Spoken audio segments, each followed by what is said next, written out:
Hello. Is this thing on? Hi friends. How's it going? I hope you're all doing well today. It's me. Hi. I got my coffee. Warm in my hands. I went swimming this morning. I am fatigued and a little bit sore, but it is going well, I think. I think it's going well. Let me turn this down slightly. There we go. Because, you know, we all know Windows Updates messes with audio, and it had turned down my volume again of my microphone. So I cranked that back up, but now I feel like it's a little louder than usual. I don't know. I'm still trying to figure it out. Like, it sounds good to me, but in my OBS, I can see that it's dipping a little high at points. Let me see what filters I have on that thing. Where are you? Seriously, where are you? There we go. Mic. Filters. I've turned off the noise gate. But I've got my noise suppression, my compressor, my limiter up, so it should be good. It should be good. If it's too loud, we'll see. It shouldn't go in the red.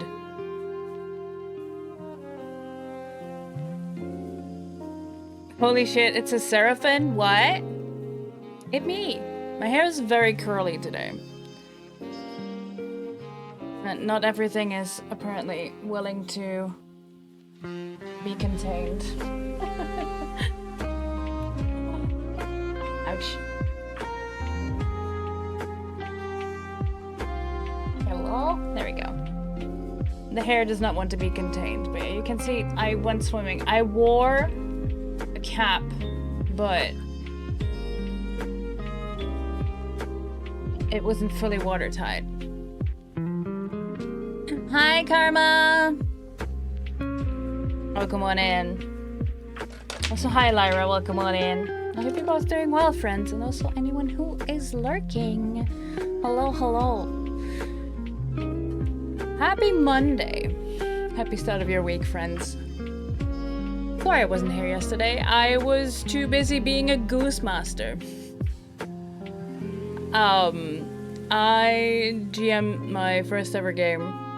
It was a really simple game. It's a fun game, but it was like, if you're familiar with the Untitled Goose Game, as in the computer game, it was that. And it would have done really well as like a board game or a card game type thing. Hyonk, yeah. But this one was designed as a TTRPG. And maybe it was a good entry for people who've never done any TTRPG before, but this... I was playing with a group of advanced players. People that are used to way more complex systems, way more convoluted plans than this system was designed for. And I'm also used to much more complex TTRPGs. I'm used to like modules that have more of a story and people that have more of a backstory and know, like, you get an idea of how they react to things. And this was just like there was several pages on it, but like what I got as a GM, Goose Master, wasn't enough information for me to build a story for, especially with these fuckers. Like, it started off with them finding this gigantic greenhouse in the middle of the communal gardens that they were, the location that they were. And they're geese, right? 5 geese. So the game was first off designed for 4 people, 1 goose master and 3 geese. Now I have 5 geese, and I was like, whatever, we can make this work. Turns out there wasn't enough people to contain 5 geese as well. And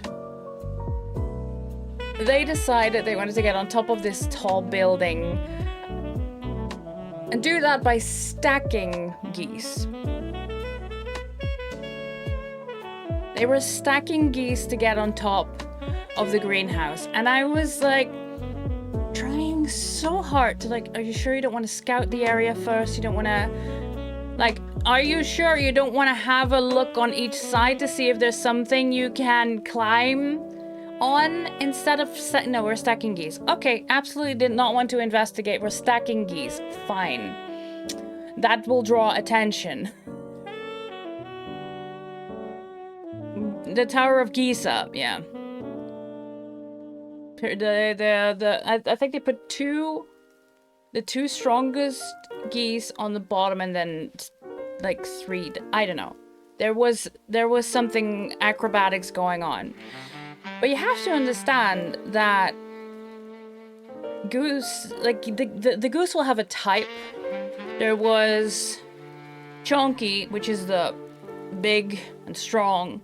Phony, which is a charmer and a liar. We have Sneaky, who is, well, very good at sneaking. I'm not sure if Sneaky was the name for him. We have Rowdy, someone who's big and loud and scary. Yeah, so that's the 4 types. And we had 5 players, so we had 2 chonkies. And so you get a d6 to roll, and on a 6 it succeeds without consequence. On a 4 and a 5 it succeeds, but there's a consequence, like your goose will get in trouble. And on 1 to 3 it just fails and you get in trouble. Now, you also get 8 spite dice, meaning that whenever you get in trouble, you roll spite to get out of trouble. If you roll a 6, you keep the die. If you roll anything lower than a 6, you hand the die over to the GM. And when you run out of spite, you leave. Because geese are, we all know geese are fueled by spite, right? So when you run out of spite, you leave. And you get to help the GM cause trouble. Now, I didn't make them roll nearly enough, especially with the plans that they had. Because, like I said, we're all used to much more complex games, and it was chaos. One of them ended up body checking a child. I was like, I want to trip this kid up, and somewhere in that there was a spite die rolled, and it turned out that instead of just tripping up the child, he ended up body checking the child to pretend that he was going that way anyway and just happened to run into someone. But that was one of the chonky geese. The same player also body checked one of the adults in the same area just to shove him in the mud.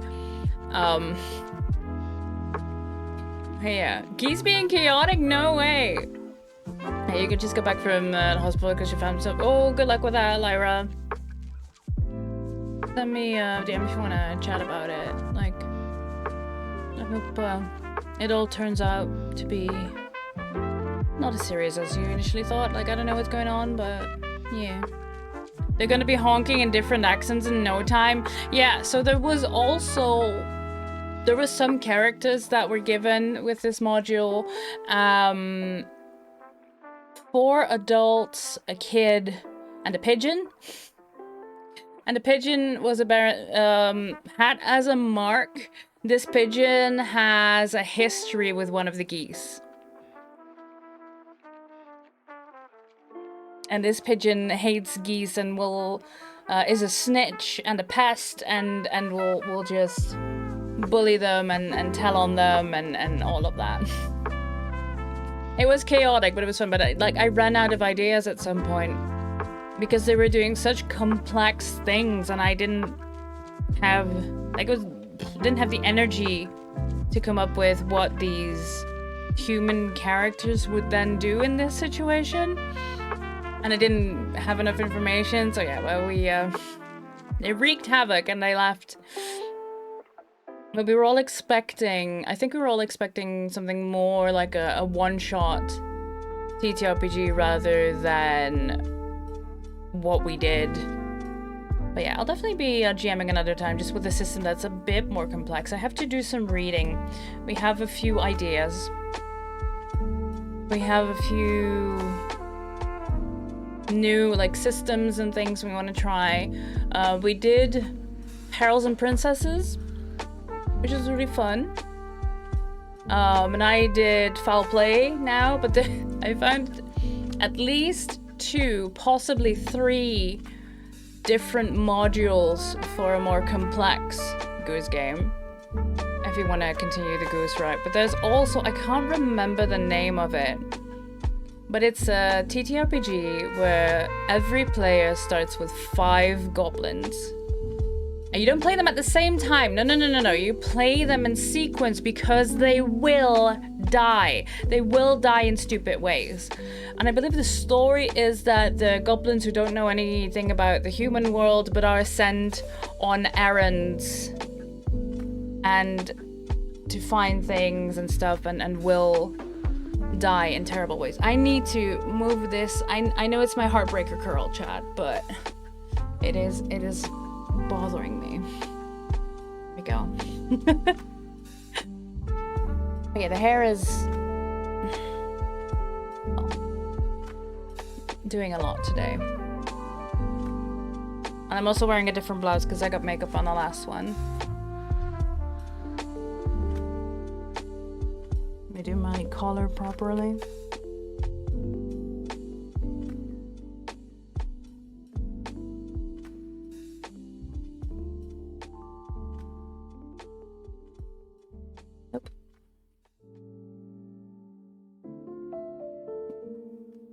The color also has other plans today, it seems. Oh well. And this is what it is. But yeah, they definitely wreak havoc there. I don't know, there's a few other modules that I've seen. We also have some other, like other players have other modules and other things available, like there's a noir detective one. There is one that is like a fantasy TTRPG, like D&D or Pathfinder, where you play dogs and cats. It's really cute. There was another one with woodland creatures. TTRPG Paranoia, David Silverprint, module with D&D. Ooh, hi Giles, welcome on in. TTRPG Paranoia. I think that is one of the ones we're considering. Hold on, let me look that up.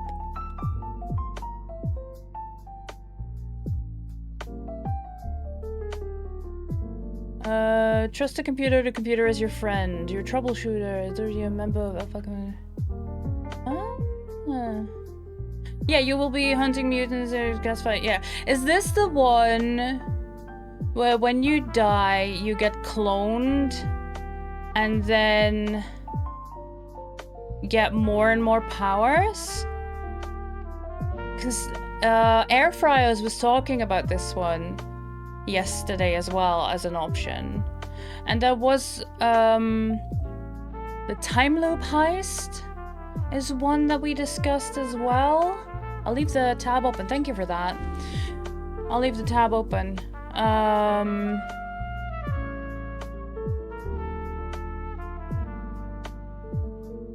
dystopian science fiction tales. Yeah. So the more you die, the more you get cloned, and every time you get more powers, you get mutations, but you're also hunting mutants. That's the one. Yeah. Yeah, we talked about that one. That's a good suggestion. That sounds like fun. So yeah, I am looking for something for me to dip my toes into DMing.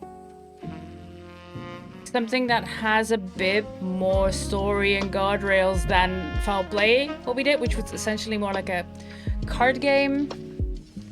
But I I'm not sure I am ready to fully hop into something like Pathfinder or D&D yet.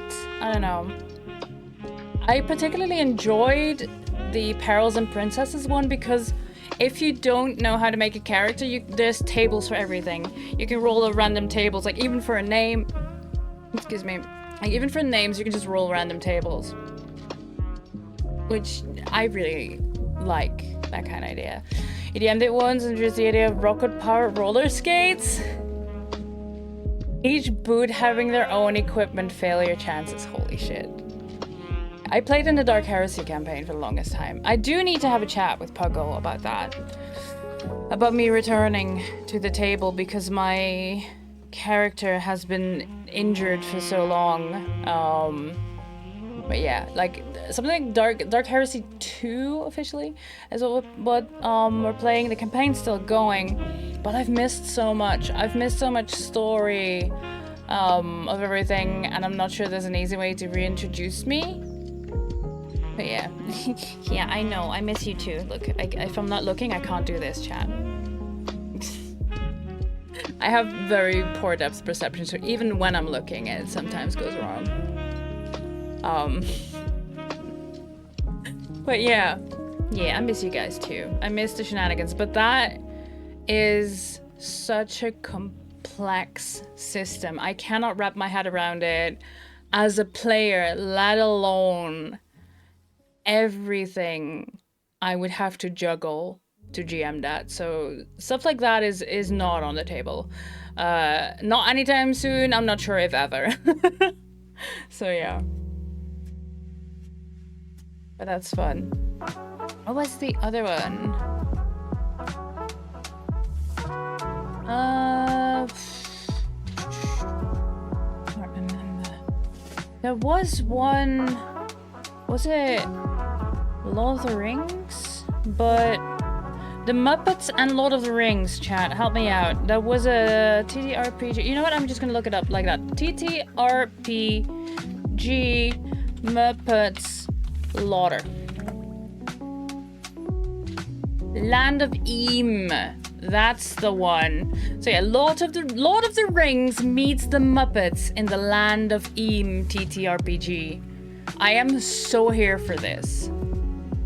But I'm not sure if this is too complex for me to start out with. But yeah.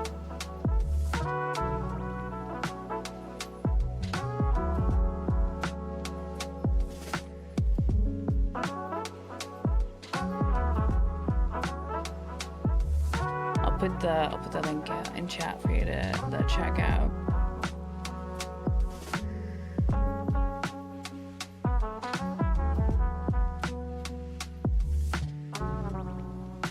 It is also on itch. itch.io.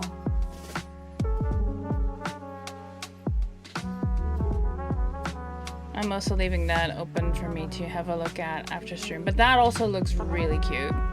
That looks right up my alley, if I am completely honest with you, chat. It sounds like a hoot.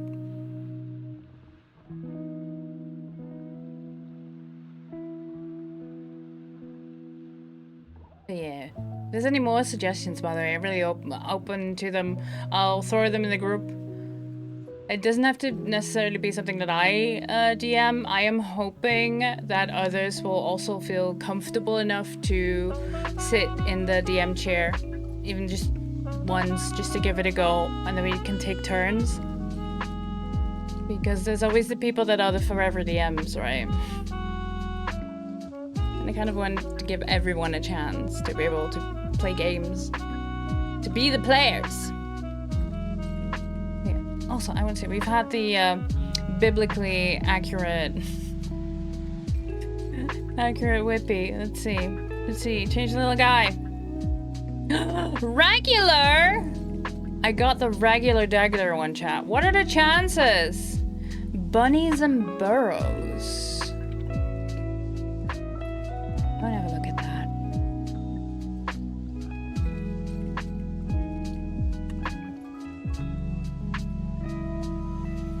Second edition.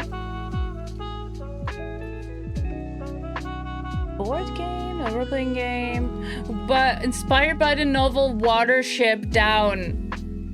Hey chat, you want a trauma bond again? Last time we talked about Watership Down, there was a suggestion of doing childhood trauma movies. Do a movie night that just had childhood trauma in them. Watership Down, one of those. A third edition even. All right. Maybe not then.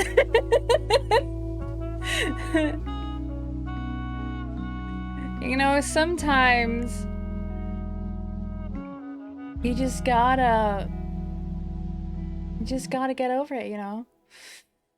I will also leave this one open. I will look into it.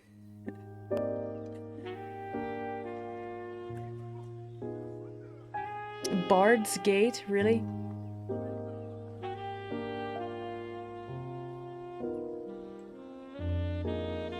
I mean, if there is a third edition, there's at least been enough interest to improve, you know? I, for one, am always a fan of little guys.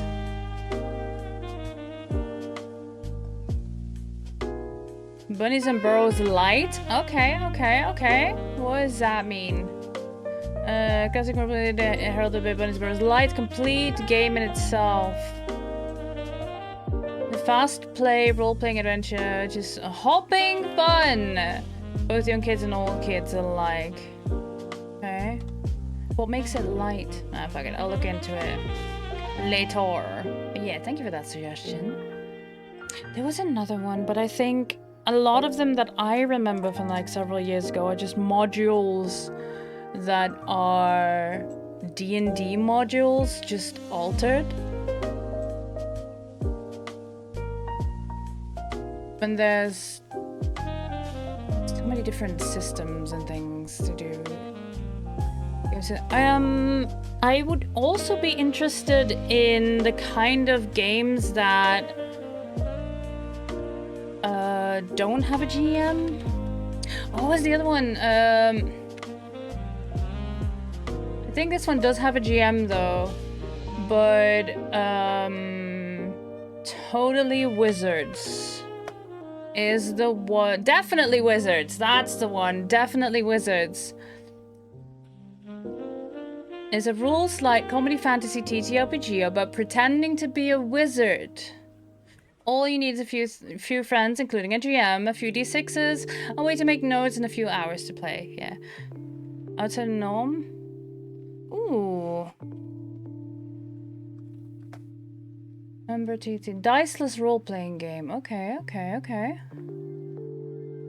Yeah, definitely Wizards was also one of those that was opted. Plays a party of non-wizard magic users in a world where only wizards are permitted to use magic.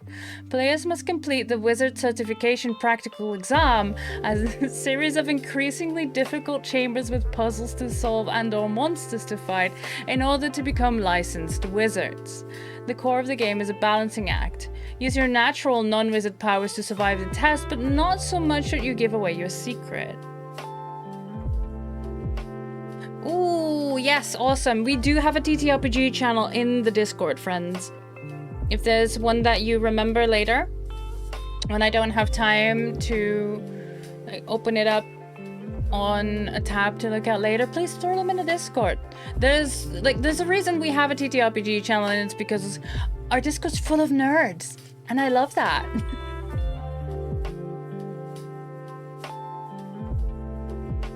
Let's see. Oh, is that this one?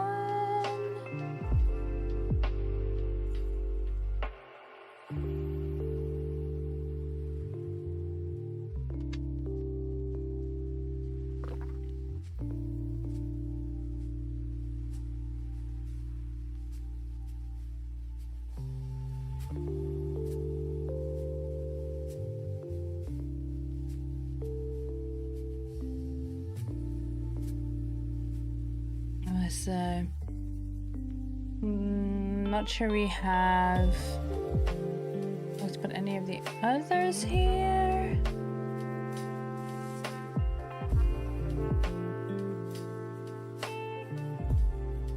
think this was the bundle that I shared.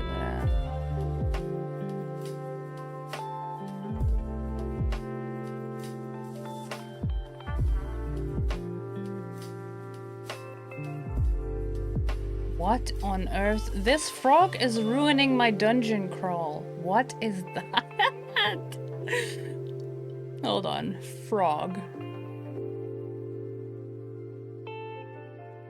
Your plan to rob a temple failed the moment the floor collapsed, dropping you into the arcane prison below. You lost everything in the fall. Now you're trapped in this horrible dungeon, armed with nothing but a magic frog. Grab a six-sided eye and a deck of playing cards. You need to help this talking amphibian break out of this prison before he puts a curse on you. This tabletop role-playing game is easy to play, but difficult to win. It's a great way to introduce new players to the basics of dungeon crawling or solo games. It's also suitable for more experienced players looking for a zero prep casual game. Ooh, okay. Just nice to pick up and play something. 20-page illustrated player's handbook. It includes a sample dungeon. Okay. Hold on. If you fail to free the frog, roll 1d6. On the 1, the frog summons your axe, crush, or mother and exposes all your dirty secrets. It's a very organized presentation. He has diagrams. And at 2, a massive swarm of insect forms the shape of your face and proceeds to consume all the food crops on the continent. 3, you are cursed to pee a little bit every time you blink. If you blink at least 14,000 times a day, that's 3 cups of unwanted daily urine. On a 4, the frog rises to power and becomes a totalitarian despot. He credits you publicly for his success and makes you his court jester. On a 5, you transform into a high-maintenance arcane animal. Roll a d6. For a pig, hare, slug, crab, fish, or goat. And on a 6, the frog sings the song that ends the world just as the prophecy foretold. Everybody knows this is your fault, somehow. That sounds hilarious. I am keeping that one open.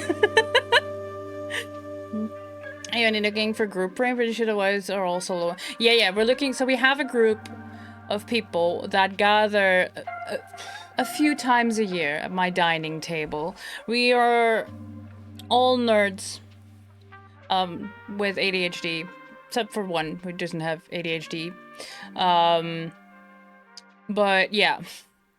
Organizing shit is difficult, but we meet a few times a year, and it would be nice to just have different things we could just play with a little prep and things that are stories that are not longer than 1 session. So when not everyone can make it, we can still play.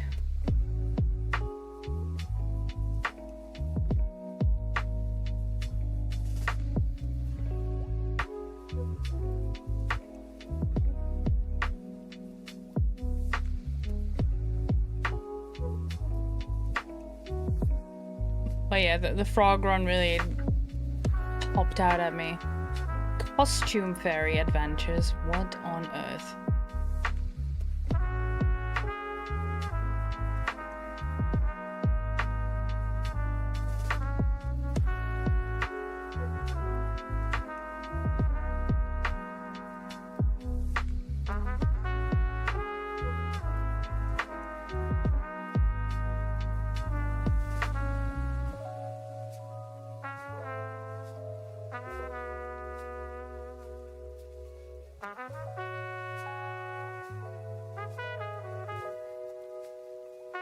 That's some interesting there. There was one called Rolling with the Youth, and I was like, ah, yes!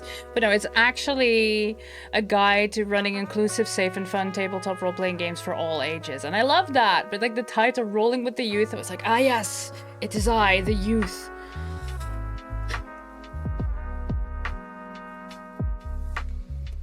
Build a bard?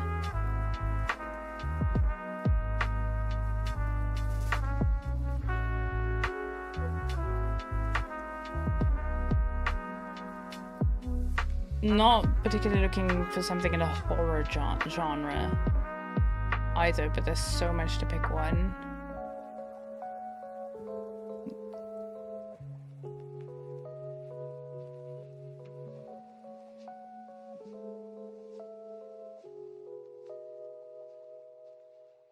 Solo journaling game.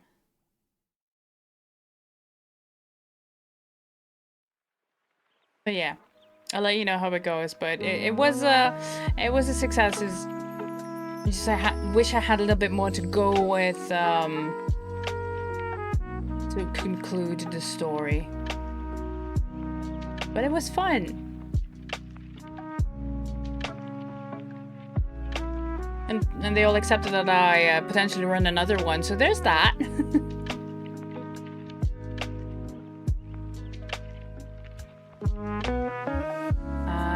It's just a character creation pack. What is this one?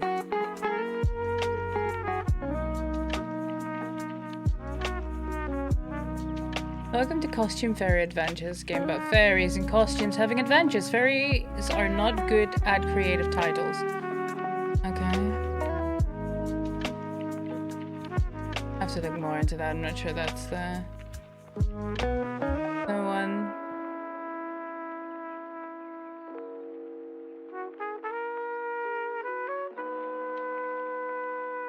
Alright. I'll have another look at that later. Change the little guy again. Yay! With a little lesbian pride heart. Nice. Alright, let's see where we left off. We tied up some plot lines last time. Pause this. Thank you for the lurk. Oh, hi, Cogsworth! Aww. That's so kind of you. Hello. I hope you're doing well, friend. Let's go to the game, if it loads. Hello? Right, the audio I must change for you. That's not the one. That is the one here. Boop. There we go. Chat. We continue our investigation. Detective's office. Been playing for 8 hours, 11 minutes. We're in loop 22. We've got 12 suspect, 45 clues, and we are at 48%, so maybe I won't finish it today. If I am at 48% at 8 hours in, should have checked. But never tell me the odds, chat. Let's see how far we get today.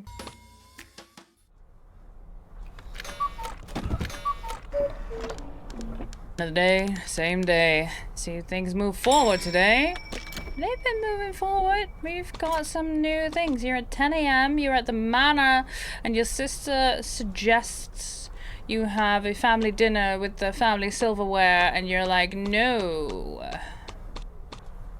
8 p.m. you're at the manor, and your girlfriend breaks up with you. 9, you're probably at the club, because you were seen at the club, because at 10, you're downtown drunk. 11, we don't know, but at midnight you were found in the alley, Dad. Alright. Died! Sophia Straw. What is Sophia hiding inside her dressing room? We need to find a way to get inside her dressing room. We are still missing 4 statements on her. We have Pare Cabral, who has contempt towards Bras Cubas, the victim, and we don't exactly know why.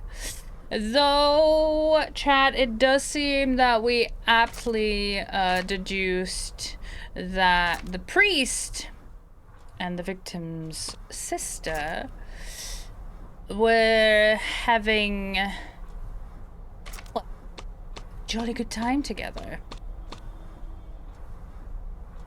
We have concluded. Hi, San. Welcome in. I hope you're feeling a bit better, love.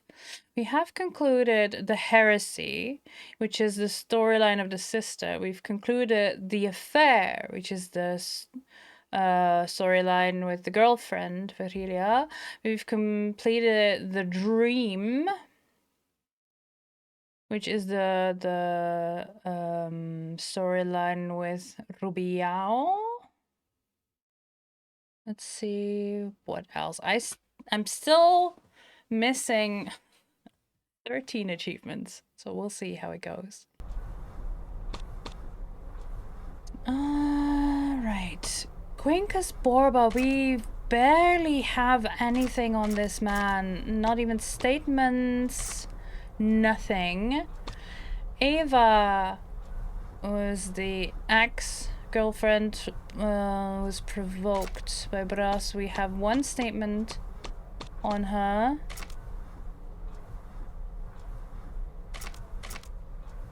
Chris Straw, we don't have a lot about him yet. We're still missing one clue. We're missing 3 statements.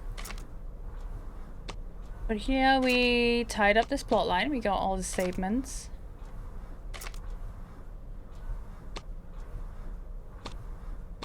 Sabina, we tied up the entire plot line. We got all the statements. We can still go back to them, I believe, and like show them things, get more statements and stuff on that.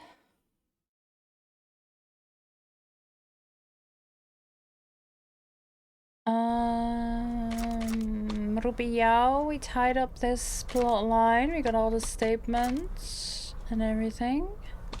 Lobo. Still missing 2 statements, but I do believe that we'll get more information with the Ava plotline as well. Crispin. Still missing 3 statements on the pharmacist, and the victim did die in the alley by the pharmacy. Wrong place, wrong time, perhaps? Cottram, the brother-in-law. We're missing 2 statements on this man. And we're missing half the connections. Probably Ava as well, because that's his niece. Now for clues. Now I just need to tell Ava we discovered about the infiltrator, so we need to go back to the industrial side of town and talk to her about it.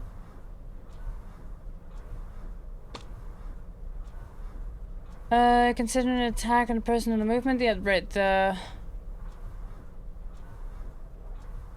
newspaper article about Ava. We still have 2 people to show this to. We did show the silverware and the bat check. It's somewhere down here. Issue number 1 about the bigwig being scared of the number 13. We have the mysterious diva's record sleeve. Where did the record end up? And Brass wasn't Myra. Who is she?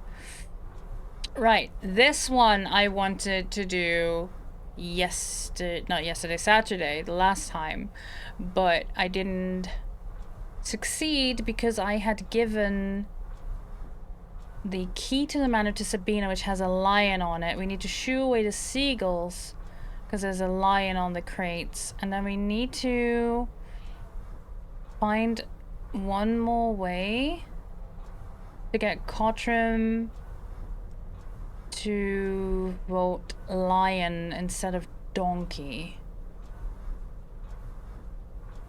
Could it change his routine, influence him? Could he be influenced if I made him see something? So we have to figure this out.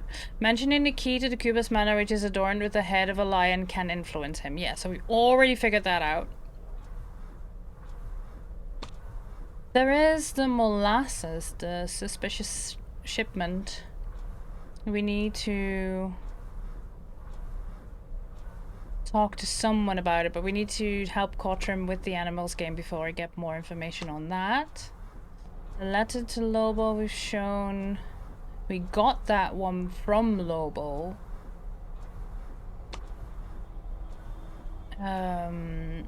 Is it really a ghost or is Quincus alive? I have to figure that out. We saw the handkerchief and it turns out it was upside down. It wasn't N-A, it was V-N. The Bible of Humanitism, I think. Because this says Quincus might be alive. And we might have to show that to him or another of his disciples, maybe. We haven't... Oh, I completely forgot the matchbox.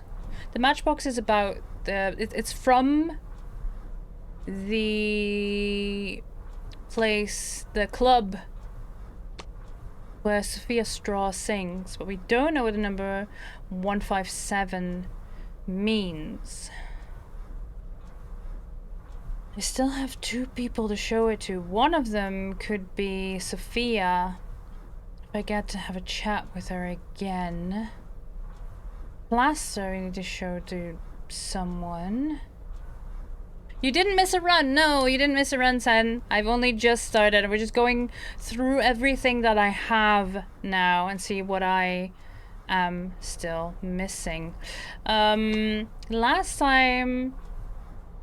Letter from Brass to the detective. The last time I showed this to someone, Brass himself got upset with us for showing it. This is a film I would say was a hotel room. Same, Cogsworth. Definitely. Definitely. That's what I'm thinking. So we don't have any items. We've used this one. The strange beverage we've not used, and would anyone like this drink? No. No. The fraternity hat. So what I want to try this run is to see if we can get Cotrim be convinced to vote, to bet on the lion.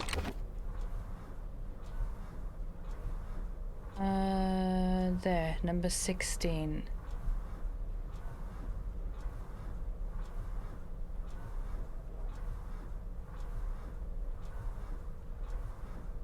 Have we got the key to the manor? Then I will show him. We've... well, I don't have it yet. I need to go grab it. But key to the manor that I can show him. There's a lion on the crates, but I need to shoo away the seagulls. And then... Could it be that his boss, because he calls himself a shark lion... Would that be it? Okay, so we get the cheesy bread.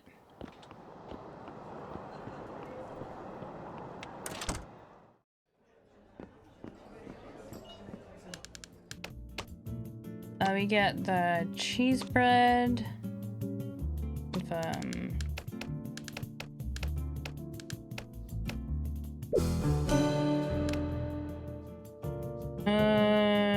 We get the coffee just in case.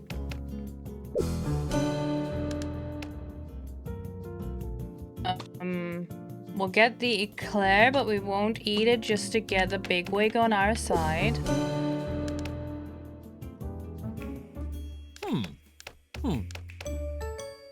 Give. And then we'll see you at the Midnight Club. Feed the pigs. Oh, well, one of them.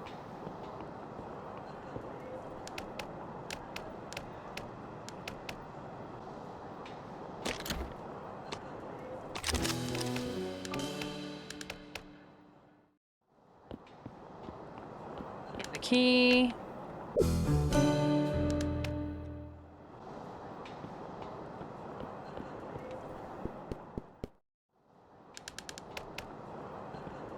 Go to harbor.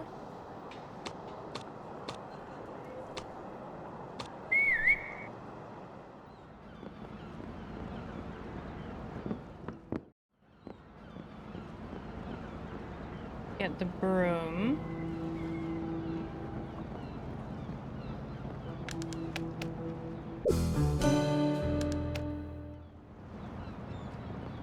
Okie dokie.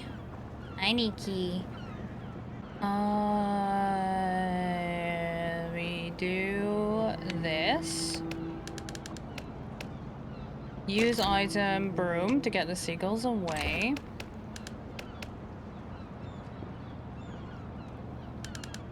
A lion. Now just move. Ooh, this is new. Move the box.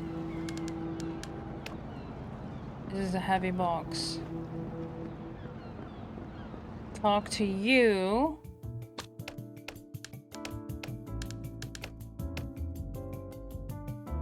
Show item, the key.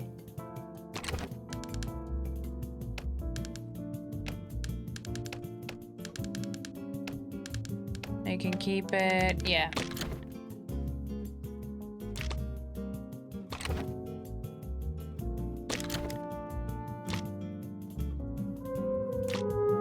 Can't talk to you about any of these anymore.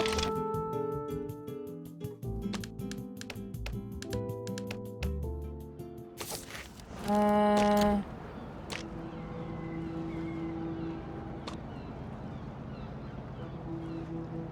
showed him the key.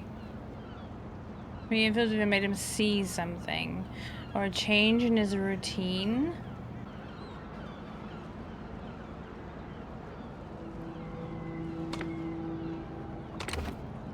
Maybe. If I talk to you.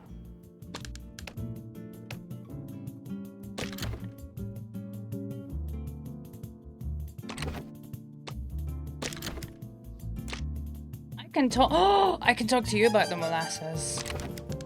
Hey, about the barrels of molasses. Someone behind the scenes of the operation.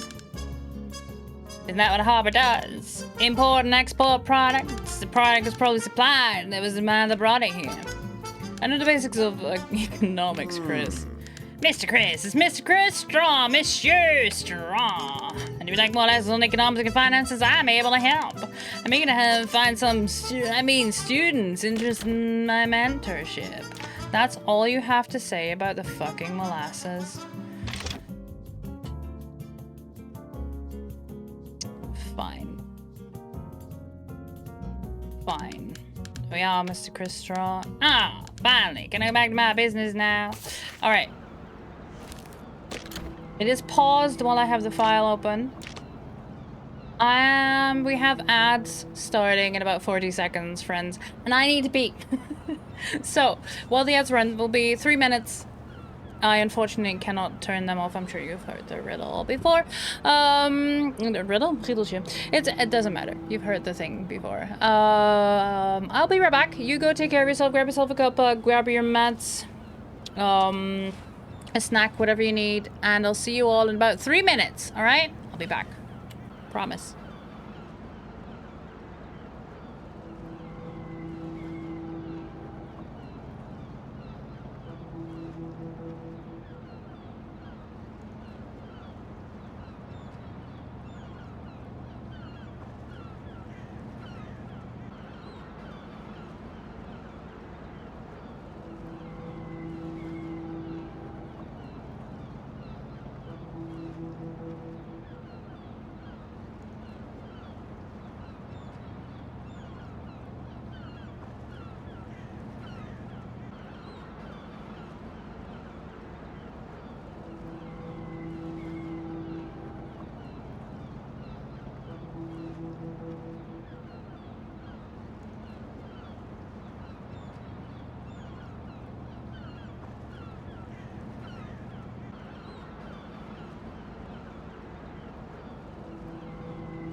Alright.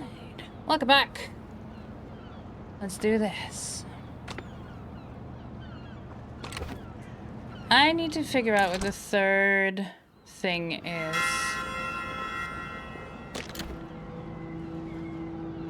We can do it. Let's go to the industrial side. Yeah, complex? What do they call it? Industrial block. There we go. So we can talk to Ava before the strike starts and before the guy shows up to take her away.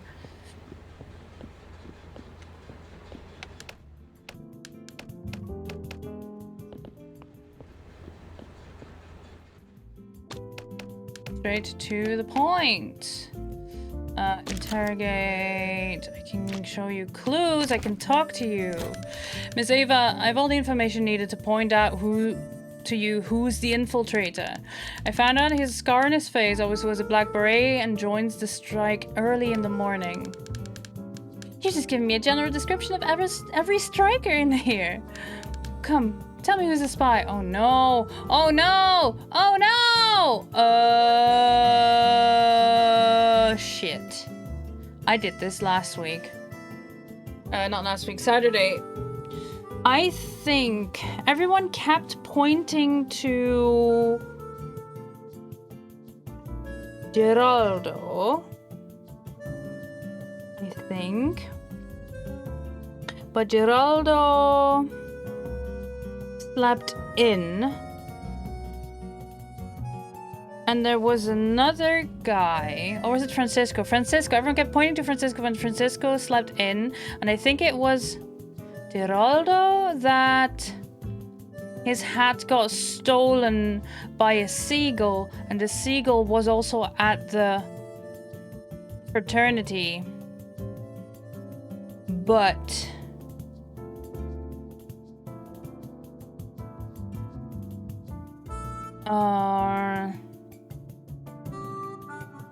I don't remember who got his hat stolen.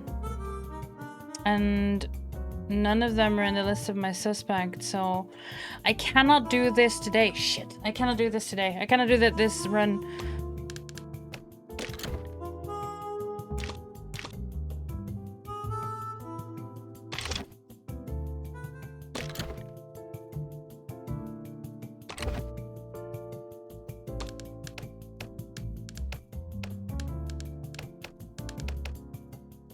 I cannot join the strike at the moment because I will end up in Casa Verde. Yeah, the scar, the hat, and the early riser. I need to go to the Nobles Park and hopefully give Rubio the coffee.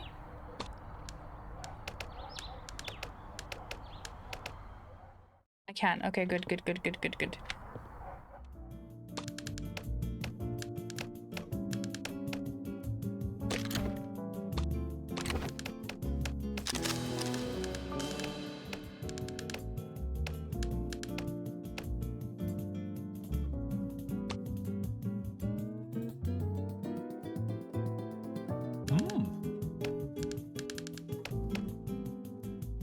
I only have the 2 items. Try to pick some flowers. Oh, choose the better flowers. That's the one.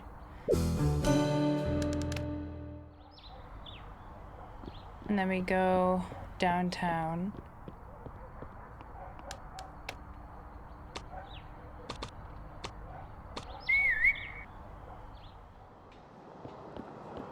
And she's not there yet, so I might as well just go to the harbor and check if the guy has seen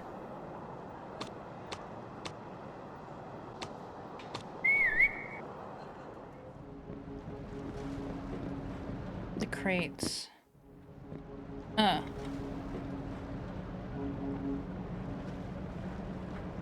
Drawing of a lion.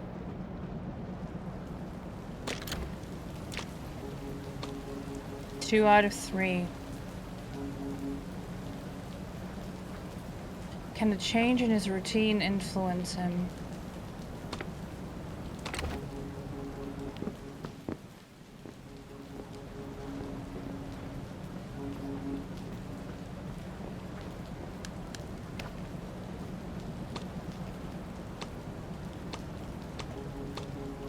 Downtown at 7, yes. Because then...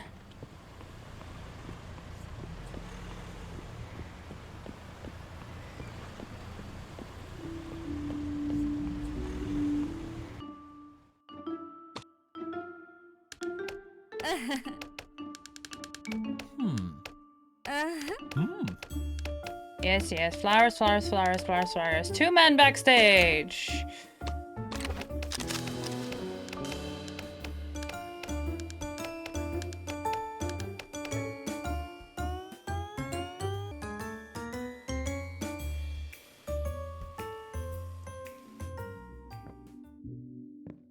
So, can I talk to you?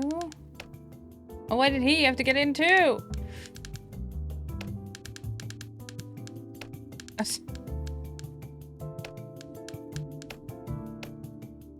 Oh boy.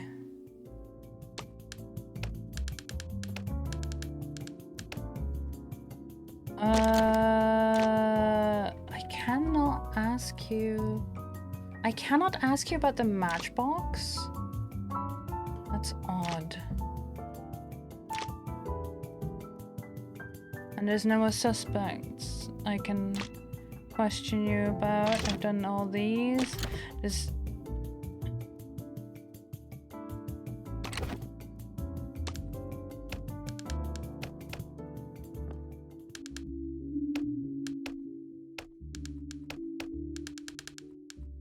There's a big go when she's not here. Is there anything else? It's the same conversation and he's just flustered. I still have time though. My business with him is already over. It's locked, yeah. Nobody will help me here. I need to find another way.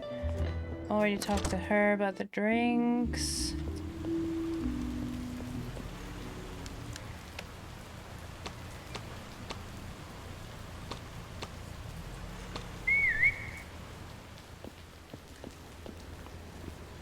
That's already done. All right. You, what's your name again? Cosme. I think it's you, because your hat got stolen as well.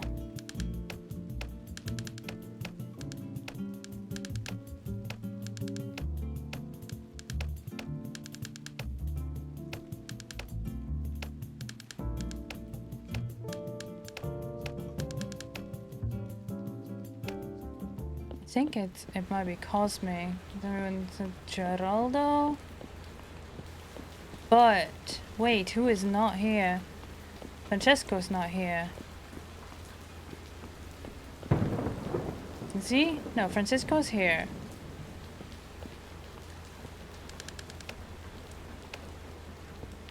Francisco is here. Manuel is here. Louise is here. Geraldo is here. And Cosme is here.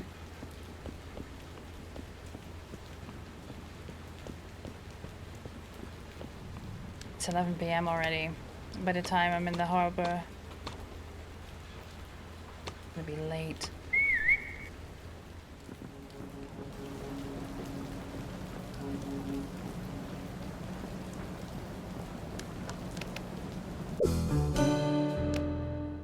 Ridiculous hat. See if I can get inside quick enough to see who is here right now. Question mark. You're the only one?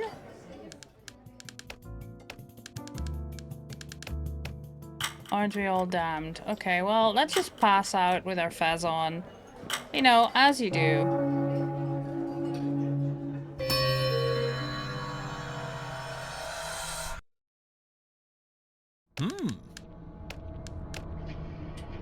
Yes, yes. Okay, so very well, detective. You'll uncover the identity of the strike infiltrator and attempt to Ava. Yeah.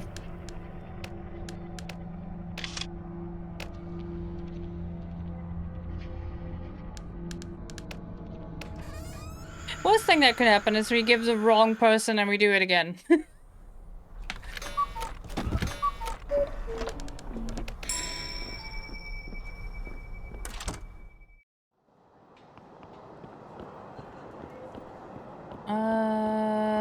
Actually, let's immediately go to the industrial block.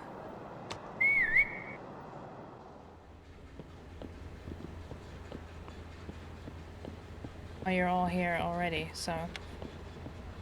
Yeah. Oh, hello. You were talking to the messenger.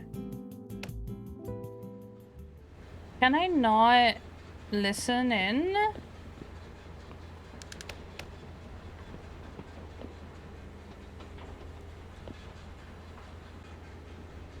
This is the messenger. No eavesdropping for me, clearly. This is the messenger that runs off to the big fancy hat. The little angry man that knocked us out the first time, the first run.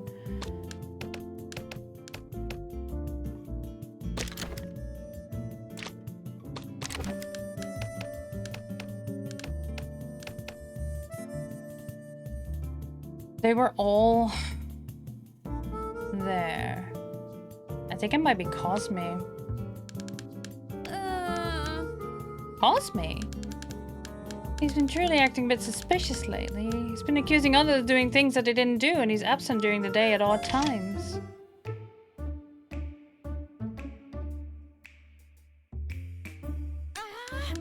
Cosme, how disappointing. Are you backstabbing your own fellow workers? You're working for Lobo as an infiltrator. Me? This is nonsense. Hand this cam immediately. Tell me the truth, or I'll tell the fellow workers that you're a traitor. Take this chance, Cosme. Bet your comrades will not be so forgiving. No. Fine. I confess. I don't tell anybody else. I don't fear what they may do to me, but rather the fact that they may not see me in the same way. I no longer see you in the same way, but I won't say a word. However, I need you to tell me everything. What information did you share with Lobo? GG, well done. Thanks, but he's got his hat back. But it was the hat that got stolen and then a seagull flying past with said hat. I told Lobo where he would be at every moment of the day. This is how Lobo plans his actions in advance. Today he intends to take you to Casa Verde and restrain you there. It gets stolen later in the day? I think so, yeah. I didn't want this to happen to you. If I didn't need the money so much, I'm sorry, Miss Ava. Buddy, you're in deep shit now. Don't try to soothe your conscience by giving excuses, Cosme.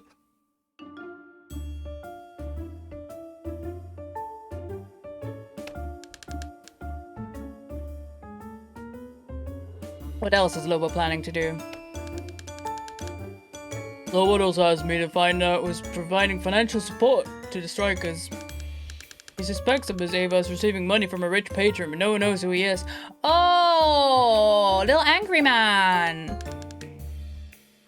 But I've never found this information. Seems like a supernatural being. Someone stuck in a situation that is also supernatural? I believe you. Don't be silly, there's nothing supernatural about it. Listen, Cosme, I won't tell the others you're the one, but only out of consideration for your family. From now on, you will be in charge of removing Lobo's posters around the city and will take the risks of this role. Don't you think I won't be keeping an eye on you? Don't mess up again or else you'll face the consequences. Of course, Miss Ava. I won't disappoint you again. Thank you. Thank you. So no Casa Verde for her then. Seems to me your organization is in danger, especially if Lobo finds out the identity of your sponsor. Ha! That'll never happen. I did suspect Cosme's behavior when I sent the messenger to our sponsor. Alright.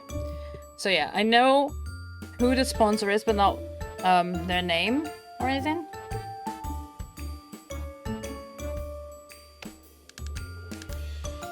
But since they're very discreet, I have no concerns. And where is this discreet person? You must be very naive to think that I would give up an information that exposes one of our own just like that. Well, what do you have to lose? After all, I'm giving you valuable information. You're working for an enemy of our cause. What do I have to lose, you ask? Hi, Spectrum, welcome on in. So much. If you had followed our messenger, you might have found the place. But it's too late for you, Detective. I sent him earlier, and he is where he needs to be. Only if you could travel back in time, you'd find that address now. So, forget it. I wish traveling back in time was possible. Possible that Braz is the sponsor. No. Don't be foolish. My sponsor is the opposite of men like that, mister, and the pool of leeches he belongs to. By opposite of men, you mean... Is a sponsor a woman? Of course she's a woman. Why are you surprised? Oh, Miss Ava, by no means. Don't even try to explain yourself. That's exactly what to expect from all of you. I'll have you know she's doing all she can to aid us and bring you all down. And she's very brave. In sponsoring our cause, she's putting herself at great risk. Aha! The lady at the club. She must be a person with some sort of relevance in society if she has the means to keep herself in the shadows. She supports us anonymously to protect herself against elite big shots like Braz. Very clever of her, whoever she may be. Worker strike sponsor. Tell me more. You won't, but I'll try. Miss Ava, can you tell me about your friend, the strike sponsor? They're very important to me. We're friends. The person in my position has to be careful about their friendships. Are you too close? You could say so. And yet, sometimes I get the feeling they're hiding something from me. Who doesn't have secrets, right? Then again, I'm always suspicious. It's hard not to be, thinking that way about everyone around me. Why am I telling you this? I'm a great listener. That'll be all. Well, Detective, it was nice chatting with you. Duty calls us. Do I have time to join the strike? I don't know what the third lion thing is yet. Sure. You'll be picked up and shipped off to Casa Verde, but maybe not since you know about it? Now let's see if your actions are as good as your words, since I'm here. Good one, Detective. Ding. There we go.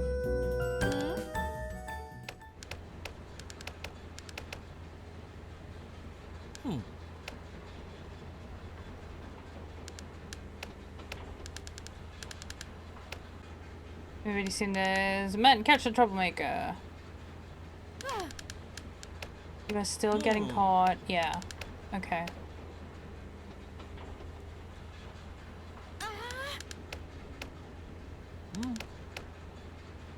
And then me as well.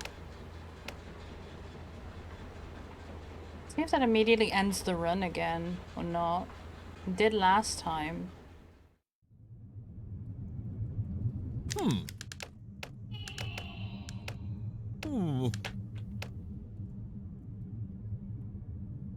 Great rivals. Rivals, certainly. Certainly. Buzz and I are very fond of contention. In a friendly way, of course. Horse riding, chess, politics, even my wife was courted by Brass in an ancient eras. Not so ancient, my guy. Do you remember the latter? Unlucky Brass was always a runner-up. Also when it came to Virgilia. Anyway, I'll make things easier for you, Detective. It was Ava. She's responsible for his death. This is a very serious accusation. It's the absolute truth. We've seen this conversation. Is it attackers? So it turns out even a broken clock and right. Yeah, I've seen that one. And ideas are dangerous. Only goes to attackers who without a breast. That's what's the result of this. Yeah. Oh.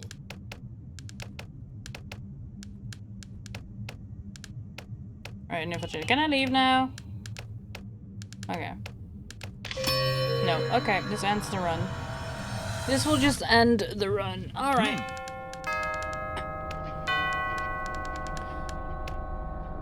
Well, I got you something. Seems like we have a new statement, isn't it, Detective?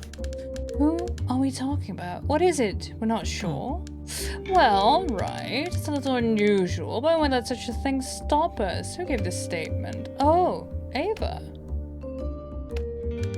Very well, let's hear the statement. She supports us anonymously to protect herself against the elite big shots like Brass. Indeed, a mysterious statement. I believe that Ava involved with that bunch of hooligans is referring to the strikers. So, whoever she is talking about is also the sponsor and one of the leaders of the strike. I couldn't help but notice that Ava referred to the subject as her, feminine pronoun. Talking about someone who identifies as a woman, then. Love this!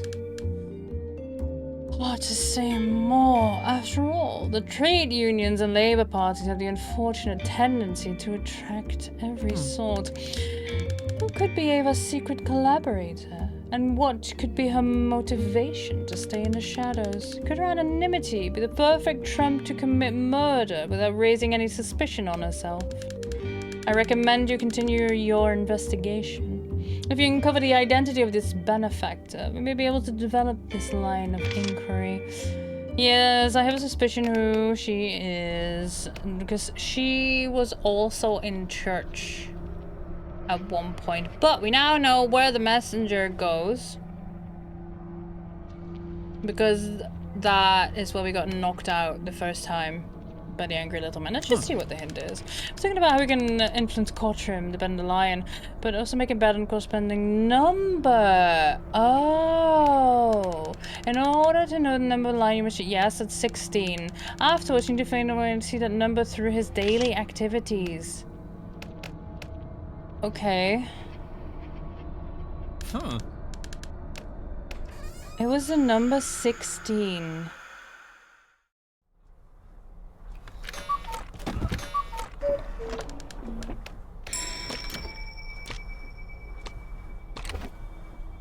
Yeah.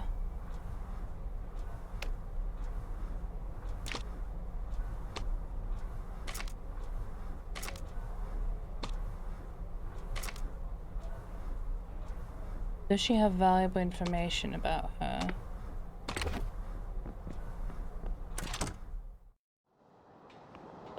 Okay. Think. I'm not sure I need to talk to Lobo today, but this is where the messenger will show up a bit later. But I don't know exactly what time.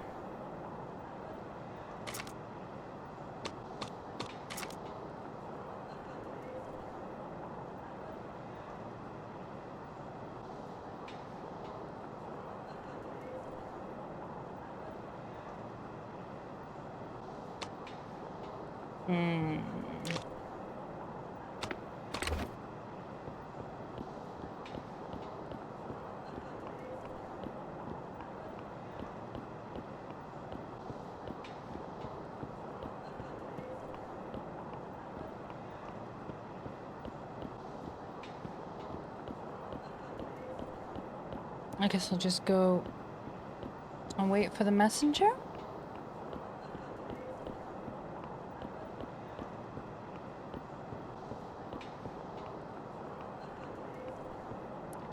How can I influence you with the number 16?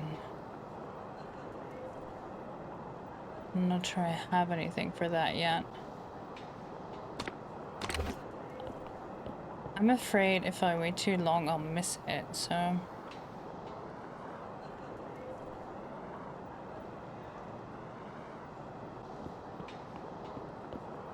I think it's here. Yes. There you are.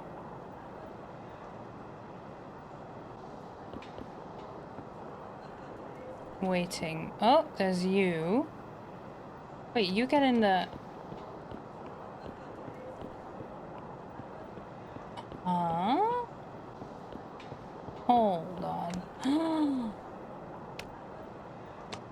Is that who lives at 122 in Nobles Park? Want to put me at the other end? I think because the messenger was running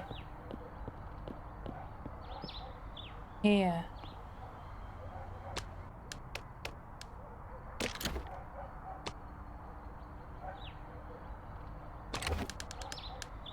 I know you're here to talk about the strike. Come on, tell me the code. 157. What do you mean?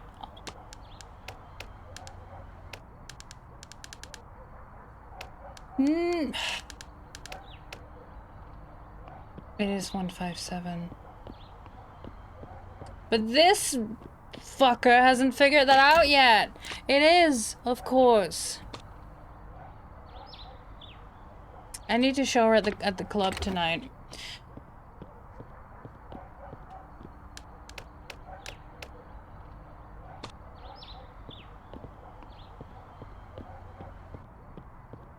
I need to show her at the club tonight.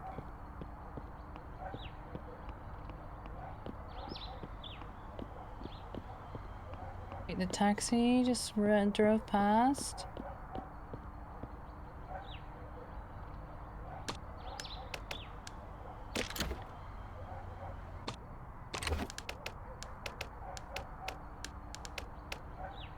I can only think. Yeah, okay. Boo! I figured it out! I figured it out, Chad, but I'm not allowed. I need to get there the roundabout way. Boo! Alright then.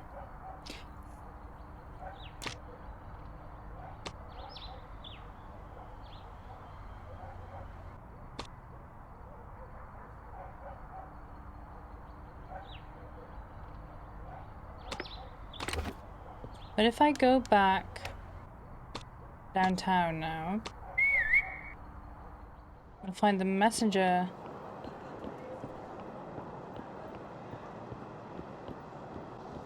With the angry man, maybe? Is she gonna go to confessional? Or is that later?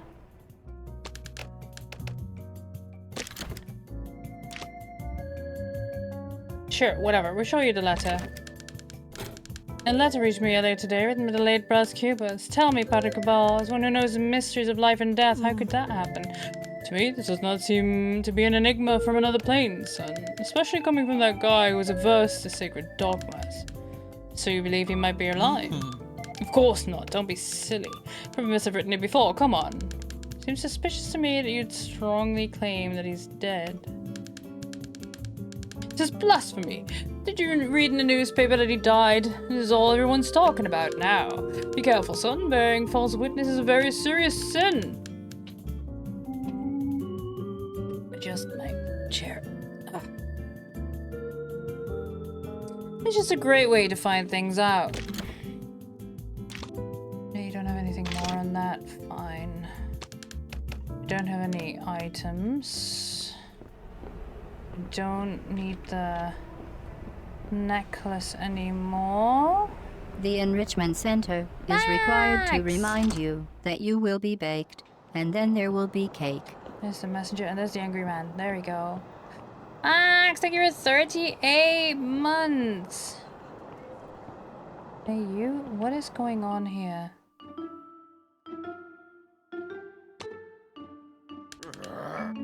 Who's sending my wife messages? Oh, now it all makes sense. I'm just passing through.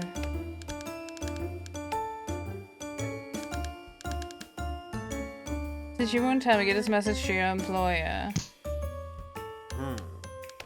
Next time it will be worse. Oh damn, alright. So I don't get knocked out, but I can talk to the messenger. He's walking when I suddenly stopped by a man. He asked me something about his wife and punched me in the face. Didn't even do anything. I'll try to help you next time. Okay.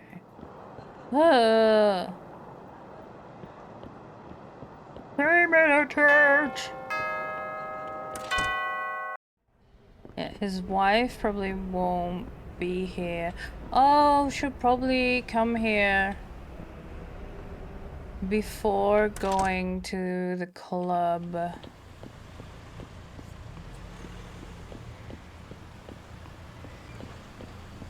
You're very dapper in that hat. Thank you. Oh, it's Rubiel. Thank you, thank you. It's Detective Shortstuff on the case.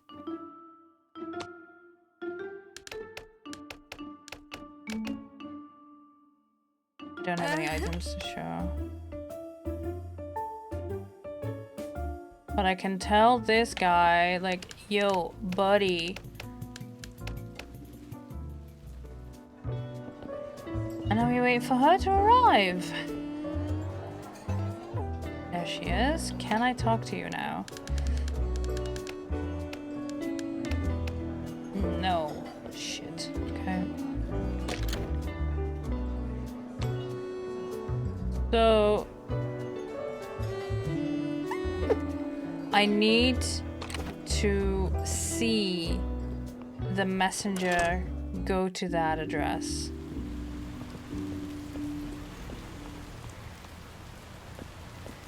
Wait, there's the messenger again. And you just leave? There's Lobo's bigwig. And I can only talk to...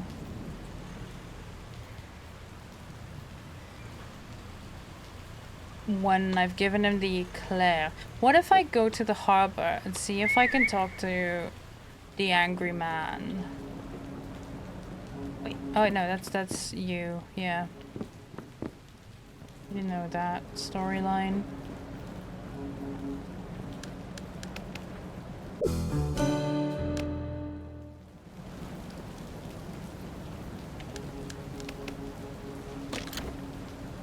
Where the fires?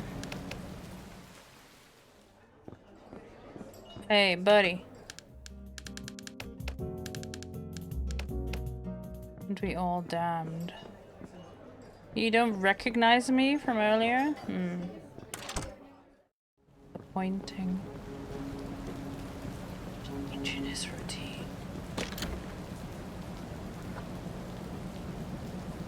A change in his routine.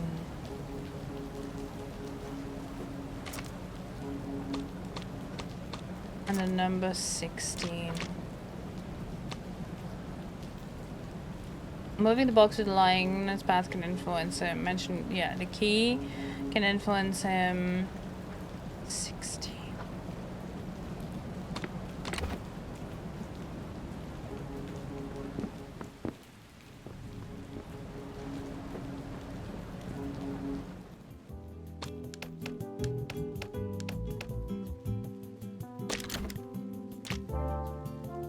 I talk to you about these.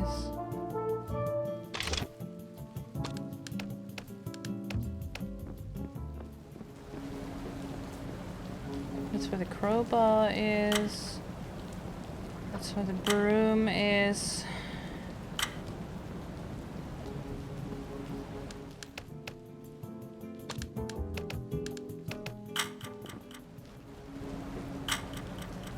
That's where she leaves. 16.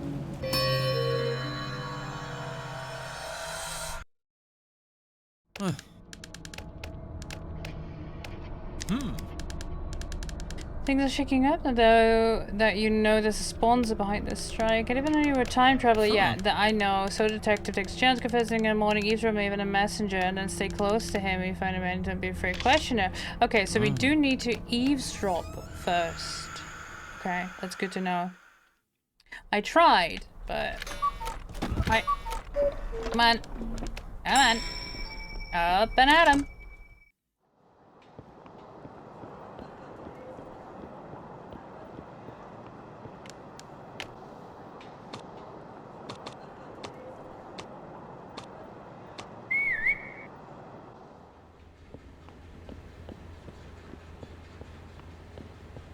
Yes.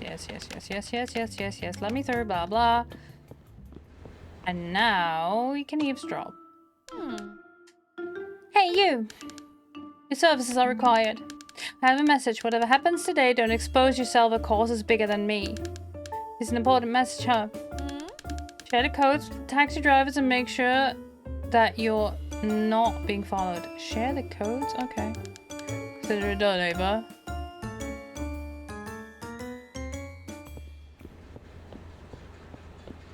You're gonna get a taxi here?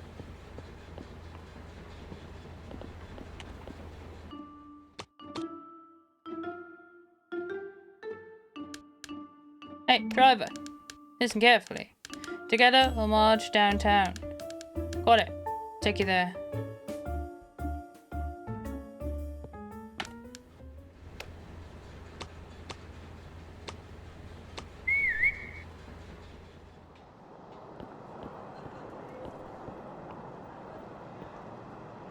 I need to wait for you to call another taxi.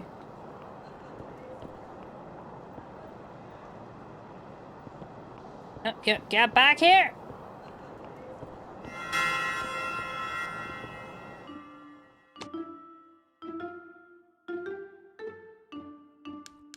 Hey, you. I have a message for you. We are like the ocean breeze. Sure thing, boss. On the way there now. Harbor.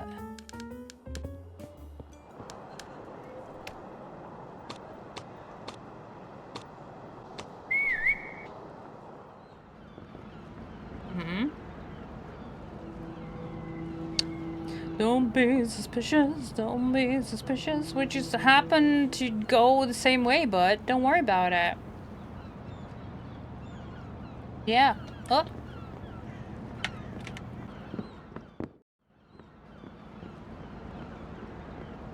Huh?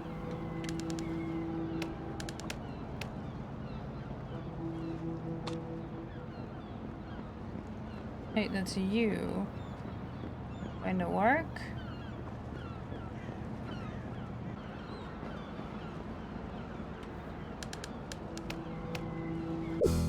That's you going in a crate? No. Huh? That's where your seagull steals your hat! Where's that fucking messenger gone? No, you piece of shit! You hide from me? You hide? Come here. Oh, I was just in time. This says will kill me. What did you do? Taxi here. Something I must tell you. No wannabe nobleman can stop us now. As fast as possible, buddy. Noble Park. What did he do with the crates?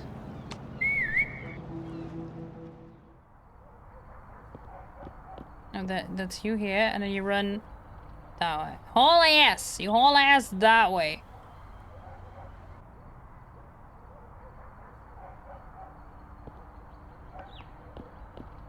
You put me follow in so many places, and for what?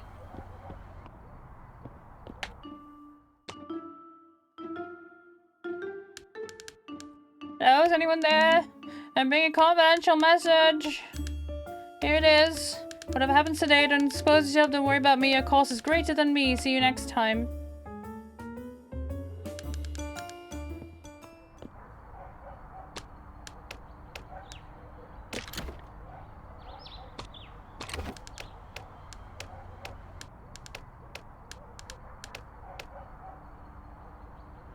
Together we'll march downtown. We are like the ocean breeze. No one can stop us now. Fine, come in. Yes! Hello, ma'am. Getting into the Desert Bronze Cubus. Came to see you because your friend Ava told me that you're afraid of reprisals from the city's elite. Because of that, you remain anonymous in your philanthropic endeavors. So, let's just stick to the facts, alright? Incisive words. May I ask what I've done to deserve such objectivity? It must have been quite a challenge to find me. I suppose you want to enjoy it, won't you? Believe it or not, ma'am, this is my job. I'll enjoy it when it's done. We shall see.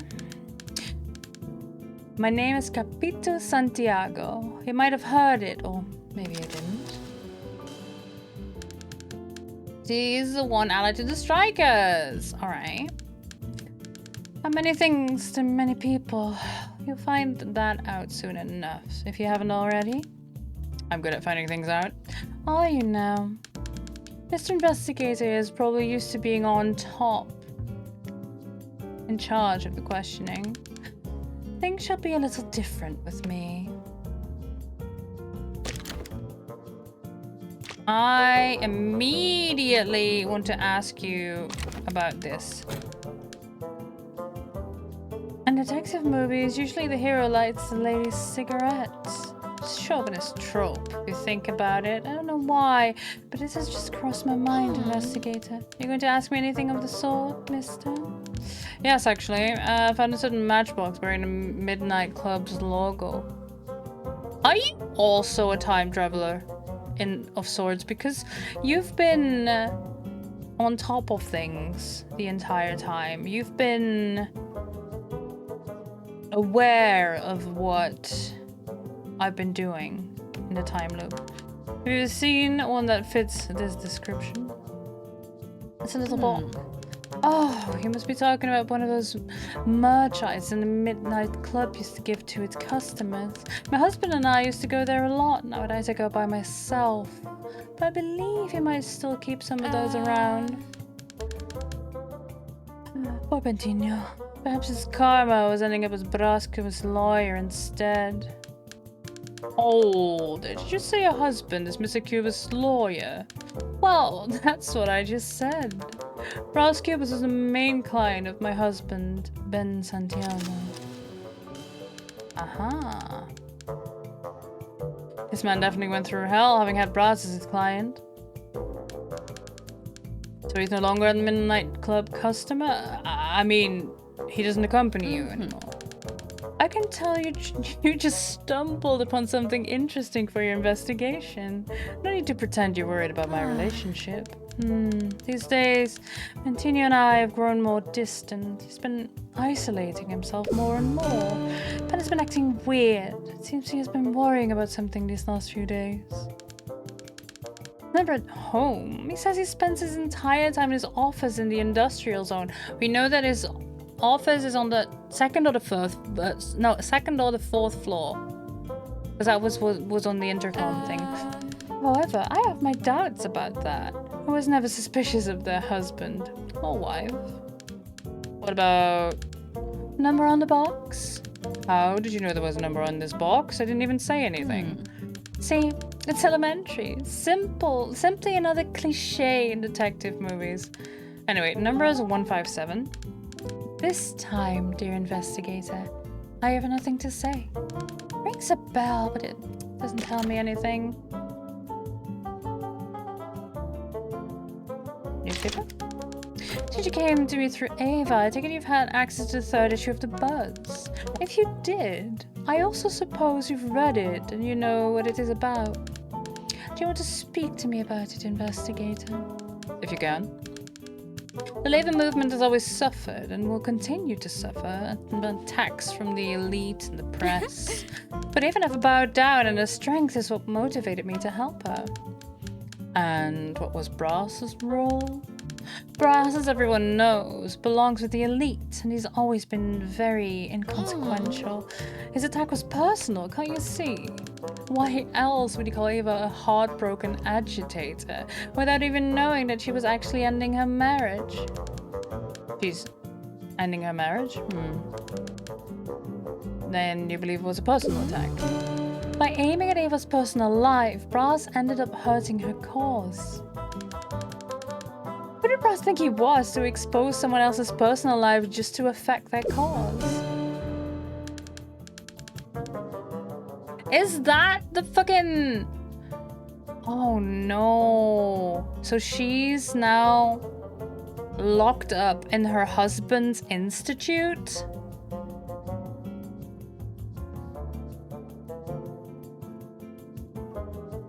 That's fucked up.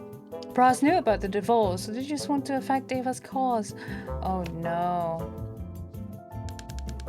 None of this will weaken Ava's passion and dedication. She knows exactly what her goal is. I take it you're here to talk about that record by a certain mysterious diva? That's precisely what I was about to ask. After all, I found this sleeve at Mr. Cubis's mansion. What do you have to say about it? Brass was very dear to me, but in life, he truly helped me back. I can tell you that the very existence of this record was a threat to the life I lead today. So I'd rather not dwell on this subject. Okay, it's you! Ooh, I can talk to you juicy gossip about many people. I'll start with the victim. I had a feeling you want to touch on a delicate subject, Mr. Investigator. Can we talk about something else? I don't even know what I'm going to ask. Anyway, I want to talk about Brass Cubis. What can you tell me about him, I knew it. To be honest, talking about Cubis makes me a little uncomfortable. He was close to my family. Lately, however, I must say that his presence became wary, tiresome. How close were you? Close. See, he used to come to our residence during some of our guest receptions. I felt some hesitation, as if you were trying to hide the fact you were actually close, as if he was merely a party guest. What should I believe, Mrs. Capito? It's not that. Of course, Brass was more than a party guest. He was a friend of the family. It's just that this conversation reminded me of my son Ezekiel. He would always entertain us all by imitating Brass, and we would laugh so hard about it. Ezekiel will miss Brass. So that's your son. You talked to the priest about your son. Now we have a name, but not what that means. What do you mean by a wary presence? You didn't meet him, so you should know that Brass could be very stubborn. His insistence on bringing up matters from the past really got on my nerves at times. That you used to be saying. I know what you mean. So tell me about the priest. I'm not one to talk about faith, detective. I tend to stick to the material facts. But I can make an exception for you. So, will you tell me what you know about Padre Cabral? I saw him today. Oh, Cabral. Padre Cabral is known for being very severe and punitive. Did you know that my husband's late mother made a vow during a difficult pregnancy? Of course not. How could you? She vowed that, should her son be born healthy, he would be sent to a seminary to become a priest. So you married a priest? Funny. No, but almost. Rather, perhaps her fate would have been different had he become a priest. Seems to me that the vow was not fulfilled. On the contrary, it was fulfilled, all thanks to Brass. The scoundrel already had his tricks back then. My future husband only had eyes for me, wanted nothing to do with becoming a priest. That was when Brass suggested sending an orphan instead, arguing that in the eyes of the Lord all are equal. All parties were in agreement, and the arrangement was made. And to think my husband might have been in Padre Cabral's shoes. Even a picture of the two of them together as children. Funny how some things never change.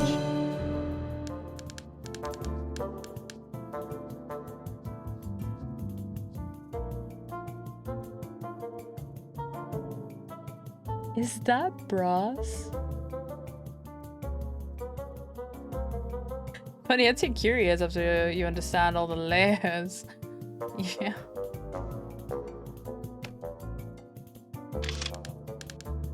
I know you'd like to ask more questions, but we're done for now. I can see you have a visitor. I know this face you're putting on. Don't be jealous, my dear. He's investigating Brass' death.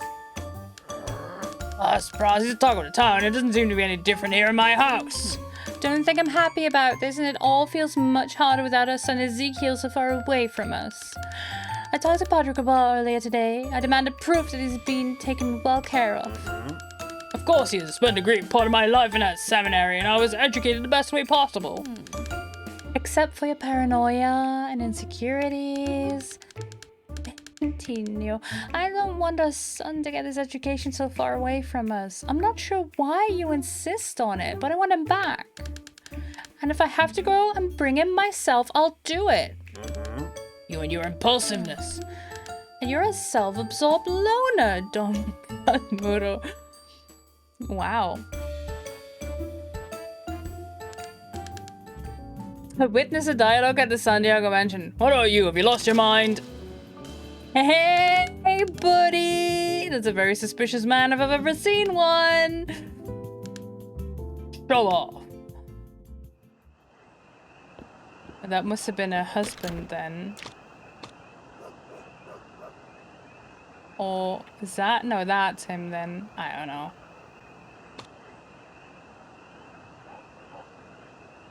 Seems to be a delicate subject. Need to be careful to go about with those two. Okay.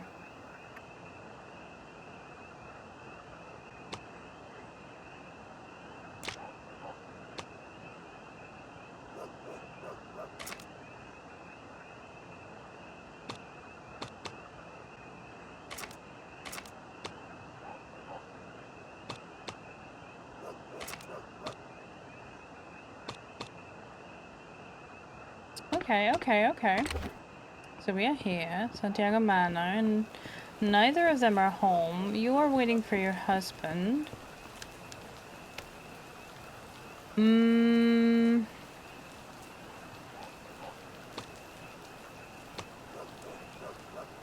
Let's go to the industrial block. See if he's back in his office. No, he's probably... Oh yeah, you're done here. He's probably... in the fraternity, which she doesn't know about. So the husband works here. It seems he's left already. Yeah, okay, so we go to the club.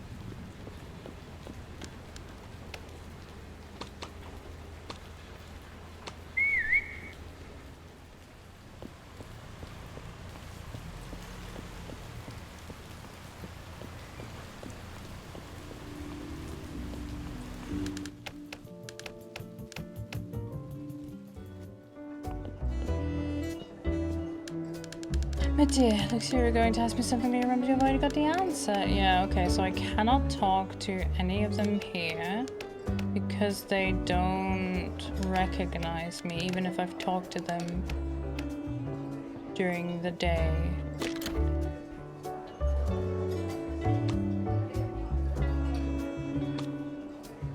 Church? See what he has to say about it. Oop, there's the big wig.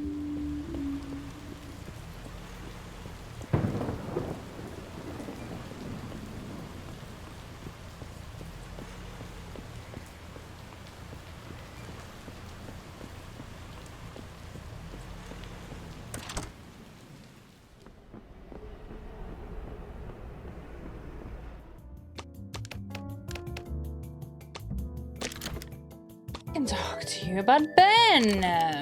What can you tell me about Ben? Burden of guilt is borne by those who must bear it. Guilt? What do you mean? Did he do something wrong?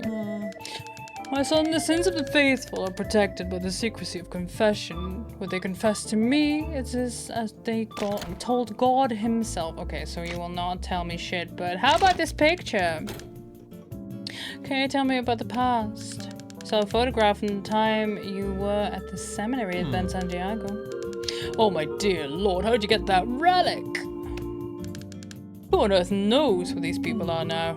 I mean, except for myself and, well, let's leave it at that. Were you one of the boys in the photograph? Yes, it was me, but I'd like to talk about my childhood. Vanity is one of the 7 deadly sins. It's kind of rambling, it's a form of vanity. Even though I was back then exactly who I am today, many things are buried by time, for the better.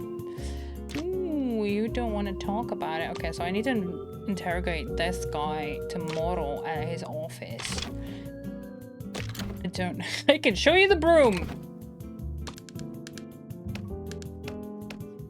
Yeah, it's the, alright. Nap time.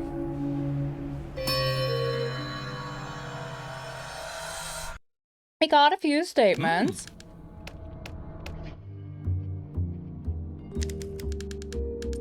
Beginning of a new investigation, detective. I can feel as if you already know what you're going to say. Maybe because you and I, well, that hardly matters. Who's the target of our investigation this time? Ben? Ben Santiago, my own lawyer. That doesn't make a lot of sense, my friend. Ben was my right-hand man. I pay him to get me out of jams, not in them. Out of jams, not in them. I mean, used to pay. Whatever. You're well aware of what I mean. Whoever put in your head that Ben might have been my assassin, who was it? Oh, yes. Capito, of course it's her. She's really good at putting ideas inside other people's heads. What did she say to make you consider Ben a suspect, huh? Been acting weird. Seems he has been worrying about something these last few days. I see. Capito is Ben's wife. She has many a motive to know him deeply. But tell me, what did you do to make her open up to you like that? She can be very enigmatic when she wishes to. Full of mysteries. What? You talked to her about a matchbox? What does it have to do with anything? Oh, I see. It was from the Midnight Club. Capito and Ben were regulars there. In its prime. Recently, I barely saw them anymore. Maybe you fired up an old memory? Who knows? What I know is this. Ben being worried about something is not enough motive to consider him a suspect. Wretch is a lawyer. Strange would be if he wasn't troubled all day long. However, Capito knows things. She may be insinuating something about Ben which we don't yet know. And what's more, I've always wanted to know if Ben was double-crossing me with his fancy lawyering. Let's investigate him, detective. Yes. Better safe than sorry. Find out whether Ben had a hand in my demise. Let's see. A statement from Capito about Ava. Capito isn't the type to pass judgment unless it carries great importance. But she, like Ava, mistook many of my actions, mere defenses of good morals and proper conduct, as attacks by the elites on the people. Well, what did Capito say? By aiming at Ava's personal life, Bryce ended up hurting her cause. Capito may be infuriatingly evasive with her words when she chooses to be. So be it. Let's focus on analyzing our clues. Well, this is news for me. I didn't know she was getting a divorce. I hope you're not insinuating that in my article for the Buzz I was provoking her by alluding to our relationship. And she mistook it for commentary on her divorce. Pure coincidence. But I see how that could have happened. Crimes of passion are a common thing nowadays. We live in a society fueled by childish sentiments. And Ava, above all, is still a child, prone as all children are to impulsive, reprehensible acts. Let's continue our investigation into Ava, detective. If her heart remains as it once was, brimming with resentment towards me, what could possibly soothe such a heart, if not an irreparable act? We must uncover the truth. Of course, proceed. Can men talk about things that are impossible for them to grasp, such as God? Or, incapacitated to talk about God, can they at least talk about a man of God, such as Padre Capral? If for such presence is necessary, I know who had too much of it. Capito, isn't it, detective? Capito, she whose eye sees all. Wouldn't let an overt truth about Padre escape her. Capral is known for being very suave and punitive. All this info is like, Braz kinda had it coming. Oh, he definitely did. Severe and punitive adjectives, much necessary to a shepherd of people in this failed world. However, one must ask, what could have instilled such traits in this man? Could it be something indelible from the past? We know Padre Capral got into priesthood early. He was just a boy. This would be enough to justify the bitterness in his actions, but that wasn't all, was it, detective? Padre Capral took charge of his role in the place of someone else. Could this be the source of his strictness and maybe other feelings? We must uncover this, detective. Who knows? Maybe the little priest's harshness comes from more dangerous feelings and cruel ones. Have you ever needed a lawyer, detective? Because I have, many times. If you're having trouble finding Ben Santiago, know that he spends the beginning of every day in his office at the industrial block. It's not too hard to find. Fine, we'll go there. He definitely had it coming, Karma.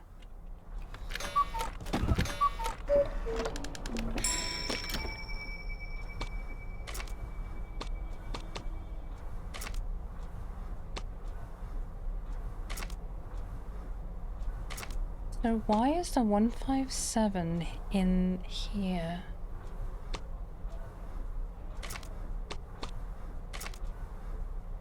And this is the what to say, owner of the Casa Verde institution.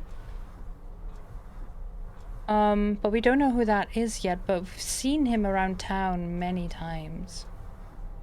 But I think that we can only go there if we manage to go to, like, have... Oh, hold on. When we went to Casa Verde last time, we needed legal proof or something to get in. Maybe we get that through Ben. Or we could pretend to be sent by a lawyer to handle the divorce. Maybe Quincus is in there, in the Casa Verde. Yeah, see, this is the coordinated strike, but the matchbox is not here. So let's talk to Ben today. The industrial block. I'm sure there's plenty to find there.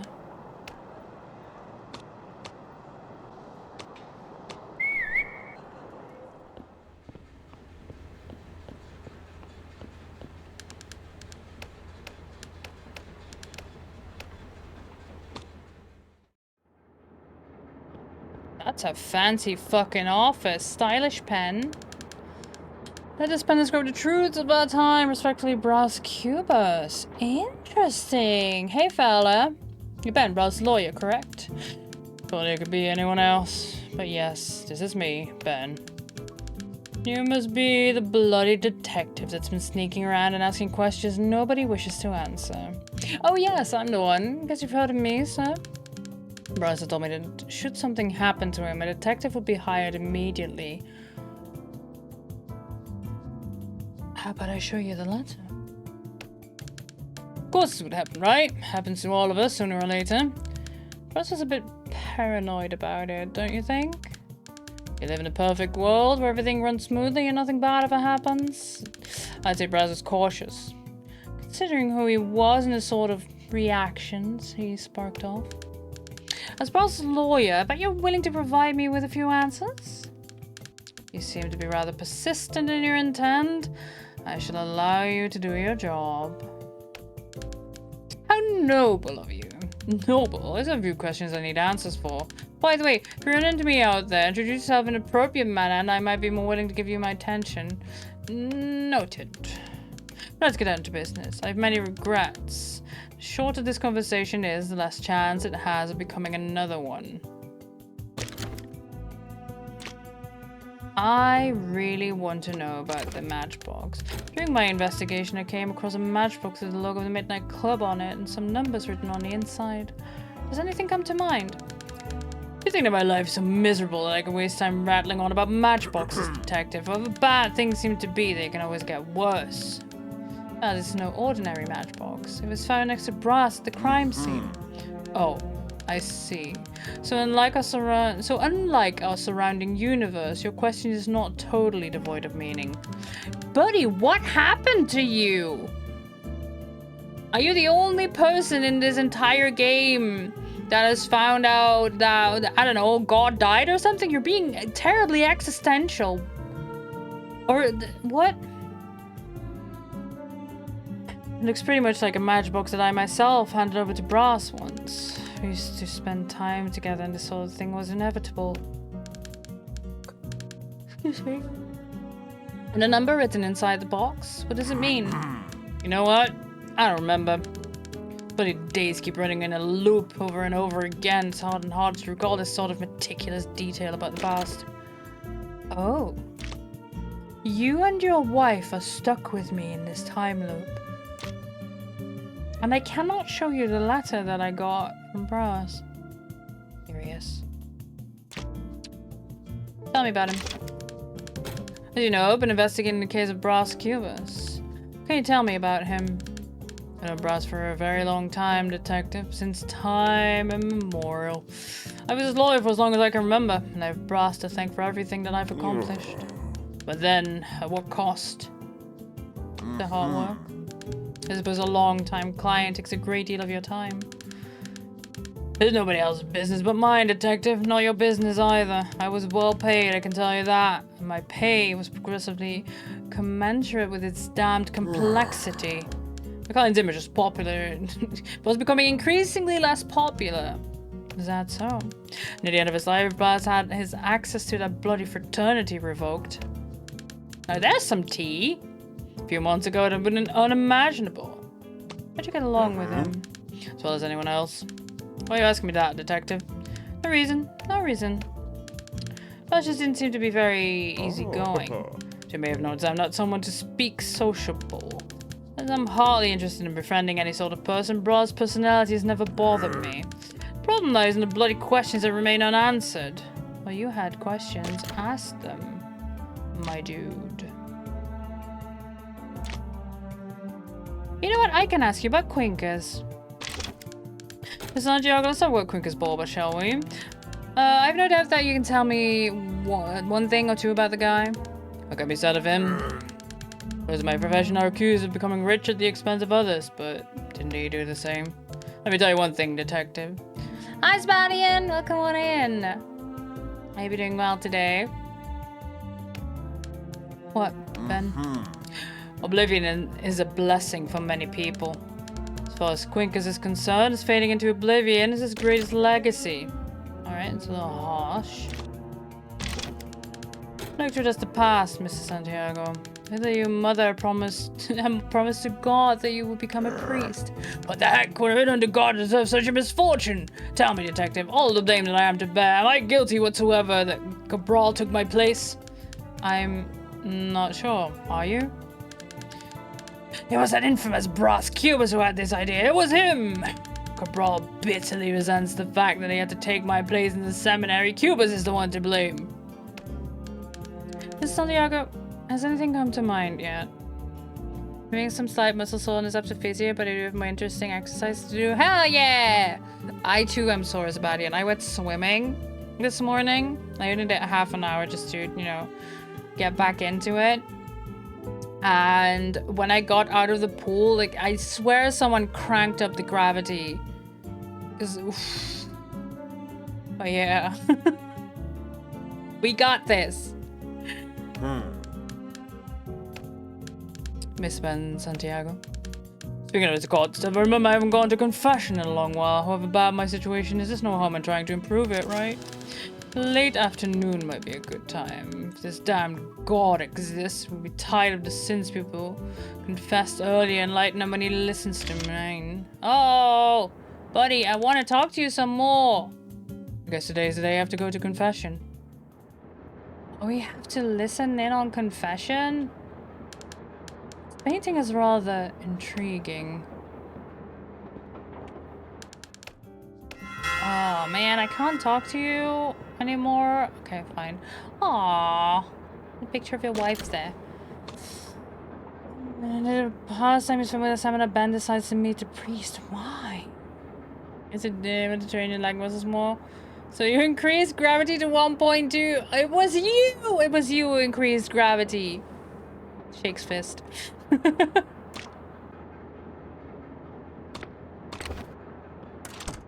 don't think... Oh, actually, I can. I am in time to talk to Ava about her divorce. Let me me through, let me through, let me through, let me through, let me through, let me through, let me through.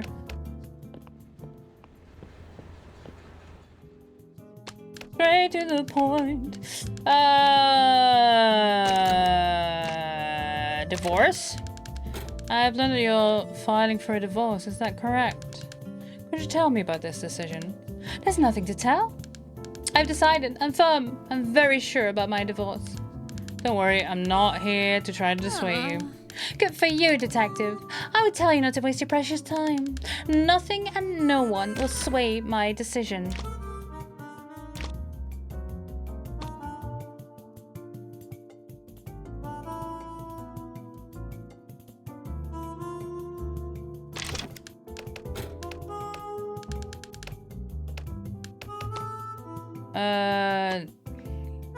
Yes, Cosme is the infiltrator, yeah. And then we interrogate him. Please note, next week you intend to increase it to 1.4. I will note it down.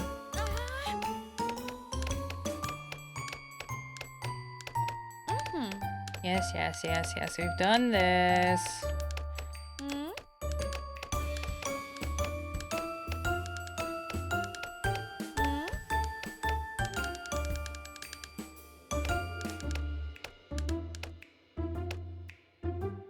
And because we've done this now, he doesn't get the codes either.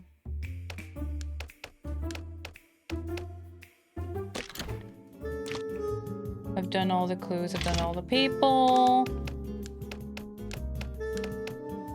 I don't join the strike.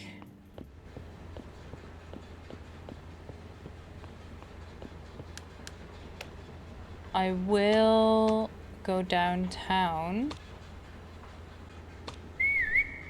It's a late afternoon.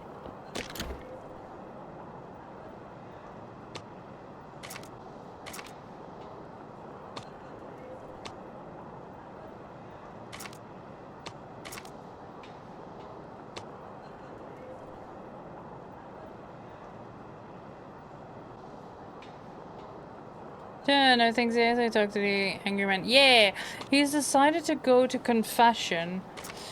So we found out before that he was supposed to be the priest, but they swapped places. We're not sure why, but when we showed him the picture, he decided to go to confession the late afternoon. No one seems to know what the number on this box means. But I do agree with what Coxwood said earlier, that it's probably like a hotel room or something. If I speak with Ben about the subject before 6 p.m., he'll go to church to confess. Need to be a delicate subject? Yeah.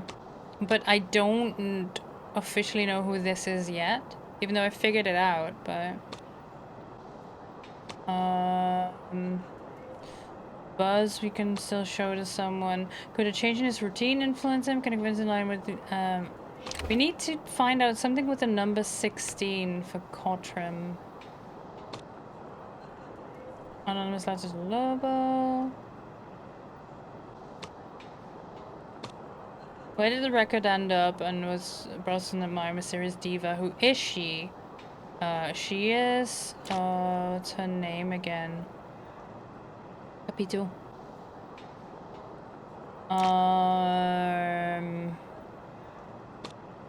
Is this an issue result of any kind of lawsuit? Ah!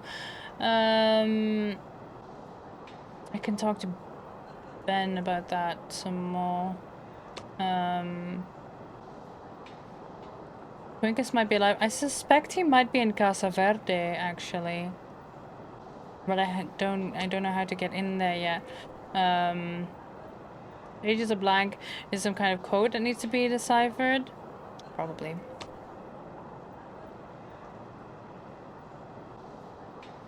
And I can still show the unlicensed medicine. I can probably show this to the professor? Doctor? Question mark? The guy that keeps showing up everywhere, but we haven't directly interacted with. And this is all done.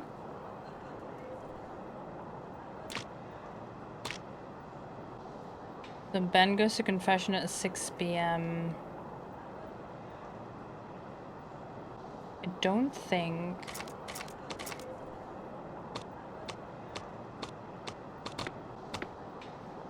I can do anything else here because I cannot get inside the Casa Verde.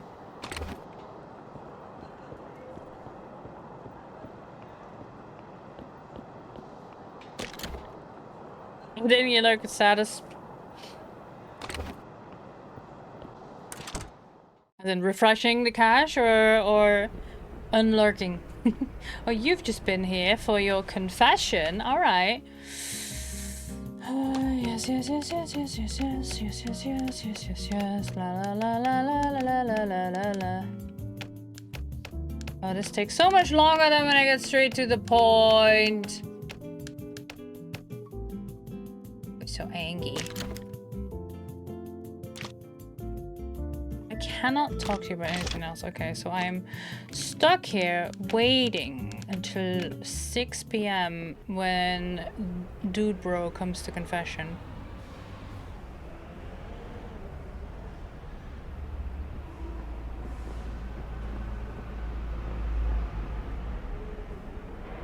Yep. There we go. And I have even more gym equipment at home? Hell yeah. Come on, eavesdrop, eavesdrop, eavesdrop.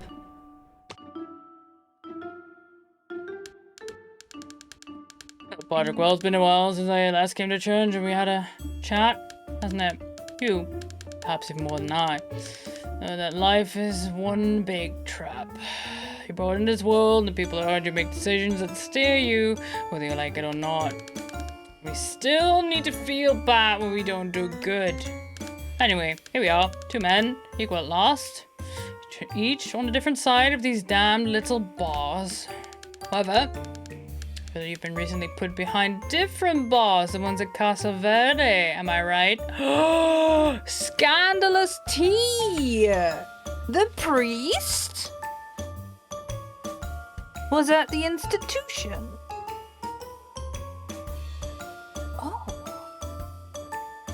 Oh, that's some juicy gossip. Let me really put in my earpieces, right? My. Rita. In a straitjacket and everything. Oh, he's so angry. Not even God could save Padre Cabral from Casa Verde. A shame, Padre. Expected more from a man equipped to deal with the forces of evil. Maybe none of us are good after all. I just hope you hadn't confessed too many of your sins during your stay. Amy! Chat, scrolling cannot replace caffeine. I tried. RIP. Go get caffeine, buddy. Oh, this morning ooh, you had a crow on your balcony? Those birds are big. I just now saw an air battle between two. They are big. Crows are really big, yeah. Ravens are even bigger. Like, I thought crows were big, but then I saw ravens up close. Those are huge.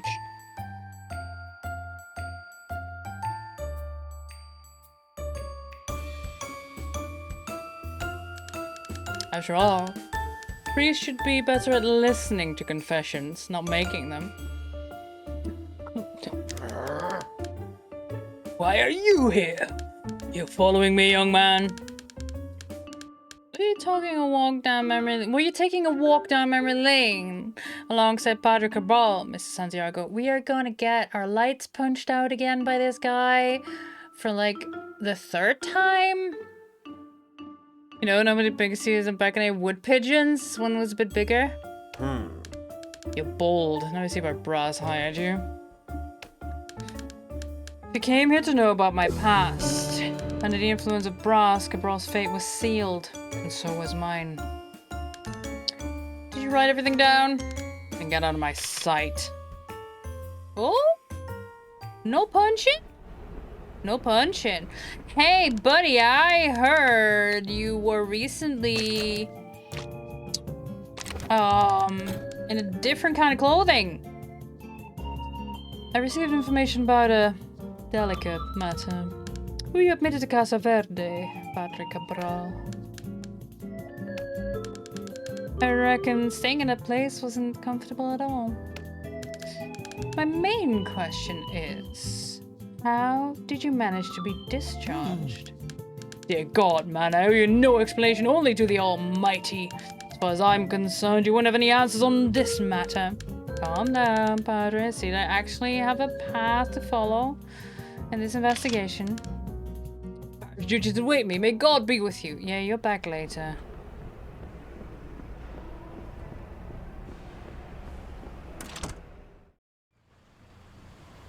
I took the Blue Heron, which visit the neighbors at times.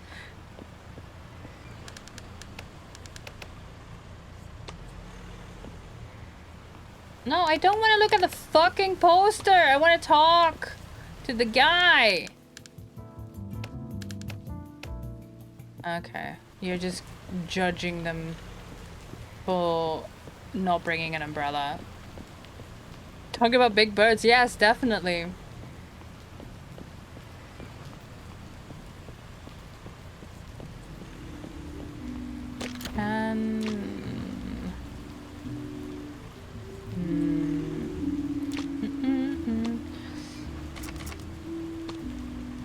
It was sealed, so was mine. Buys brass for sending him to the College of Priests in Ben's place. This is text was have valuable information about Ava. Yeah, we need to talk to her tomorrow. Sophia hiding inside her dressing room.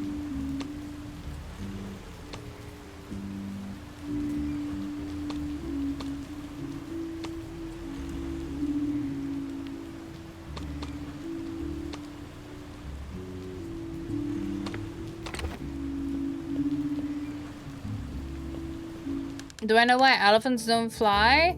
Can you imagine the mess would make? Oh, and not to mention the velocity of that thing. Yeah, yeah, definitely. And wouldn't just leave a mark, it would leave a dent. 9 p.m. Is she not coming in yet? Restaurant. I don't think I can talk to you. Oh, it's 9 p.m. You've done your confession. She just came in. Does he go home? No, he goes to the fraternity after that. He did say that if I introduce myself properly, he might be willing to talk to me. I won't have much time. But better make use of it.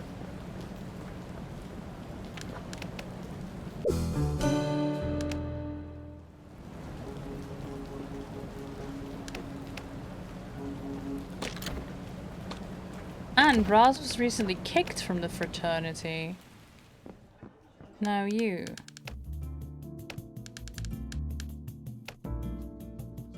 Oh, do you think I can be of any help? Lawsuit. You seem to be familiar with the newspaper The Buzz. Can we talk about its first issue? Oh, it's a regrettable publication. There's a hell of a headache. These bloody humanitas. Oh, rag was a huge mistake. Brad's public image was already somewhat tarnished as he'd been involved in politics with a bloody newspaper. He had the reputation as a rowdy man. Did he? As if I didn't have enough trouble to handle it. Yes! With that issue of The Buzz, his quarrel with Lobo Neves was put in the spotlight. Lobo Neves and Cube was always fought, yes, but deep down it was because they used to think alike. They were always fighting over the same interests. Braz was sued for it, and I had to intervene. I vehemently attest that my client, the distinguished Mr. Braz Cubas, is exempt from any blame for the words uttered in his newspaper The Buzz. He must actually turn all our attention to the nefarious doctrine called humanitism, the true culprit for corrupting and influencing his actions. Furthermore, I recommend that all material relating to this sect of lunatics be destroyed. Oh. Some people will be happy to take on more work. Certainly increase your fees, am I right? Detective, if I were merely interested in financial matters, I wouldn't be in such dire straits. So many years, all I inherited from Cubas was a handful of secrets that I'd rather not know. Did you say secrets? Did I say secrets? It's a matter of speaking, Detective. I never mentioned anything that could jeopardize my client's case. Like adultery or access to hidden compartments through marble busts inside his residence. Yeah, definitely. Let me take some notes. If you know what I mean. I think I do. I need you. We tried to talk about Quinkers. You didn't want to.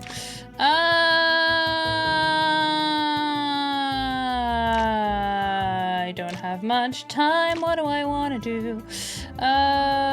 This lawsuit. Any information you could share about your defense and lawsuit Lobo Neves filed against Brass? I think adding new information about him. A client like Brass Cubas all these years was never an easy task. You seem relieved at the fact that you don't need to work for him anymore. Touché. His sarcasm resembles his own. As far as I know, two of you have never met. Well, even though he could be a real pain, he was the closest thing to a friend I ever had. Really, Mr. Santiago? Ugh.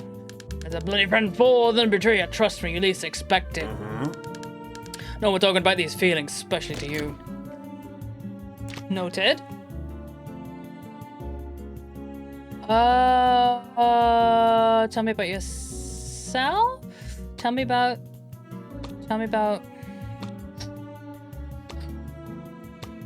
Let's dig up some more dirt on the priest. What could you tell me about Padre Cabral, Mr. Santiago? Few things. Known Cabral since we were children. Before he started to follow the laws of God, before I started to follow the laws of men. It's but amusing, if only a little, to think of the prominent position he holds today. Yes, Socrates still offers some advantages, doesn't it? It's amazing to see how eagerly ordinary people listen to deliberate lies told by priests and religious leaders. Maybe Padre Cabral should be more grateful, concerning the detours and the journey that took him to where he is today. Ah, no! We pass out mid-conversation! Okay, fine. I got some more. Yeah, I got some more for you, bud. Something like listening to a man of the law talking about a man of the church. Certainly Ben Santiago can help us better understand our holy suspect. After all, it was Cabral who became a priest instead of him. But what did Ben have to tell us about him?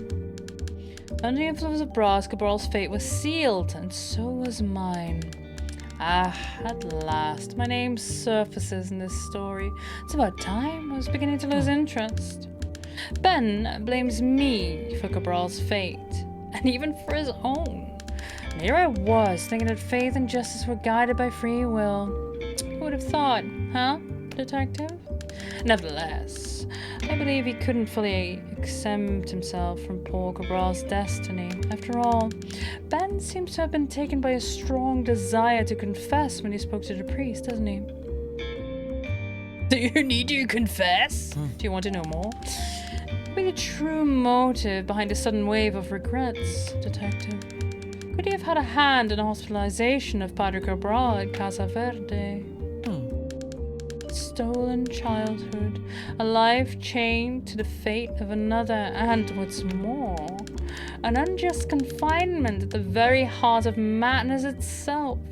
Surely there were ample provocations to stir even the faintest desire for homicide. Don't you agree, detective? We need to investigate further. Cabral is likely concealing even more sordid secrets. Could it be that Cabral was the one to assassinate me? What about this other fact? And so, detective, who is the one who brings us news to Lobo's file? Oh, Ben. What an unpleasant character wrapped in a cheap suit, I have to say. Lobo, Neves, and Cubas always fought, yes, but deep down, it was because they used to think alike. They were always fighting over the same interests. What? Comparing me to that pathetic fool? Nonsense. To compare me, a great visionary, to a diminutive politician who keeps his post by robbing pizzas and PayPal. Oh well, what could we expect Ben to know? He was only my lawyer. Although he had access to a great deal of information about my life, as was required for his work, I certainly didn't tell him everything. For example, there are many secrets in my house that I had to keep for myself. But it's not me we're investigating here, Detective. We're investigating Lobo Neves. Let's go back to Ben's words, always fighting over the same interests. It's true, Lobo and I were always at odds, constantly disputing something or other.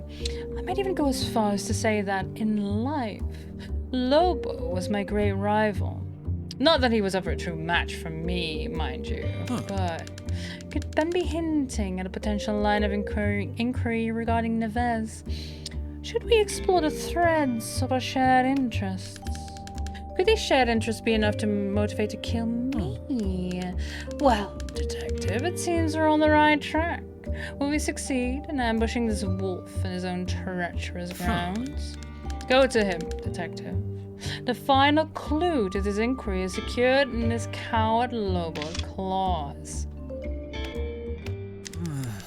No one feels comfortable in recounting the times when they were prosecuted, including me.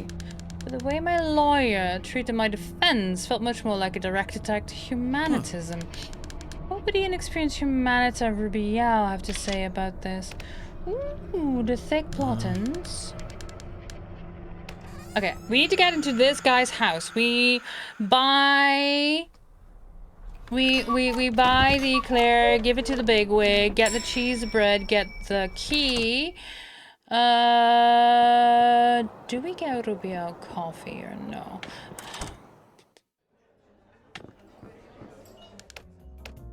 Cheese bread.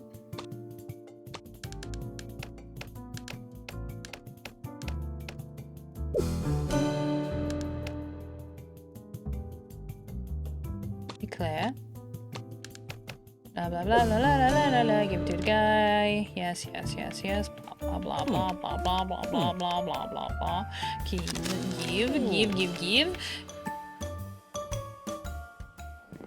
Can I talk to you now? Point.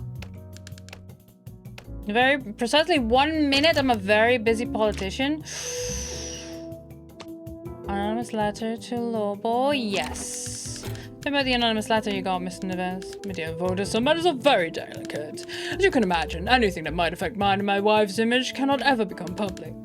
I say this for your own good. I'll be clear. Alright. My investigation revealed that you opened a lawsuit against Brass Cubas because of The Buzz, his newspaper, correct?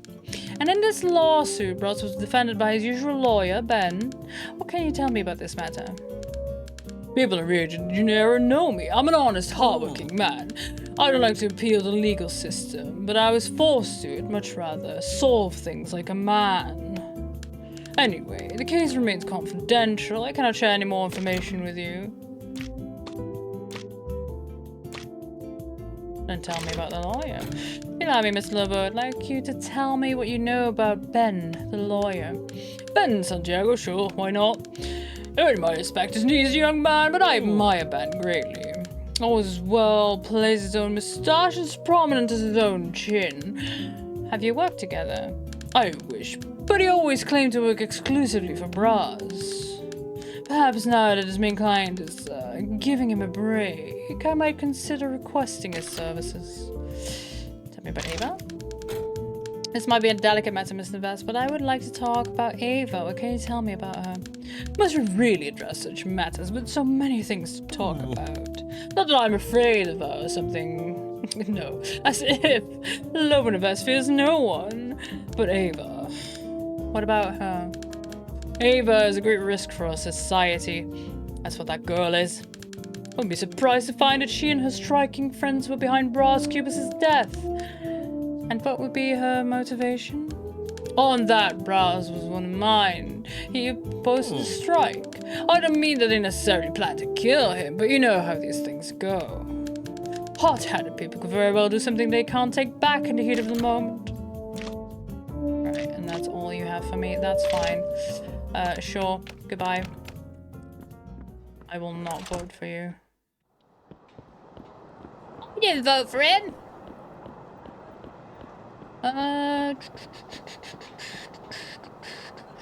Come here. La la la la la la la la la la la. Have some cheese bread. Do, do, do, do, do, do, do, do. Yes, yes, yes, yes. And then get that key.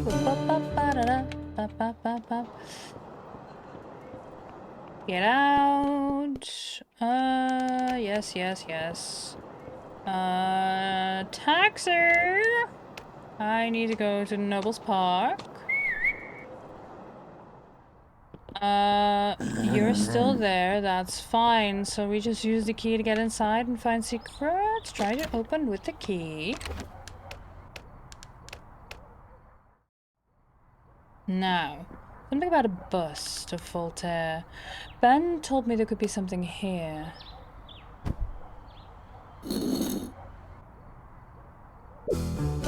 Keepsake of a lover. Oh, bras come up more. 2 bras with love? That's... Perilia? Or is it someone new again? Okay.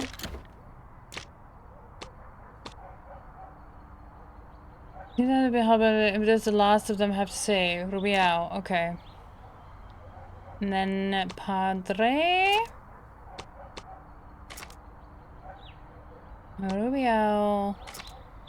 Yeah, we need to talk to you. Lobo.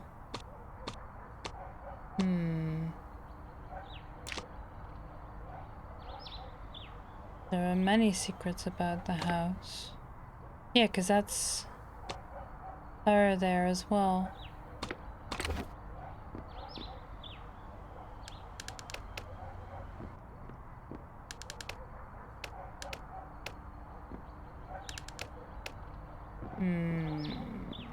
Yep.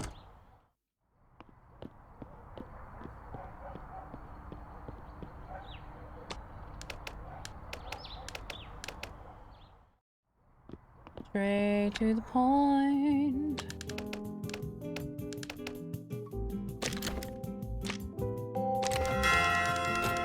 Here the Bras was sued over one of his controversial publications. The defense lawyer blamed the negative influence of humanitism. As you're the heir of this doctrine, you might as well tell me more about the case. Look, officer, I'd really like to help out, but this role of heir is a bit too much for me. I'll let old Quincus here handle that. I must confess that I don't like to delve into humanitism, as it messes up our head in a bad way. I don't doubt that Brass and Quincus' tragic outcomes are related to humanitism. Oh? What's the effect of humanitism in your opinion? I don't know, officer, but they're too attached to the super friction thing. The dog just has a question mark this time, like, dude, what? Because I feel the same, honestly. Superstition? Yes, you see, they believed in some kind of mirror that would awaken a true humanita. Of course, it never worked for me. What a crazy idea. I know, right? But here, you can have it. Maybe you'll find a lunatic that can make sense of it.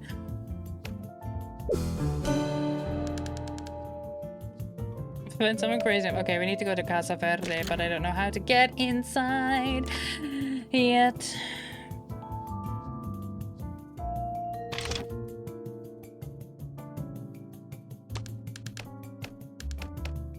Okay, what if I went to the harbor again? Is it the harbor? No, it's the industrial block. To talk to the lawyer again.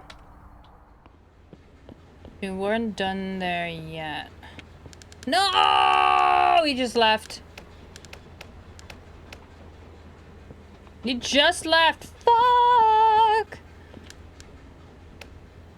And he doesn't even go to confess. Fine, we'll meet him at the harbor. The fraternity. What are you doing with the crates here, by the way? Why are you hiding? Oh, because you go there. And then you go there. And then you go... Ah, I see. I see, I see. Changing his routine. I still haven't figured that one out. Don't you recognize me? No, no, no. I'll take the fucking fez. Can I give you the fez?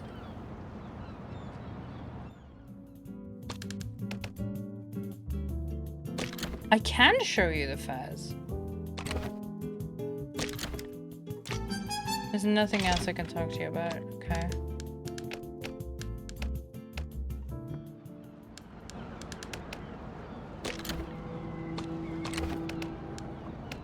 Whoa. Member. Where's the big wig? There you are.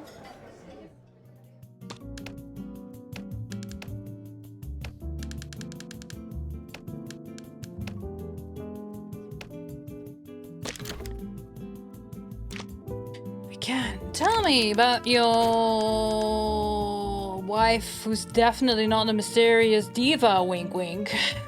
What do you know about that music record by the mysterious singer, Mr. Santiago? Is there anything you'd like to share?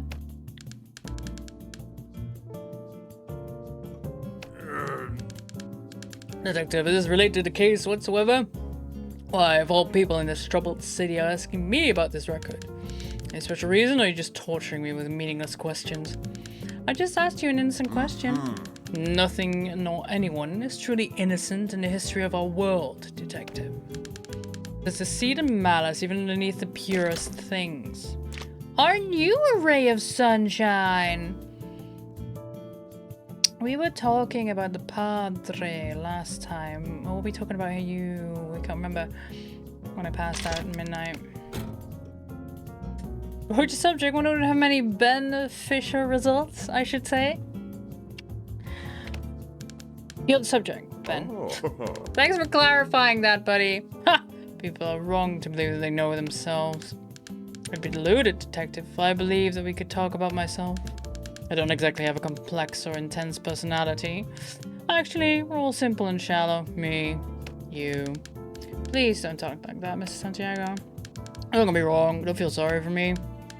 Besides, even if I could tell you about myself, I wouldn't do that. I know my rights, Detective. I'm not obliged to tell anyone about myself.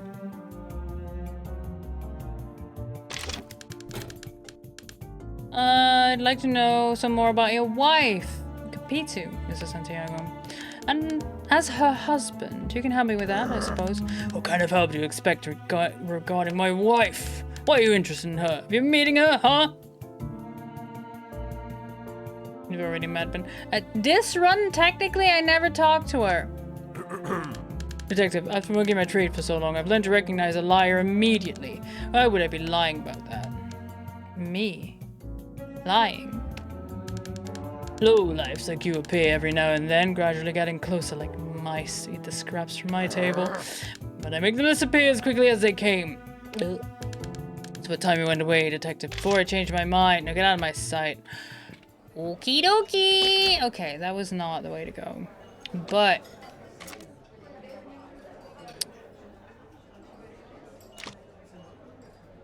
fuck, yeah, but I don't know how to get in?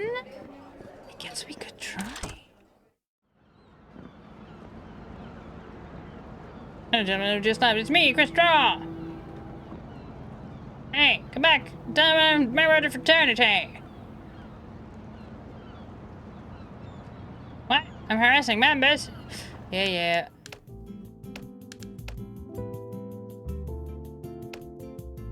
Show you the hat? I don't need it anymore this run. I believe you're missing something. Hey, it's my freshman hat. How did you find it? Well, I'm an excellent detective and I have my means. Oh man! This Gottram's rag, that old brainless brute. But it has something to do with that dissident needs of his. If you knew what he did, their bond would be completely shattered. What did he do to earn her disapproval? Well, when you agree detectives so full of tricks, fine. If it means teaching Gottram a lesson, I'll tell you. That troublemaking niece of Gottram used to bring him letters addressed to Brass. But Gottram was never happy about it, so the mail never reached their destination. The Gottram prevented Ava's letters from getting to Miss Cuba's. Oh. Très bien. Do whatever you want with that information. Now, excuse me, as I'm off to prove that I belong to the city's elite. Hiya, Friars. Shaking your booty at me. See, I'm a member of the fraternity. Get out of my way. Okay.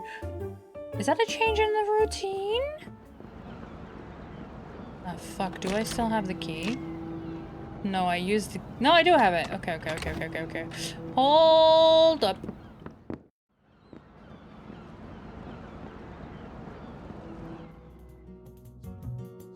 Straight to the point. I don't have all day. Heard you prevented Ava's mail from reaching Mr. Cubas. What the hell? I won't tell you, you nosy fella. Very often. What about you? Are you used to swiping other people's letters? I did what needed to be done. I never allowed that ill-fate relationship to go forward. I knew at some point Bros would find a way to break my niece's heart. Don't you regret fooling Ava like this, not giving her a chance to choose on her own? I did not always make clear to her that I was against this relationship, but I did. Nowadays, with all the mess that's happened, I see that I was right from the start. All my shit fine, everything care of my own business. Good thing the thing that happened yesterday didn't count as an incident. Am I gonna be quick enough? No, there's no way. They don't got hurt today. He lives with accidents. The donkey will be drawn today.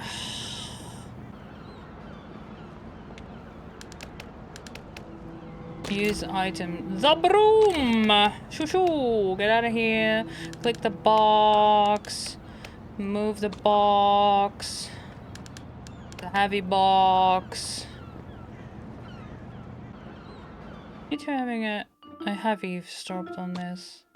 Like, so, yeah, his wife. I didn't show him the key yet because I was late.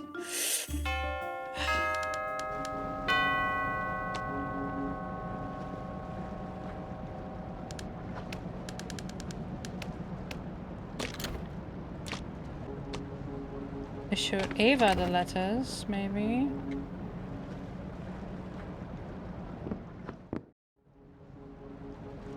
So that is probably the change in routine then.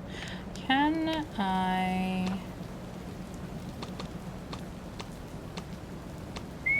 7 p.m. But I needed... Like the establishment authorized... Mirror? Doesn't look like an authorization. The broom! No, okay. Okay. I need authorization to get in there. Okay.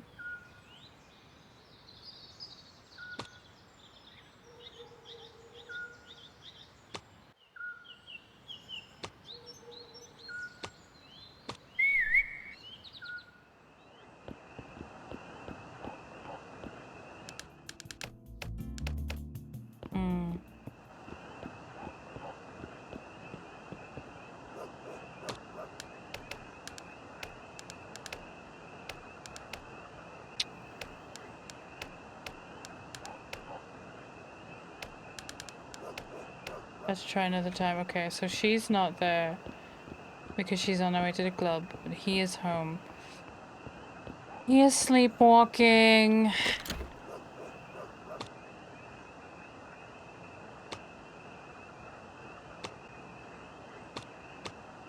Authorization.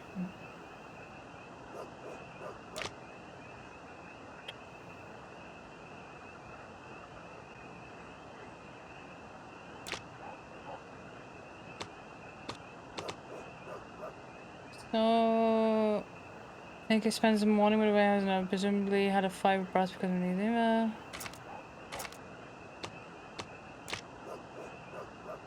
Wait, here. So, I need to get the key. I need to show the box with the lion.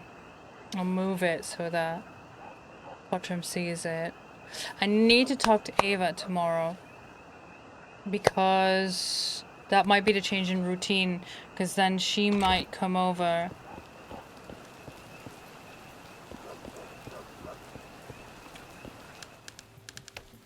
Mistress, what are you doing? Young man pretending I'm not here.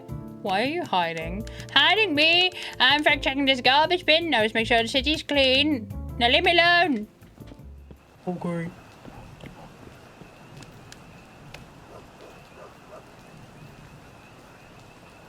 Anything else I can do? Not at the moment.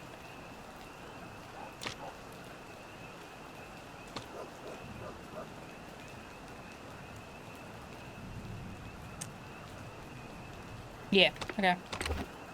Just end the day.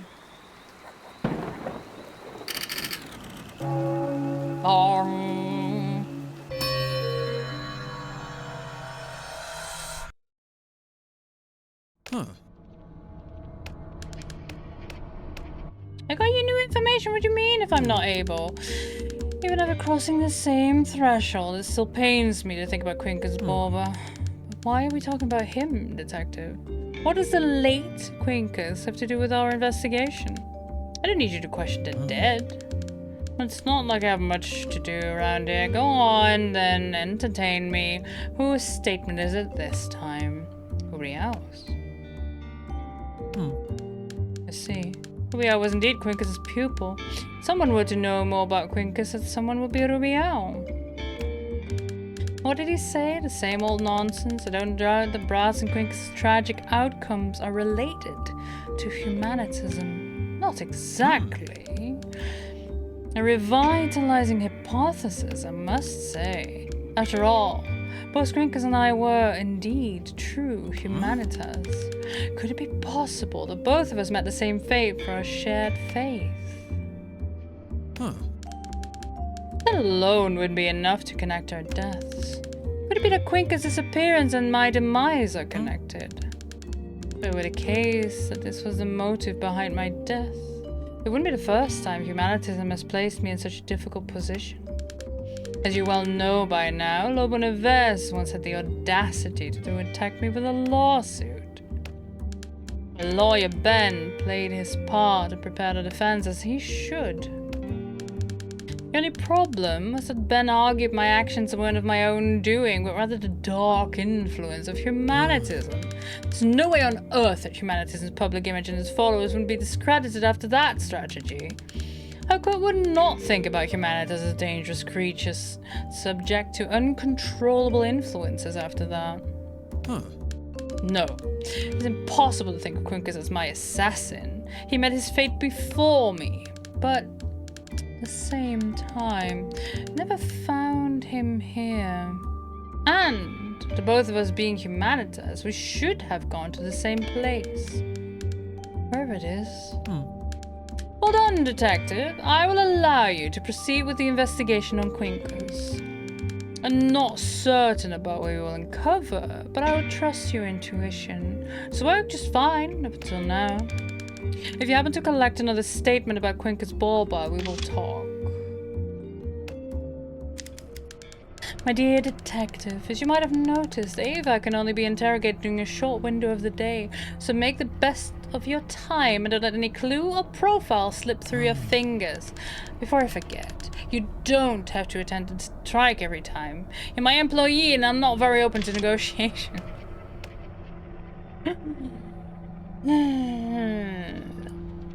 Listen, buddy.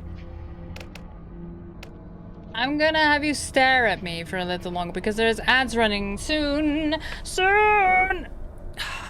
And I need to stretch and do a bio break real quick. Little shit. Yeah, he keeps saying that he will pay my fee, but A, he is dead, and B, we never negotiated a fee. So, you know, whatever. Friends, take this time to go take care of yourself. Go. Also, take a bio break if you need to. Grab you some hydration, grab yourself a snack, check your laundry, take your meds if you've not taken your meds today, but you still can. Please do, friends. And I'll see you all in about 3 minutes. All right? All right. Be right back.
Oh, hello.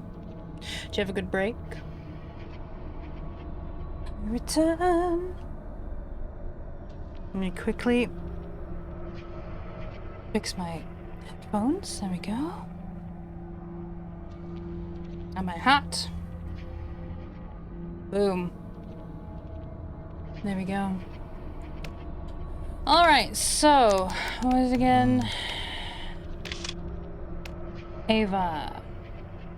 Alright, so. Get the key. Do I need a key? Yes, I need a key. Should I get some eats and take a break from the arts? To return soon? Do it! Get some eats. Ooh, purple crystals. Nice. Yeah, go take care of yourself, Karma. Well done. So get the key for the lion hat. Get the broom, move the box. Go to Ava. Talk to her about the letters. Think I should be able to do that quick enough. Yes, yes, yes, yes, yes. Get up! Get up! Get the cheesy bread.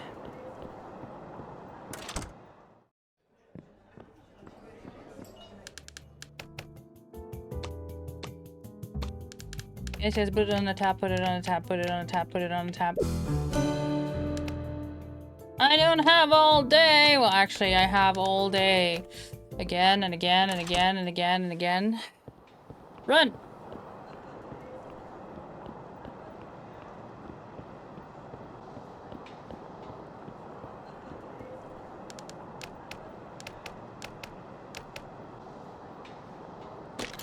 Feed the pigs. Come on.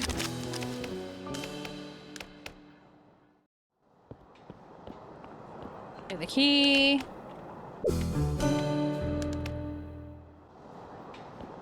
Run, run, run, run, run, run, run, run, run, run, run, run. Run, run, run, run, run, run, run, run, run. Hobba?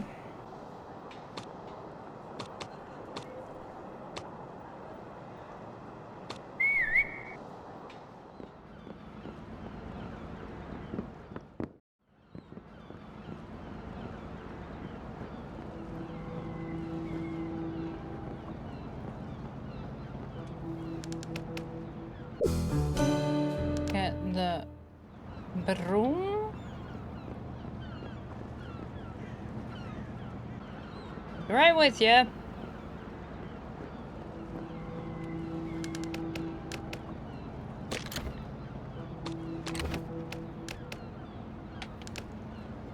Move the box.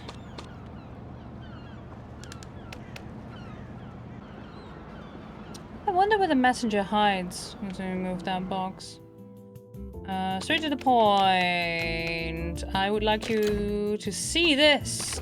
Look, it is a lion. Ooh.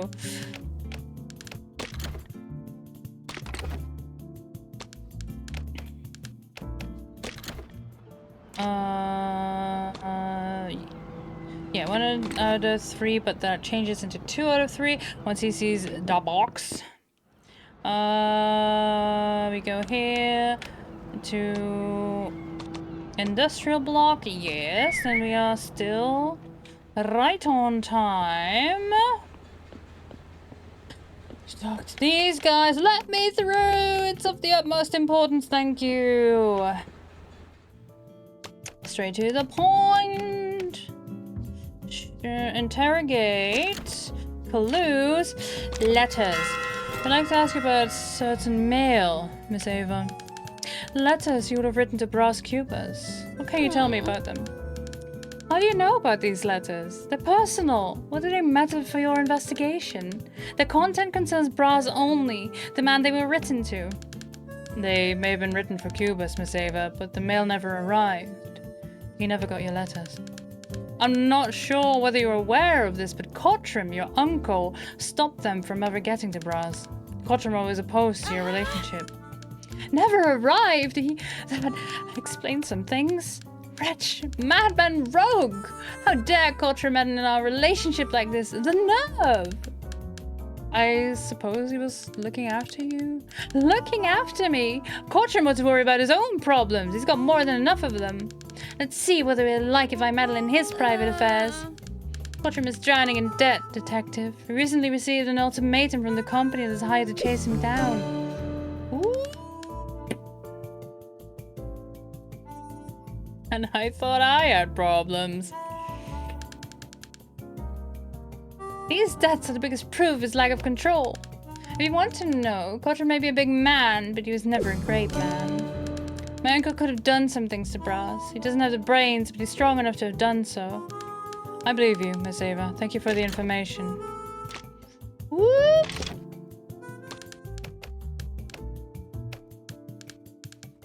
Yes. No! Because if I join the strike, I too will end up in Casa Verde. But what I do need to do is go back. Quattrum!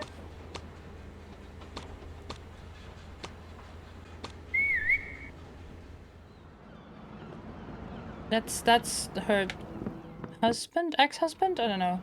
Are they divorced yet? No, we get to see what happens if there's no crate to hide. Does he hide here?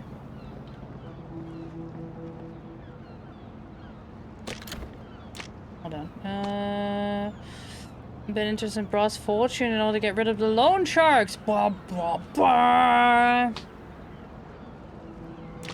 Could that be the change in routine that we're looking for?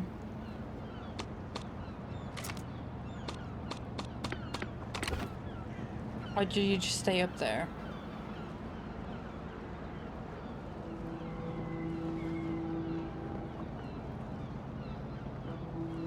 You just stop there. Okay, fine. Oh. You two are in a heated discussion. I've already seen this. Merchandise are taken to the warehouse. Yeah.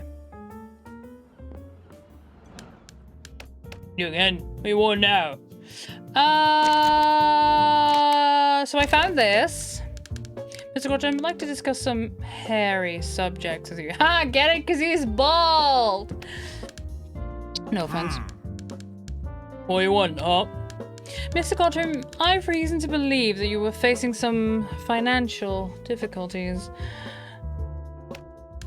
And coming from someone like you, who is part of a wealthy family such as Brass's, it's hard to believe. Brass? What's that to do with Brass? My business on my own. I had no way of mentioning Brass to me. Well, Ross Cubis might have been a difficult person, but he helped his kin. Unless there was a reason for him not to want your well-being. Perhaps there was a quarrel between you. I remember a heated meeting between you two in which the poor mailbox played the fiddler. Isn't that right, Mr. Quattrum? Oh, don't say that to my face. It was nothing. Brass could take that. Brass and I, real men, sell things like this with our fists. That was nothing, you say, huh? Was it really? Because apparently, in your last bonding session, you threatened Cubis's life. Your own boss, the businessman Chris Straw, told me this about you that day. At the end of the fight, Quattrum threatened to kill Brass. I feel like I'm surrounded by savages. Better mind your own business if you know what's good for you. It's only family matters. Brass is family. Doesn't matter how we sell things in my family. Maybe it does. And speaking of family, I've collected a testimony about you from someone who knows you very well. Your own wife told me this. Fights are common in all families, but Quattrum would never hurt Brass. Accidents happen there. Sabina said this. Control yourself, Mr. Quattrum. This is your wife we're talking about. Control myself? You're the one who's losing control with this blabbering. Maybe not you control yourself and shut up or you spare yourself a leaf. What'd you say? Seems that when it's to control other people, your shiny hand works really well. Like, for example, to stop your niece's letters from reaching Brass. Enough, you hear me? Enough! Stop involving me and my family like this. You stop now, and you leave this talk without needing a straw to eat. Well, you can break me apart. My investigation is more important. Besides, tomorrow I'll be whole again. What? Nothing. Use any force you want. Mom, I'm not going to use force. You know what's worse? I know what's worse. You're right. Am I ashamed of hiding my letters? I am. To regret to sign them? Not at all. I did what I did to protect Ava from Ross. It was a skinflint. Only thought about himself. I think I understand you, Gottrum. But you know what that resulted in? She found out anyway, by other means. Me! To point out, I know she right. Her reaction was negative, naturally. She told me the following about you and your possible fault. My uncle could have done something to Brass. He doesn't have the brains, but he's strong enough to have done so. Was it you, Gottrum, Brass's murderer? Could more than a mailbox have been destroyed in these disagreements? To finally put an end to man and meddle in all aspects of your life? My old niece suspects me, well, that's how they see me. Take me if you want. In a fight? On a date? Oh, behind bars! I'm not a policeman. I think I'll do less harm to the world behind bars. And I'm not smart. All I have are muscles. So I end up involved in busting hustles to pay my debts. Which you can provide my family without arms. Tell with Brass's inheritance. But why is accepting Brass's help so bad? Brass is unpredictable, paranoid, selfish. Never thought about how things he did could affect others. Never changed his ways. In the end, it's like this. I don't need that stingy guy's money, and you know what? I'd punch Brass for free. He'd say that about himself, yeah. Harsh words, Mr. Gottrum. You've been through thick and thin lately. Letting one raise his edge, taking risks and making decisions that men in calmer waters wouldn't dare take. Your history of fighting and arguing, aside from the clear distaste for Brass Cubis' character, positions you as the author of this crime before that. Ooh. Brass, there you are. I must speak with you. But isn't my favorite brother-in-law? Brass, I don't appreciate the way you talked to Sabine earlier today. Oh, really, Gottrum? As if you didn't already have your own problems to take care of. You all want to talk because your life's so perfect. Seeing a married woman, you see the risk you're taking. I know, Brass, all this tension, one of these days you'll turn up dead in some alley.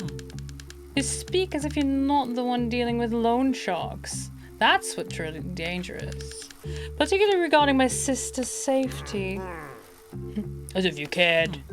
See, Gottrum, you could channel that interest you have in other people's business into what's happening under your own roof. Your absence could make Sabina turn her attention and affection elsewhere. For example, towards church. Or you, foul mouth, take this! Oh, that was close. Close, you come here, you coward. Coward? You see what I'm made of, you brute?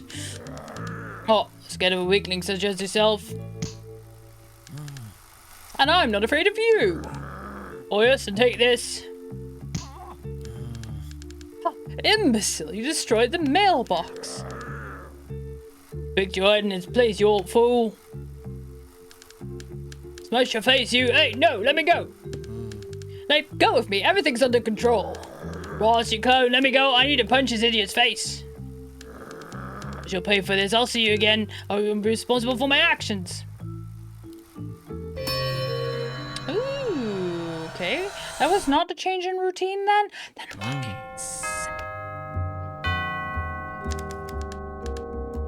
Word from Ava on Gottrum. What did she say about that thug? I'd be surprised if she said anything incriminating about him. Would you look at that? Who would have thought? This is very impressive. Interesting. I know very well what a great woman Ava is. She doesn't lower herself down to lies and subterfuge. Nonetheless, Gottrum is her own uncle. First, his own wife insinuates the possibility that he was the criminal, now his niece. Gottrum's little forklift operator hands seem more and more to be dirty with my noble blood. We must proceed with caution and stick to the facts.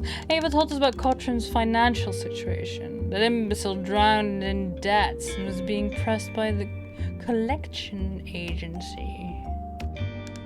Therefore, Gottrum have motives that won't be dead.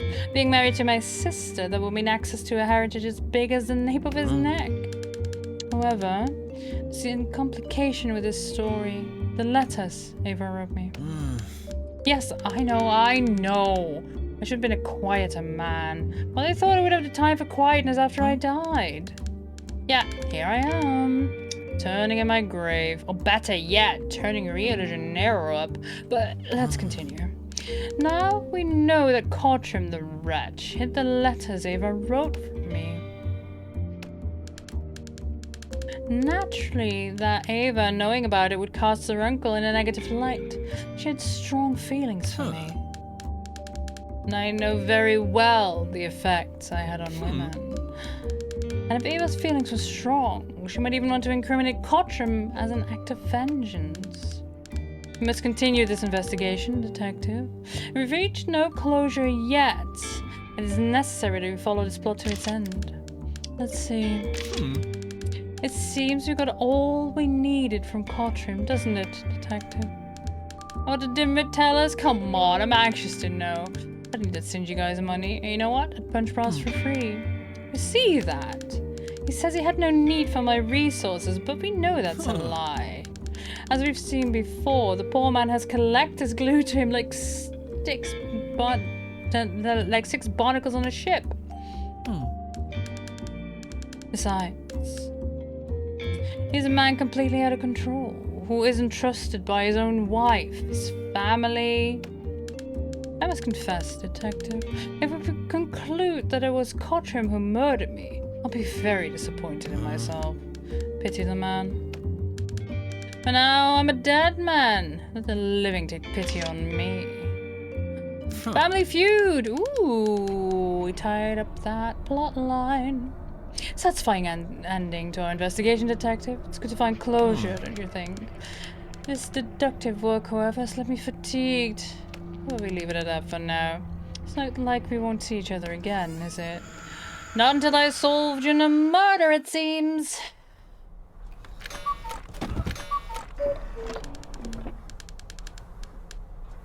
Nothing is starting the day with a hard fall. We see things from a different perspective. So, 10 a.m. at the manor. And at 7 in the harbor. 8 back home. 9 probably at the bar. Because we've had statements about that, but that's apparently not enough. 10 p.m. downtown. 11 murdered? Question mark. Midnight found dead.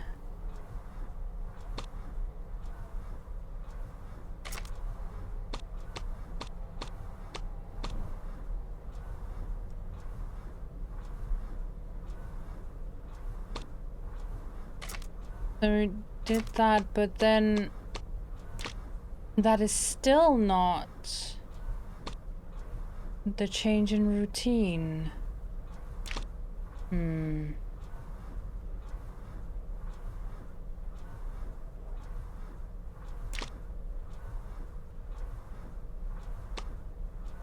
was depicted in the portrait that Bras kept hidden in his house? Valeria. Okay, let's go talk to her then. And also Capito. Because I feel like I have a lot more questions to ask you that I haven't really gotten around to. Now both of those will be in Noble Park.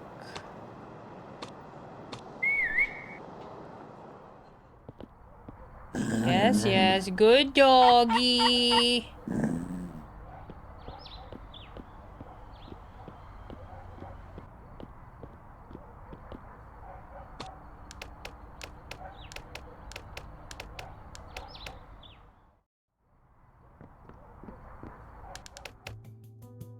Straight to the point. Sure, I'm not carrying any items now because I need to interrogate clues. Is this you, ma'am? That was something compromising. Compromising? Is it something about me? Don't fake ignorance. What do you have to tell me about the photo you sent Bras with the love confession? How did you find out? I'm not going to boast, but I'm very good at my job. This is a serious matter. Tell me about you two. Oh my god, how embarrassing.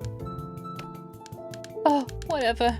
There's no use in dragging out this lie. Yes, Braz and I were living a secret romance for a long time. Secret? Are you sure?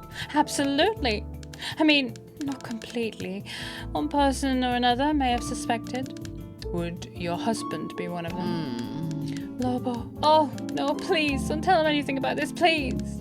I'm sorry, ma'am, but I need to know if your husband could have found out about the romance and committed an act of vengeance against Braz. Let's make a deal. I'll tell you something personal about Lobo. I beg you, don't expose my affair with Braz. This could end our lives. Let's do this. Give me the information and I promise to think about it. Lobo and Braz were always competing, especially in politics. Braz was one of the names listed for the state secretariat. However, he was removed at Lobo's request. Once I found the draft of a letter he had sent the governor. In his letter, Lobo discredited Braz's image because of his unpredictable attitudes. The creation of that cursed newspaper, for example. Ooh. Your Excellency, I am writing to Your Excellency to express my deep and well-founded concerns regarding the recent conjecture of the nomination of the despicable Mr. Braz Cubas for the relevant position of the Secretary of State. The reputation that precedes him is unfortunately notorious within our society, and his shortcomings have led to his permanent exclusion from our fraternity, an act that, as Your Excellency well knows, demands deep reflection and unquestionable justification. He's an unqualified individual with a terrible track record. We don't want him around. In light of these circumstances, and I personally ask this with all my heart, moved by the public interest in the success of your administration, I submit to your highest consideration the re-evaluation of such an appointment with the utmost respect for your authority, but with the inextinguishable certainty that the choice of a Secretary of State must reflect irreproachable suitability and competence. With my highest regards of esteem and consideration, Lobo Neves, your attentive colleague. And with that, Lobo decreed the death of Braz's political career. That's some serious dirt right there.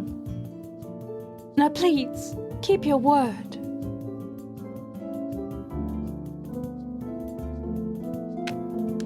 Yes, of course, Madame Virginia. I'll do what I can. Letter from Braz to the detective? Yeah, sure, why not? I received a letter from Braz this morning, Mrs. Neves. Do you believe it? The subject is Braz. I can believe anything, even more so in his letters. Braz's correspondence has great power, especially the destructive kind.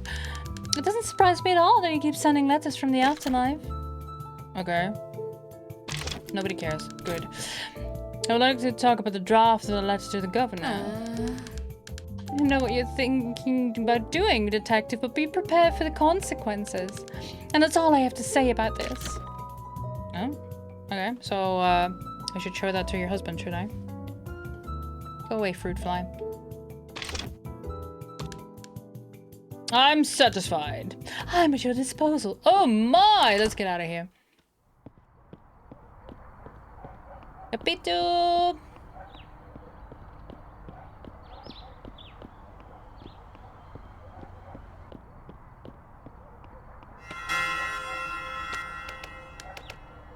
Nobody's answering.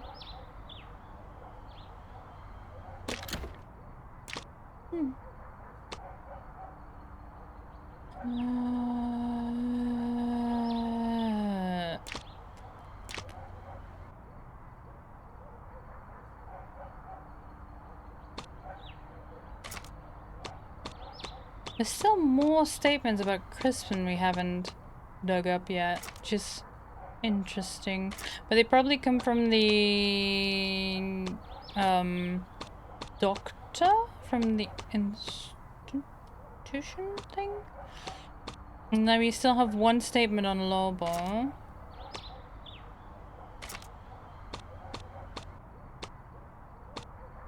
Let's see.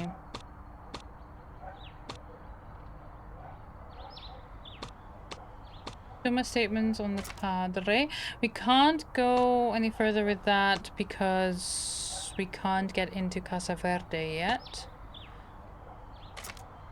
You tried to talk to, but you've been apparently on the move. Press straw. We have no statements on this man, which is curious. Sabina did the thing. Quincas still 2 more things. I think he's in Casa Verde, honestly. Sophia, no statements on her yet, but I haven't gotten in a dressing room. Yeah, the Strikes wants to have valuable information about Ava. I wanted to talk to her, but she's apparently not home.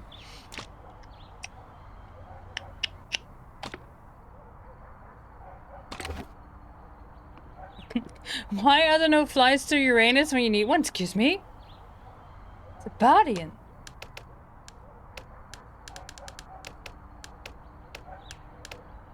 Oh, now I can get in. Okay. Apparently I had to wait until noon. Straight to the point. Yes, yes. Interrogate this. Feel a little sentimental right now, investigating. I have a feeling our next subject will be a matter of the past. Artemis, hold on. 69? Yeah! I read it! Did I do it correctly? I do.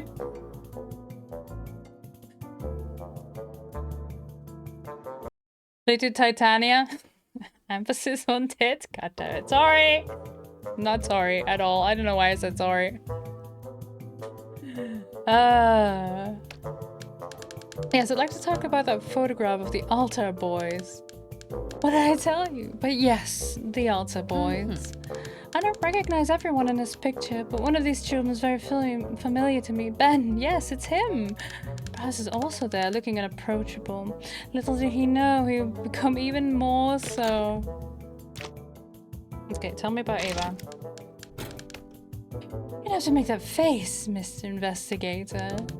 I know what you want to ask me. You do? You want to ask about Ava. We only became friends recently, but the connection between us was almost instant. I only knew her from the news. Even with all the attacks she endured, I could see she was fighting for a just cause. So, I made a point of meeting her. Now, ma'am, don't you think? Investigator, now you answer me this. What connects Ava to Braz? I mean, aside from the attacks he made against her, she was clearly the victim in this situation. Braz and Ava had a romance in the past. She did? That can't be. She wouldn't hide this from me. To my knowledge, Ava was married to Dr. Bacamarte. Another one of Braz Cubus's many enemies. Who at this point wasn't an enemy to this man? Am I right? There he is. With a name that literally means blunderbuss. He's not sounding like an easy to handle type.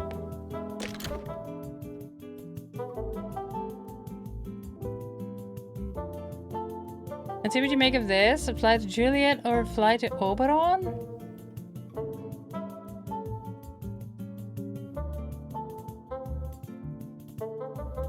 Not enough. Not enough. At the moons of Uranus. I see. Are you going exploring, Zabadian? It's like the tiny. Ah, gotcha. About Bacamarte, is it? Isn't it? I guess you want to know more about him. You're right, Capitu. I don't know him personally, dear. However, if the stories I hear about the doctor are true, I believe I don't even want to ever meet him. And you shouldn't either. Be careful with him. Ooh, tell me about Sophia. Do you hear that, investigator? Is that a melody? Where's it coming from? Something tells me we'll talk about something or someone involved in music. Am I right? You are. What can you tell me about Sophia? What can I tell you about Sophia? I admire her greatly. I'm even proud of her.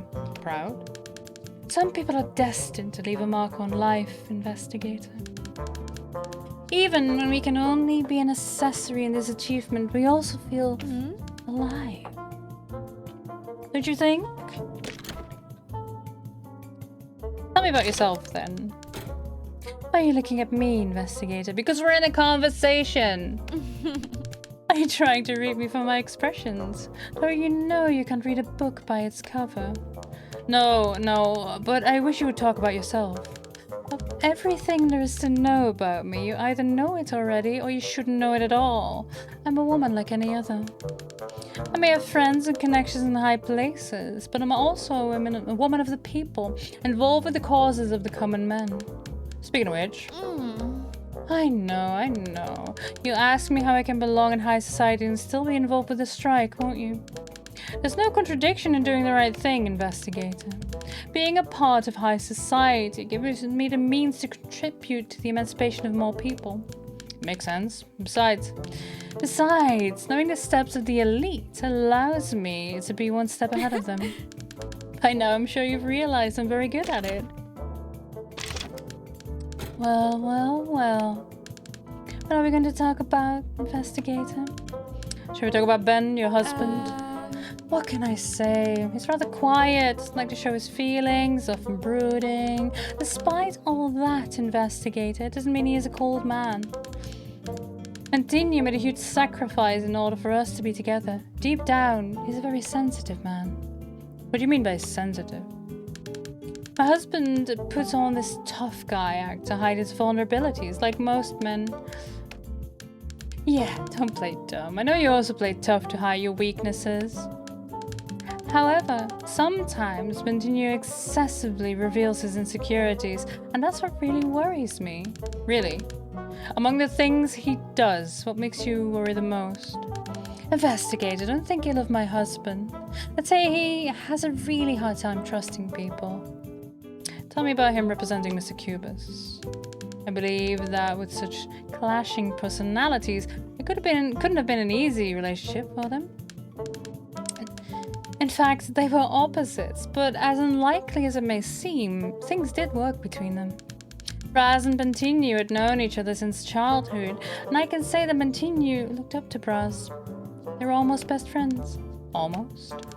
The investigator might have heard of another mess caused by Brass in this city, so you can imagine how it kept Bentinho very busy. For this reason, I believe their relationship became strained with time and eventually shifted to strictly professional.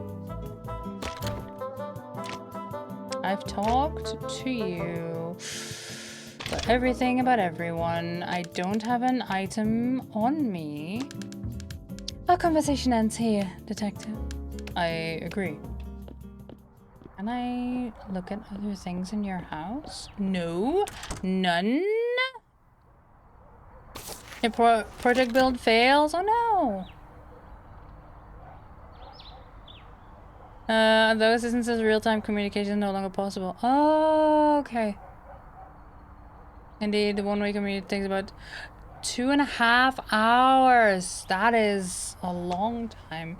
I already know how to find this doctor. Yes. But I don't have the authorization to get there. But oh, that's you going.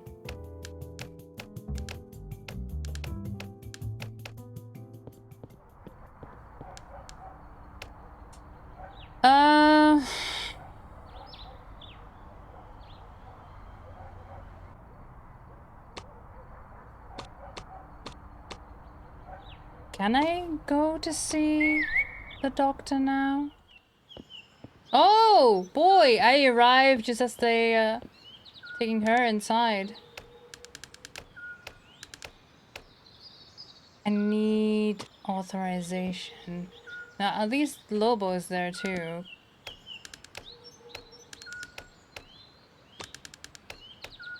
Nope.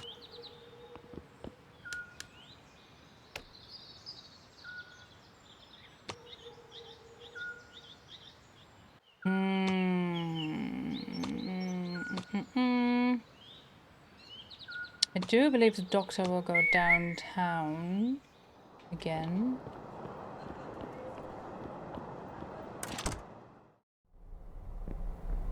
Can I talk to you? about the doctor? I can. Do you have anything to say about Mr. Bacamarte?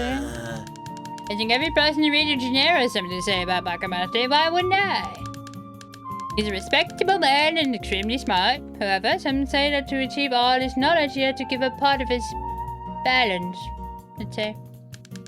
Anyone who hears you saying this might think he's a disturbed man. Maybe I shouldn't trust him. Is Mr. Bacamarte a trustworthy person? My boy, he may look out of it, but he's a rather methodical person. He's against lies. He can even fool himself since he's human, but not lie, never. No matter, must leave for a minute, come back later if it's not too much trouble. Sure. Speaking of which... Oh no, you are going... But...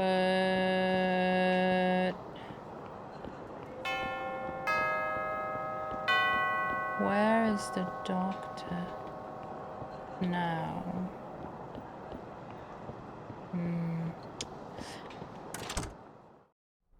You know, I've never been back to the office at this hour, but I've not had a reason to do so.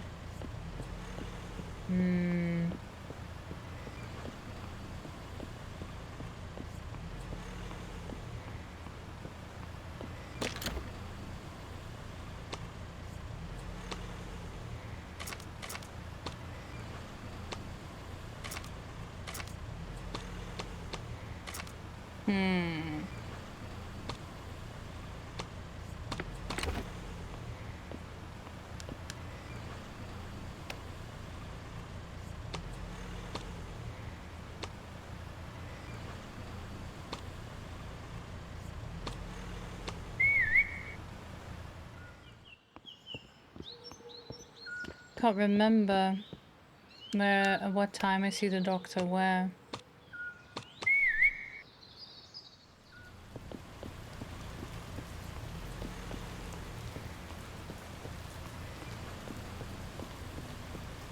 Anyone in here at this hour?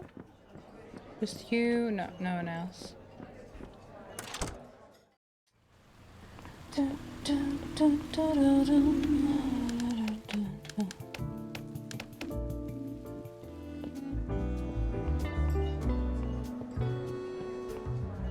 Doctors have discussion with the undead brass and no idea we went after. No, that's the pharmacist. The pharmacist talking to Rubiao who's sleepwalking.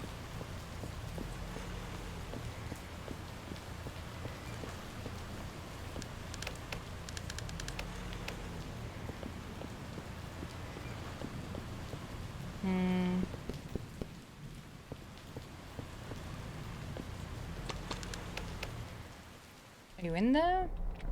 No. The key is gone. Yeah.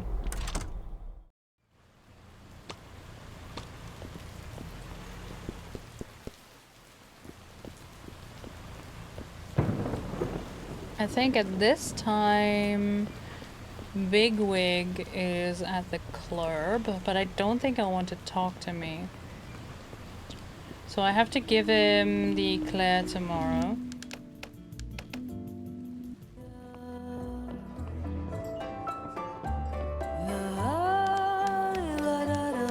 But no, young man, leave me be! I'm not demanding from doing work hours. Yeah. No, because I can't figure out. It says a change in a routine. So I'm pursuing other leads at the moment to see if I get there.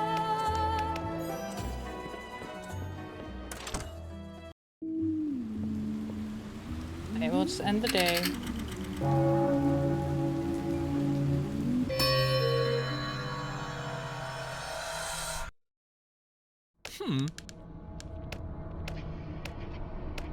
Oh, I can talk to you. My dear detective, or if you prefer, player.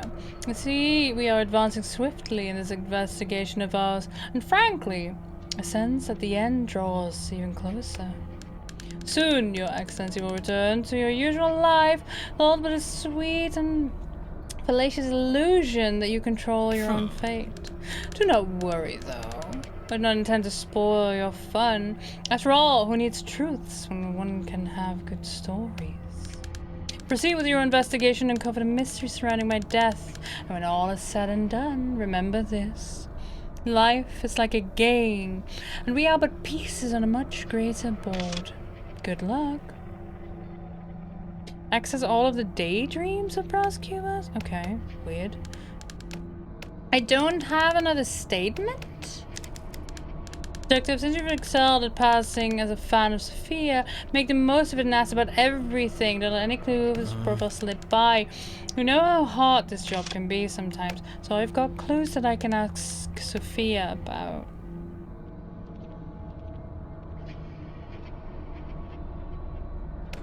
You think Ben I would be used to the reset? Yeah.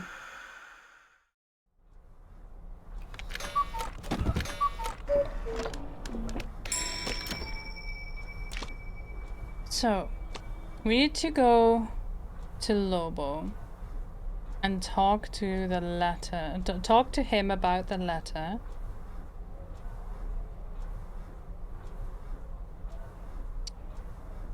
What time does the doctor arrive in the pharmacy again? Don't remember, but maybe get the cheesy bread as well, just in case. And we can get the key. I want this one first.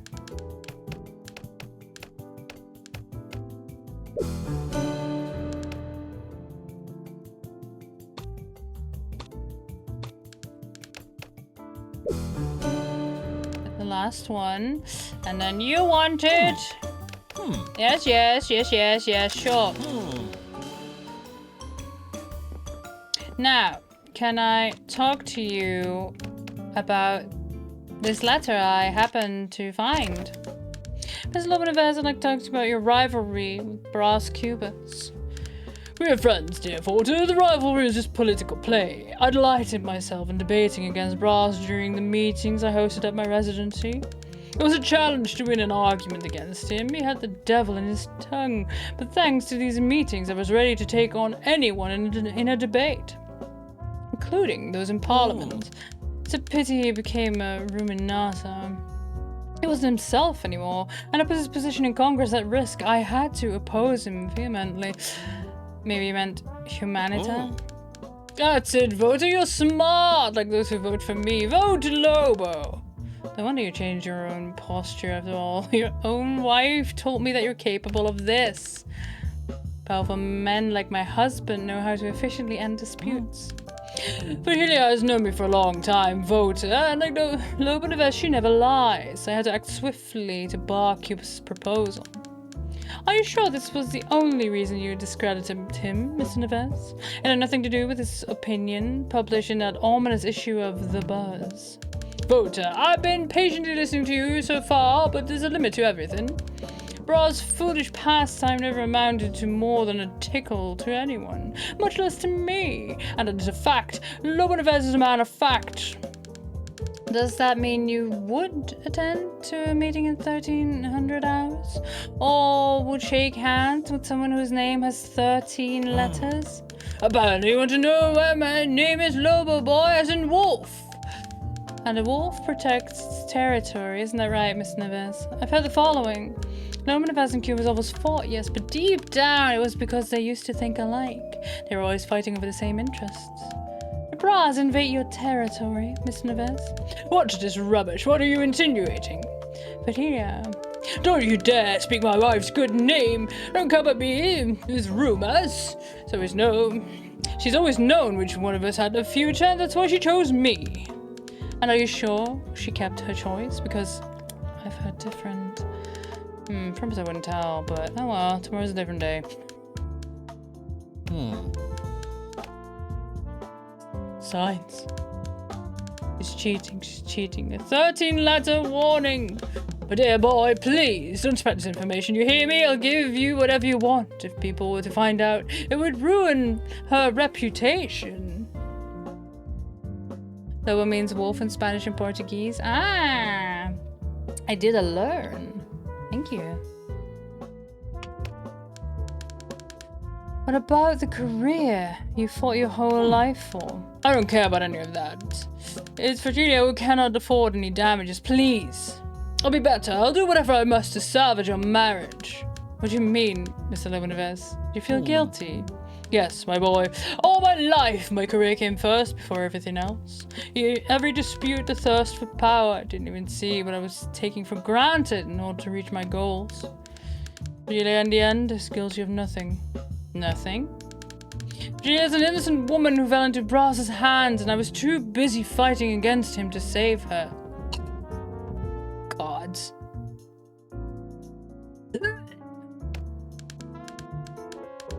The worst part, young man, my opposition to Brass didn't stop at discrediting his proposal. I actually wrote a letter to the governor, and that's what really put an end to Cubas's career in politics. I came across its draft, Mr. Neves. I'm well aware of its content. You've read it and you know that Lobo Neves, a man of the people, did everything he could to damage another man of the people, Brass Cubas. Its final version was even more cruel. I wish to make Brass a pariah for the rest of his life. And now his life has ended. And I'm the man looking for the one responsible for it. Are you the one behind Brass Cubas's death? After all, it wasn't just your political rival, was he? He was also your romantic opponent. You gotta stop right there, young man. Keep looking for your killer because this wolf only fights on the political field. My wife cheating on me with him might have been a low blow, but it wasn't fatal. In the end, I'm the one victorious after all. I'm the last one standing. It's not my style to gloat over a corpse, but it's clear we have a winner in this dispute. Your pacifist, civilized speech doesn't stand on its own, given your proneness to attack Brass in every possible way. It seems to me that you are the wolf in sheep's clothing itself, Mr. Neves. But your facade doesn't fool me. You're capable of everything to win, aren't you? Therefore... Da da da! Good morning, Lobo Neves. Like you've only glad to sweeten your day. I got the last one. Newspaper says the strike will happen 13 weeks from now. Is that right? 13? Are you trying to provoke me, Cubist? Warning you, I'm not in a great mood with the strike and other matters that don't concern you. If things are bad for the Secretary of State, just imagine how it is for us, right, people? You don't listen to this sweet-tongued braggart. Remember, a vote for Lobo Neves is a vote for action. The public promises silence blabbermouths like Brass and put an end to his labor crisis once and for all.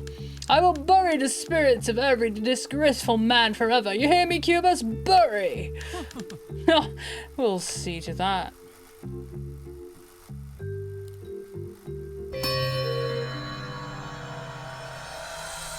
My cheese bread! Well, looks like we arrived at the end of this plot. Yes, let's see what Lobo Neves has to say in his defense. I bet it's something up to his great politician standards, or just someone up to his... Never mind. Shortest runtime yet? Woke up, bought 2 breads and died. I got summoned. Thank you very much. Come on, detective. What did he say? Did he confess? It's on my style to go to the cops because if we've been in this dispute. What? The audacity, the decadence. But it means Lobo considers himself the winner in all of this. How's that possible? Just because he's still alive and I'm dead. Since when does that mean anything? He's a sore loser. I know he's saying that. Lobo always knew the debate is not about being right, it's about composure. And when it came to composure, that superstitious dog had much to lose, and he did.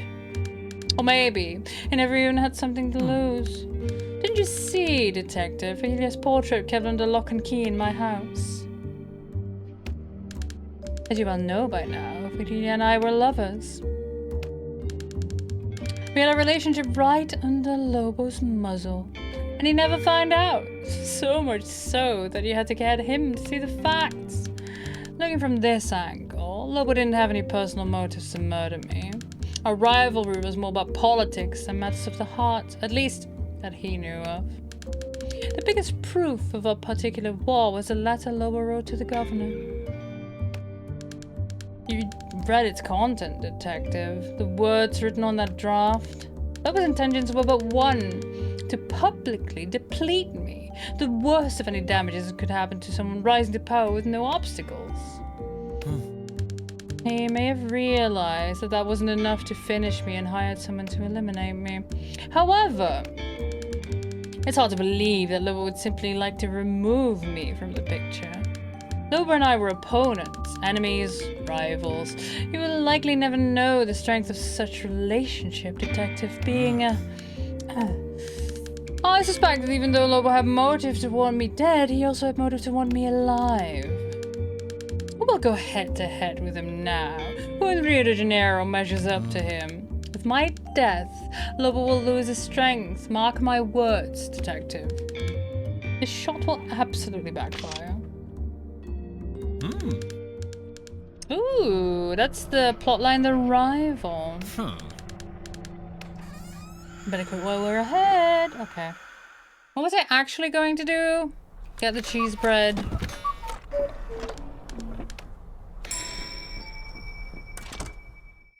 Maybe get the key, figure out if the doctor's in the pharmacy. I think that was it.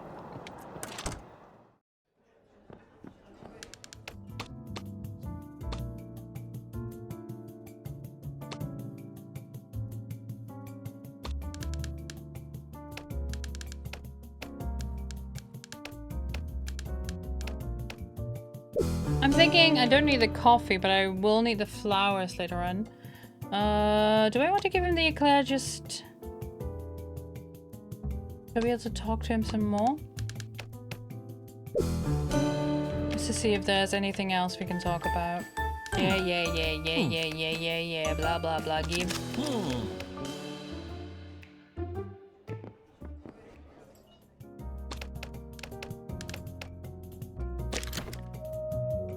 Because I can talk to you about the doctor. I'd like to know more about Dr. Bacamarte, and something tells me you can tell me about him. Lobodeves holds men of science in the highest regard. Science is the future, after all. Dr. Bacamarte is a serious man, honest, competent. If only they were more like him. Do you know him well? I could know him better. I didn't always seize the opportunity to visit him at his institution, Casa Verde. Really? And you would have liked to? What politician wouldn't like to make private visits to the most important members of his electorate? Isn't that right? But I wouldn't want to trouble Dr. Bacamarte. Scientists are distraught individuals. Sometimes they mistake their visits for the patients.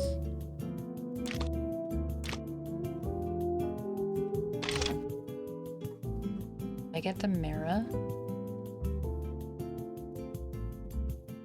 No, because I already tried that.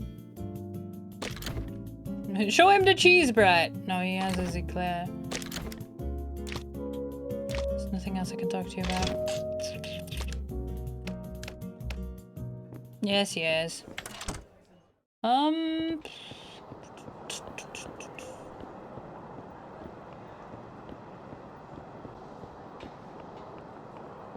Get the key just to have it. Yes, yes, blah, blah.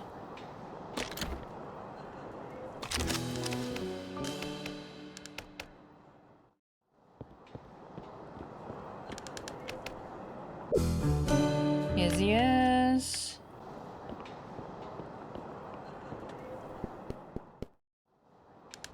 Yeah. Okay. Is the doctor here? Yes. Something about a delivery, blah de blah de blah.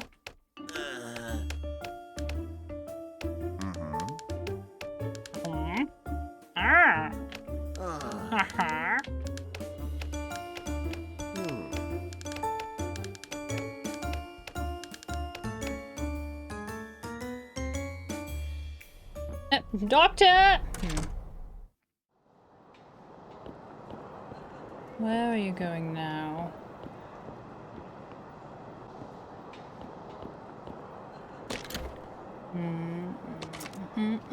So 10 a.m. at home, 12 at Helena's Cafe.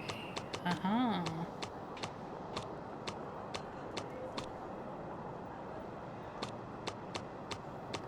Because I already know how to find this doctor.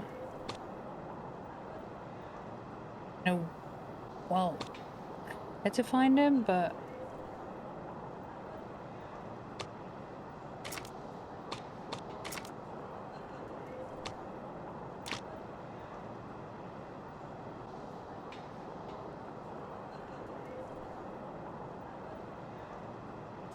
should probably talk to Ava, no? Right, yes. Thank you for that, Sen.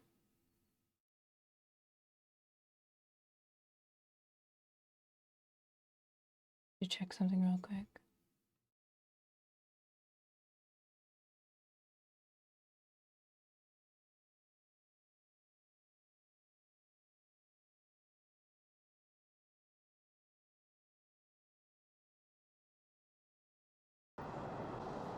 Alright. We have an ad break going, chat. I'm gonna do a quick be right back. To get myself a snack, actually. We'll see you in 2.5 minutes, yeah?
There we go. Thank you for your patience. I return. Let me quickly do my in-ears again. I had to make sure little birdie went to bed. Okay, so I need to talk to this doctor. I already know how to talk to the doctor, but maybe Ava then? Help Ava to self-control over carby delicious breakfasts. Good! No such thing as bad foods. You enjoy your carby breakfast. As a welcome one Emplar. I hope you're doing well.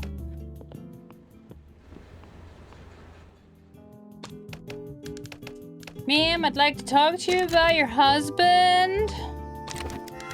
Let's talk about Bacamarte. What can you tell me about him? Bacamarte is a man entirely dedicated to his job. Casaverde is his life, and also his curse. How did that affect your life as a couple? The same way any obsession would affect any marriage. His total devotion to his work drove a wedge between us. We forged separate paths. Before long, we had drifted so far apart there was no way back. And so, our divorce was inevitable. That's it? Good free pancakes and some French toast, egg and sausage, hell yeah. Hi ma'am, we're here to discuss your husband's extended warranty.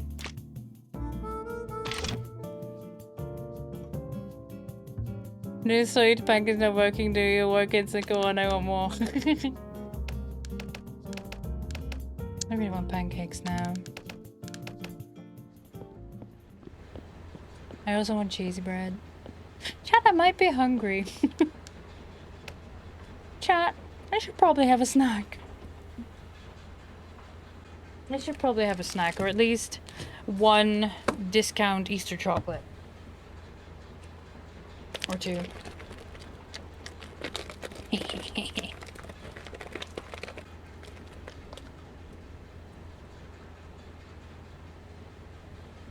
Just chocolate eggs. So then where do we, like, we've seen this doctor all over town, but never actually been able to speak to him.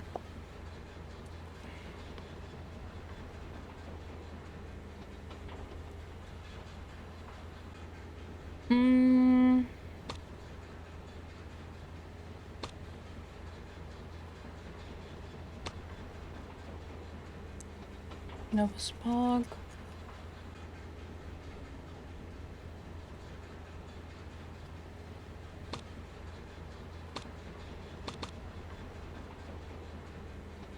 I'm getting the flowers.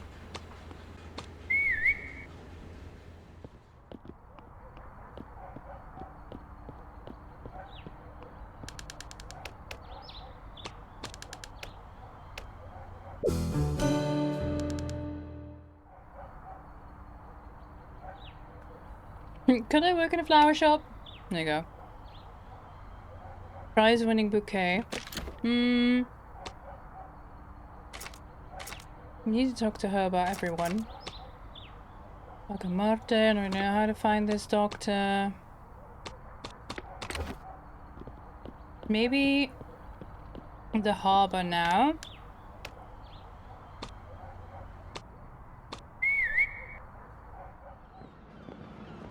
That's where you go, that's where the messenger is.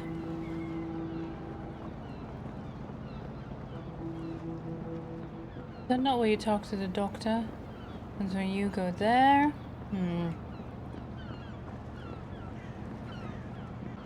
That's when you make a ruckus because you can't get in. Don't think the doctor is at, like, you now take a taxi elsewhere. You leave. Do you not talk to... You talk to the doctor on your way in, then? And after that... Oh no, pancakes. Yeah, and Kieran also said there was apples. that need eating, so I was like, apple pancakes? Can you talk to me about the doctor? You know a thing or two about the man? Talk about his family. Almost that. He's married to a Manese Eva. Or used to be. These things are so confusing these days. He's the owner of Casa Verde, knowing a Rio de Janeiro wants to end their days in. How is the relationship between Boss and Bakamoto from your point of view?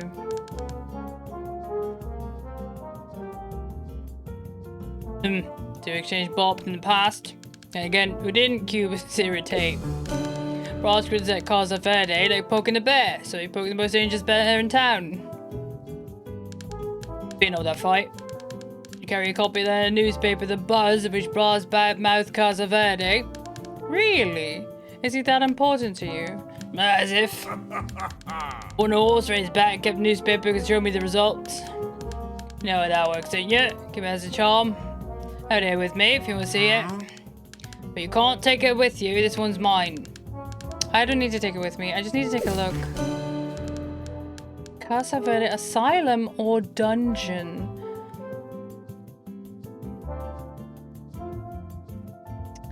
A beautiful field south of the city now hosts a big, out-of-place and ugly piece of decor. You can even say that it's a hospital, but if we take a closer look, we can see watchmen, bars, and locks. I ask you, dear reader, have you ever been in a hospital with decorative elements that resemble middle-aged dungeons? And also have you know that most of our healthcare budget is going into this hospital? Or should we call it a prison? Thank you for the lurks, and ooh, that is some really good tea you got there, buddy. Oh, we can still show you the key, but that won't change the routine.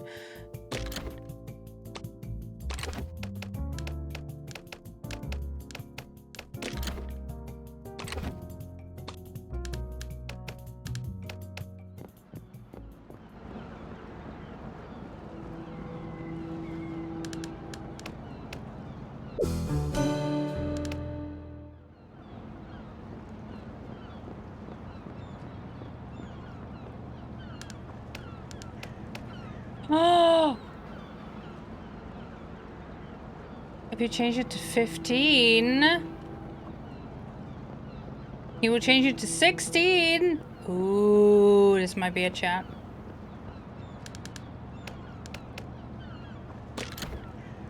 This might be it. Oop, broom.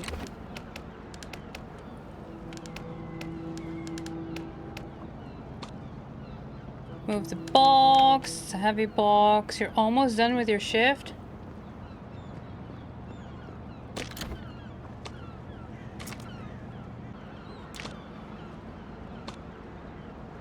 Where's Bakamoto's reaction? I could ask Ava tomorrow. You know what? I need to talk to Mistral. We can do that later. We can wait for him. And it's the lion! Okay, I showed him the key. You two have a discussion. He's supposed to be in the way. And they're in a lion.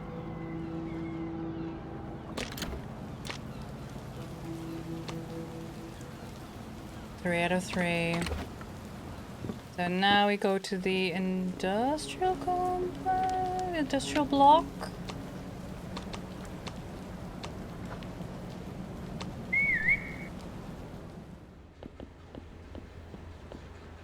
Wait for Cochran to arrive and talk to him at the... Okay, there we go. Cochran, I have a guess about you can't go wrong. But in a lion, it will come with full pockets. What, where just a guy looks like a cop? Good point. If you want to win the prize, you need to trust me, believe me. Because you're not bet on the donkey. Convince. You need to trust. No, it doesn't work like that. I need to see signs to believe it. Not something so far that made me change my mind.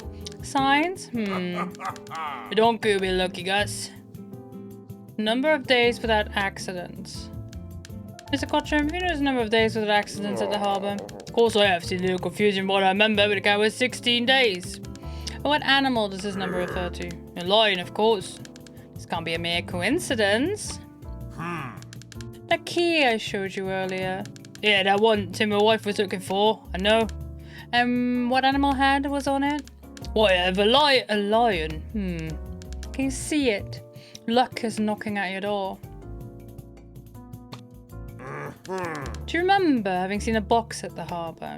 Of course, those guys are always messing things up there. Did you notice which animal was stamped on it? Yes, I remember. It was a lion, right? See? This is your lucky animal, huh?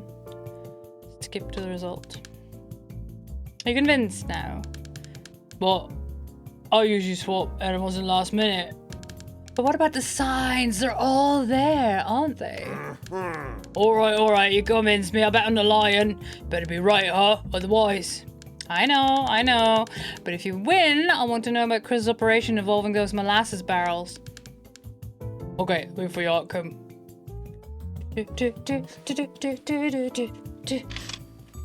Means I missed Sophia, but that's fine. Yeah, whatever result, the lion was drawn. Roar! The lion was drawn. No one. Signs were there. I saw them. Get out of my way. I'll take my money. Okay, I'll do my part. Don't want any explanations to that creep named Chris. Tell me about the molasses barrels. Why so much mystery? Must be a scam to deceive Brass. Really? Chris is ambitious, as we're even more ambitious than Brass. Betrayal would come from many of them. Wouldn't know more about this scam go to Casa Verde, with delivering orders linked to the scheme there. Where are you taking barrels there? Of course not, was another type of order. The heck, where is it? Even on my workbench? Oh, fine, it's here. Use it. Put it back on the workbench at the harbour. Stuff! I need to use it soon before the day is over. Fuck! Okay. Ah! Help me out. I live my life as a man and spend all this money. Don't come after me any longer if you ever guess for tomorrow's animal. Okay. I need to haul ass.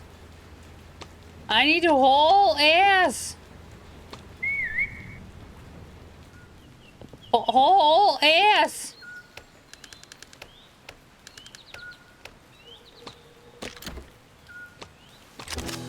All this ass. Okay, here's my badge. Okay, click to enter. Woo! Make it count, make it count. Hey, how'd you get this badge? I work at the harbour.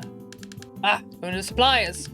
Here you come very early and I was never sure your credential. You just come by saying that you have a delivery from Mr. Straw. So it means if I arrive and say that I work for Mr. Straw, I can get in? Yes, but now you're pointing it out, it seems like a security flaw. Yeah, but you won't remember that tomorrow. Hey, buddy, were you to mock me too? What? Didn't even tell you I'm a time traveler. Never mind, never understand. Maybe I understand a little. I know, I'm saying I'm crazy, but it doesn't matter. I've come and left several times, but for some reason lost the way back. Has it been erased? Where did you come from? Oh, I can't remember. I always know who I am, but if a strong married, I've been here several times. Things are confusing in my mind. If the stories didn't make sense, I'd watch them all put together. Do you believe me? Well, I'm curious. Are you a time traveler too? A mental note. With the increasing number of patients with the Nutter syndrome, non-such unconscious time travel ensued by a reverie. Northern sector to be expanded for the installation of an exclusive warded to care for these patients. Dr. Bagamarte? Yes? Wait a minute, are you... Need permission to be out of your room at this hour? There he is! I can go wherever I want, can't I? No, I'm a detective. I'm investigating Bras Kubus' murder. A detective, really? Mental knowledge, illusion of being a private detective, investigate a possible DDD. Detectivist dissociative disorder? I don't think so. I am a detective. At least, I thought I was. Yes, of course. Sure, you say you are a detective. Despite that, Carterford's facilities are for the exclusive use of patients and their employees. In fact, you're not an employee of our institution. I would have hired you myself following the procedures. So by elimination, you're one of our patients. Me? You're mistaken. I only want to ask you a few questions. You're confusing me.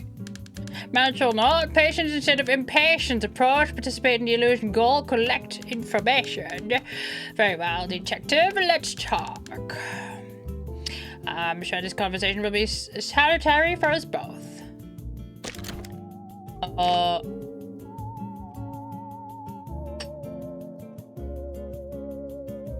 The plaster. Dr. Bakamoto, a bottle of medicinal compound known as the plaster was found in the crime scene. Do you know this medicine? I know the plaster. Its classification as a medicine is highly questionable. Have you using this substance, detective? Me? Not that I recall. Plaster shouldn't cause memory loss in reality. Its effect should be null. It depends on substances without clinical effect is a classic symptom of irrational behavior, detective.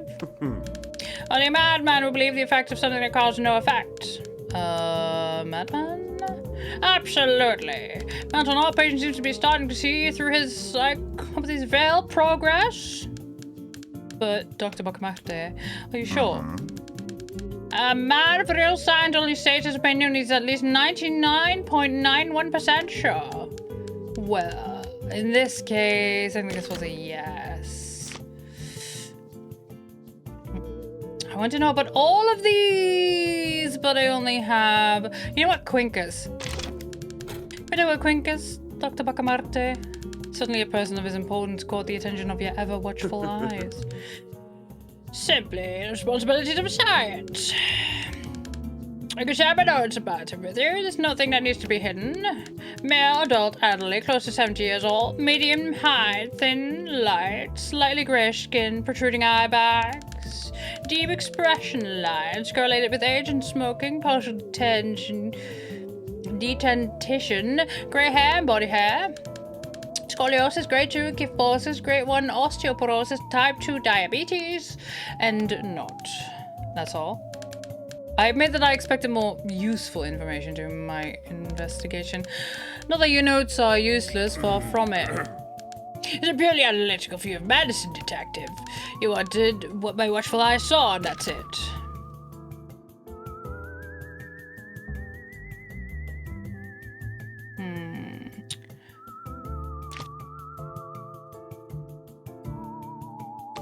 Tell me about the priest. Dr. Bacamarte, my investigation revealed that you had Padre Cabral as your patient. Is this true? Yes. Would you like me to give more information about it? Could you? It can be useful to my case. Your case, of course. The patient whom you referred to is no longer in our institution. No, I know that. He's back in his church. Actually.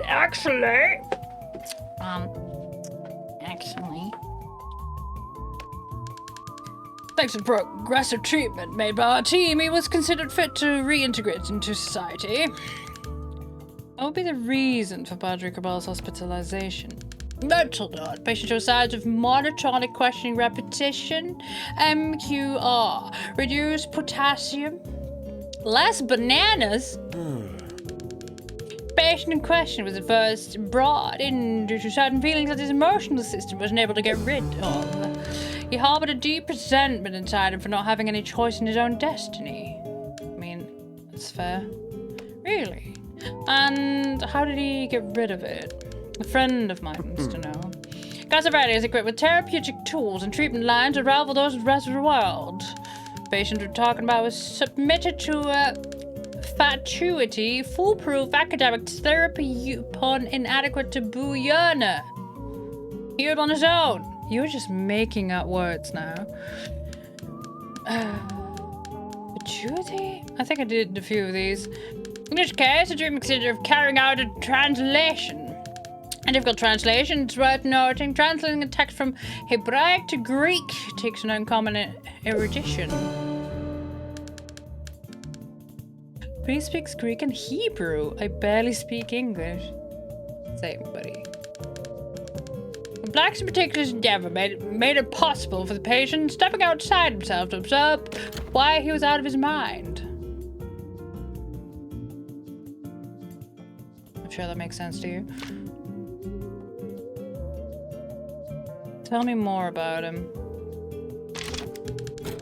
I know that faith matters are not your thing, Dr. Bacamarte, but I would like to know how you perceive Padre Cabral, if possible, of course.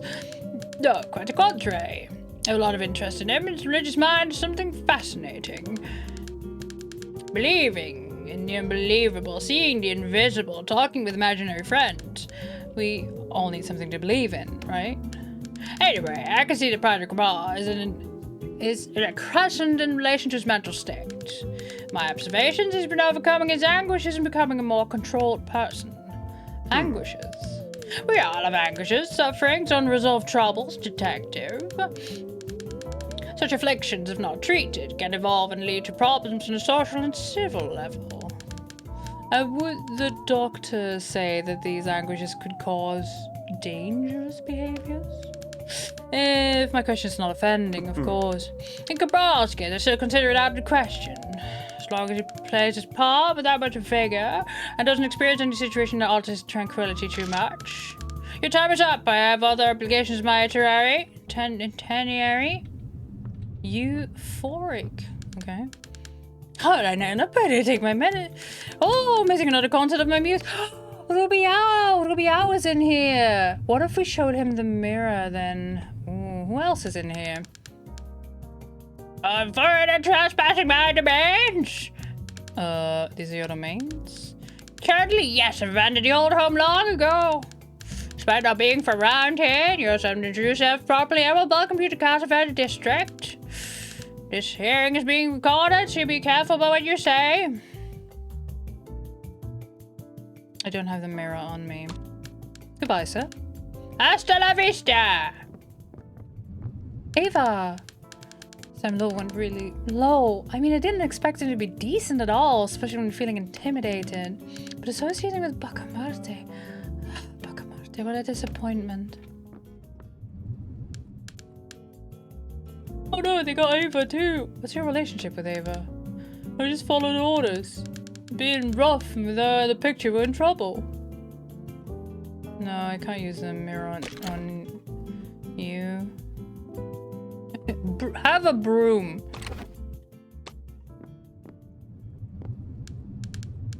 Locked. Makes me wonder. Something important must be kept here. Someone's having fun.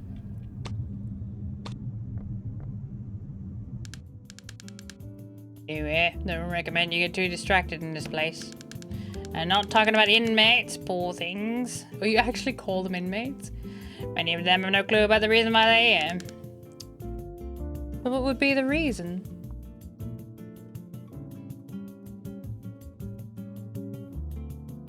I thought it was someone at my door. I was wrong. Reason I was 6.5 feet tall, is a cold look and doesn't show any emotion. Watch out. I always found a bizarre reason to trap you in here. And why don't people stand up to him? It's easier said than done. He's feared all over the city. Whoever lashes out at him is forced into the institution or ends up like that big shot. What was his name? Brass. It's Brass Cubas. May God rest his soul.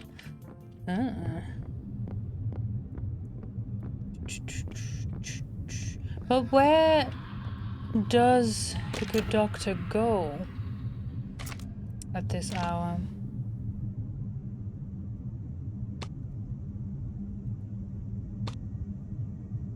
So he's a polyglot, and he make use of his highness for something to be free.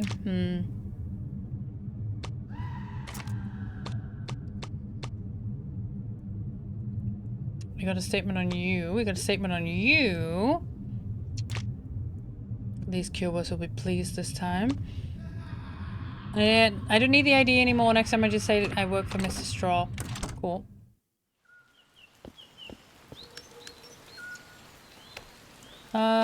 Downtown. I will be late and arrive downtown. Oh, hello, doctor. Can't talk to you now? Fine. You, buddy. Oh.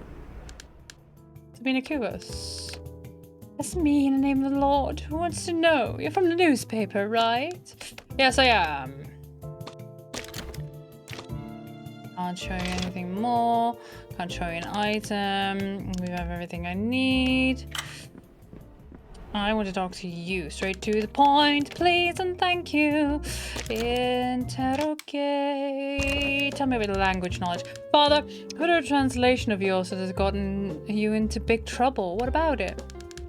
I'm no longer keen on discussing academic matters, child of God. If you'd like, we can explore more meaningful topics like peace. Or perhaps the conversion of the soul. My parishioners usually appreciate topics I speak on in my sermons. Is that so? Who says your parishioners are happy about your leadership? Patrick Ball is known... Oh, are we tying this up now? Patrick Ball is known for being very severe, even punitive.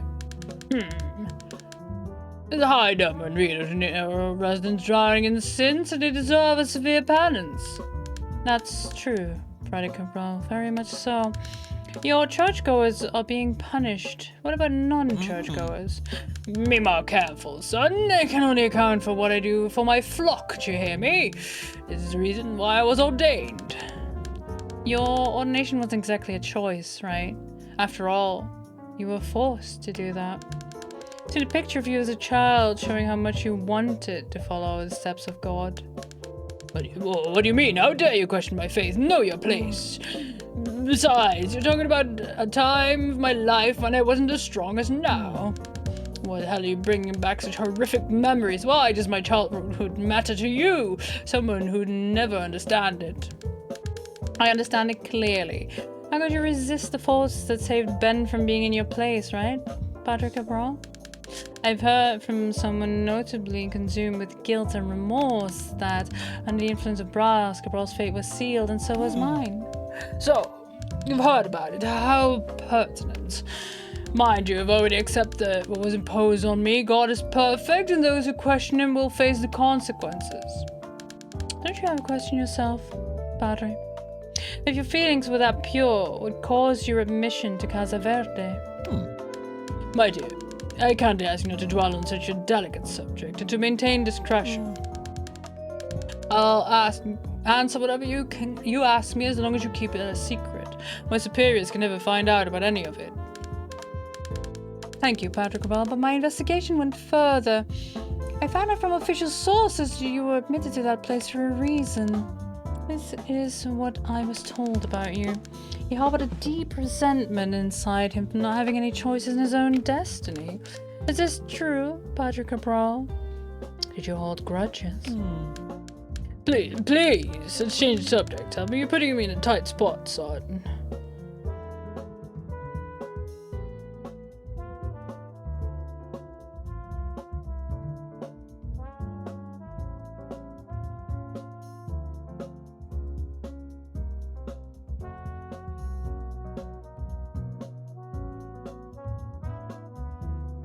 I have to do this real quick.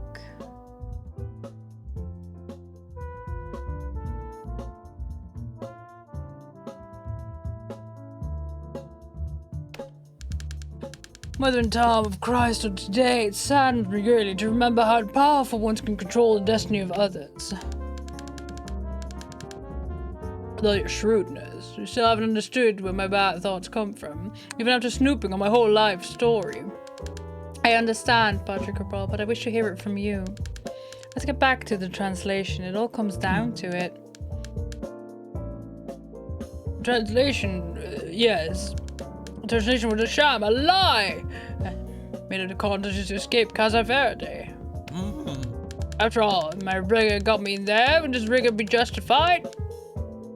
Powerful people, very powerful ones like Brass Cuba, steal and manipulate the fate of others as if they didn't matter.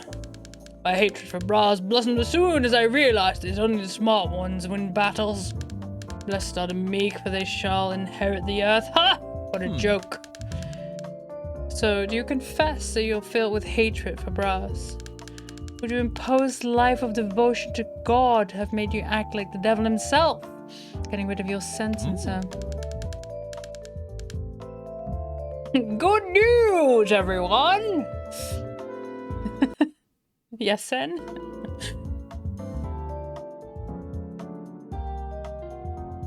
Yes, I would love pancakes for dinner, please. I would love apple pancakes for dinner. You're amazing. That sounds incredible, honestly. Yes, please. Do please. Thank you. Awesome. I'm getting pancakes for dinner, chat. Because my husband is awesome.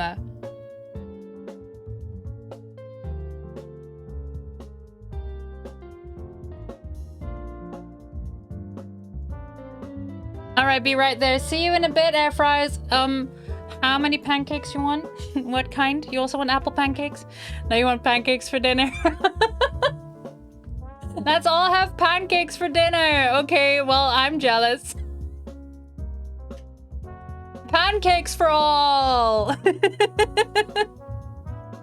Pancakes for all.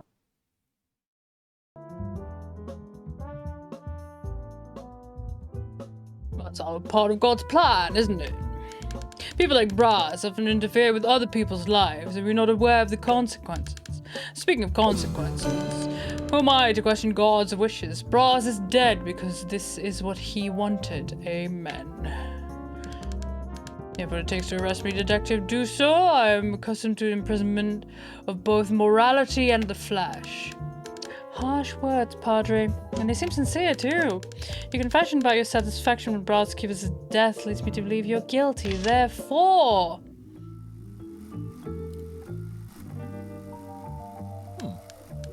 Well, if it isn't Brass Cubits. If I didn't know your slouching was due to old age and exhaustion, I might suspect it was a bar of respect. Not to me, at least the grandeur of the house of God. If it isn't Padre Cabral. Fishing for sheep at a church entrance is what I call desperate. Don't worry, faith can move mountains. It might just nudge one or two your way. Some souls are so deep in their own mud that they can't be fished out even with the strongest of nets. Careful, Mr. Cubis. There's always a seat in hell for infidels. Something should happen before regret catches up with you. Dun dun dun.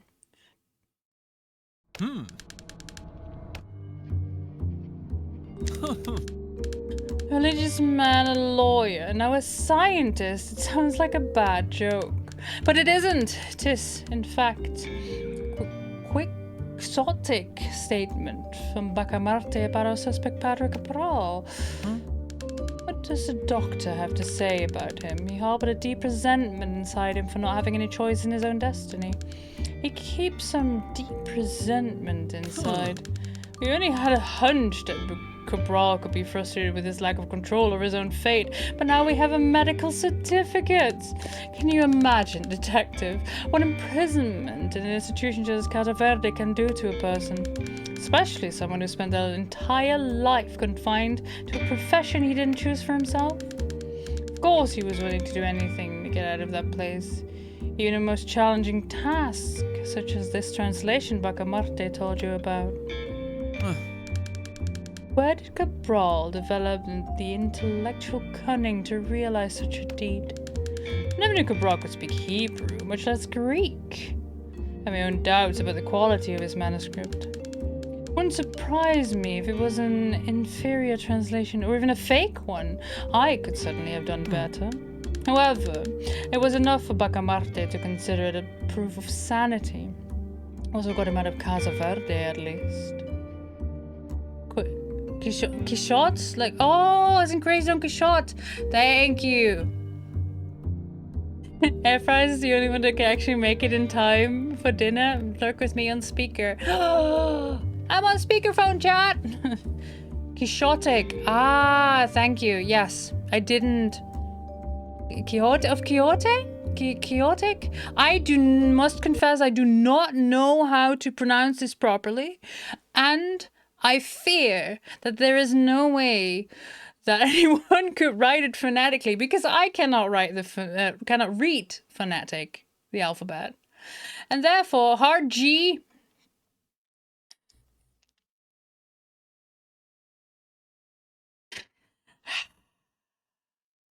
Anyway. Oh. Wonder if Agamotto was right in his decision. Was it safe to free a man such as Cabral and allow him to walk the streets of Rio de Janeiro once again?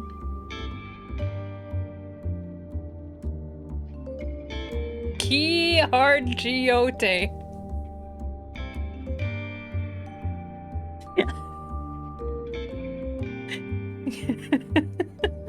And yes, I'm doing it on purpose.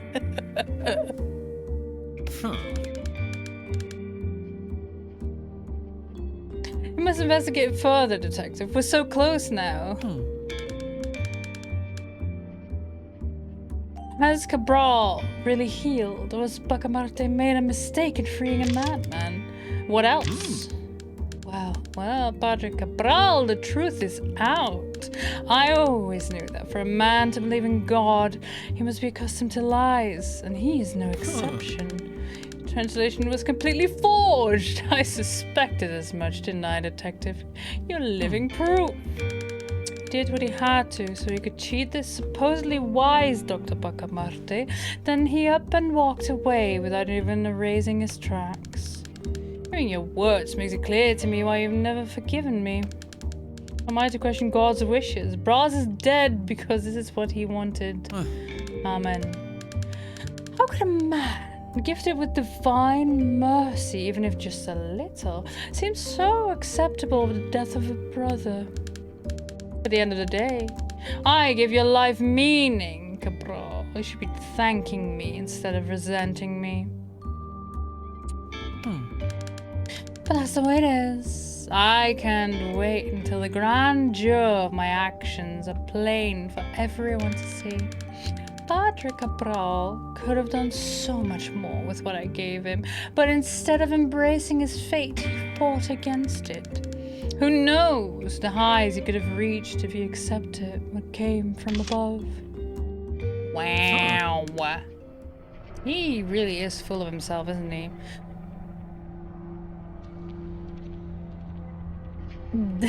Don Chaotic sounds like an ADHD mob boss. It's me! But yeah, the cleric. Get all the statements from the plot. The cleric. You finished another plot line. We still don't know who's guilty of my murder, but no matter. As you all know, this is how investigations go. Let's do it this way. We can tell you some other time. I need to gather my thoughts before we take another step. We'll see you again, Detective. I do think there's statements that we haven't picked up. Okay, so at 1 p.m. you were downtown, and then there's a whole gap in your day until you get punched in the nose in the harbor at 7.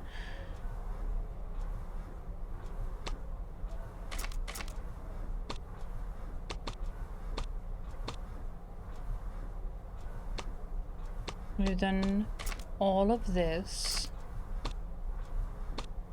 Done all of yours. You see? We poked the most dangerous bear in town.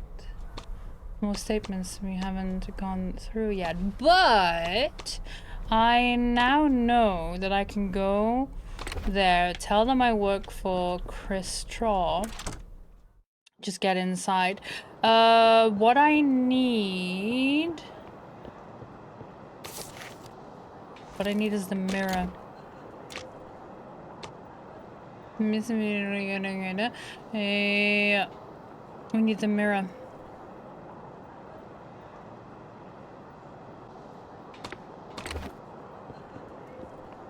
Which is the Nobles Park. Or the game console mob boss Donkey Kong. Wow. I cannot go there yet because the doggo is still outside because Rubiao is not home yet. What else do I need? I can continue here for now. I can still question the priest, but other things, I think.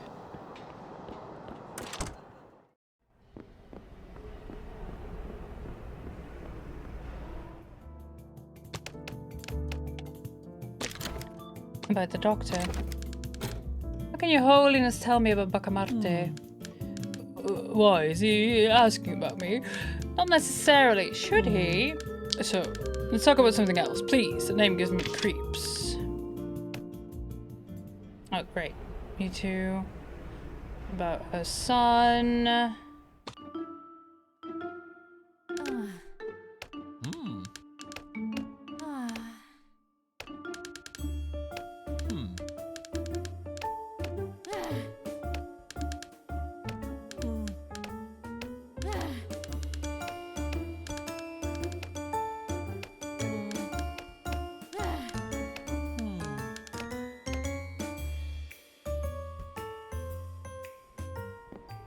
Right. As you were saying.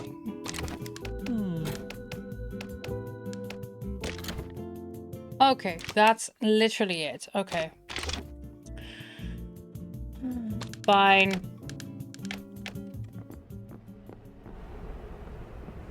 There should be enough time for Rio to get home.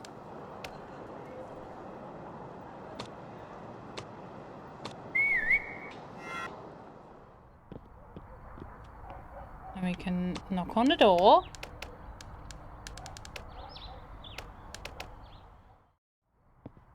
You give me the mirror.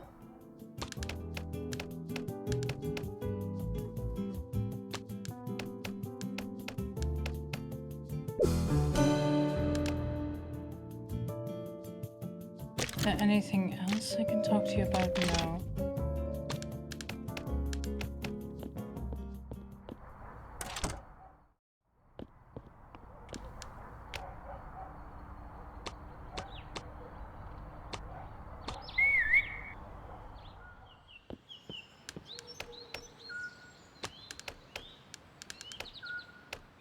An unusual time for deliveries. No need to justify yourself. Okay. Can I show you? Has the invasion started? Invasion? What invasion? Venusian scrolls, of course! Dark of the city! In order to shield yourself from their radiation, you can improvise a lamented hat. A good dog may also help you keep the yacht protected by what you're visiting for. Does what you see in the reflection bring about any memories? Your mantra never dies, Grinkus never dies. But he did die. Well, it's what I've been told. Sage of Rio said he died, words can't be trusted. Humanity lives, Grinkus lives. Is it you? And who is the Sage of Rio?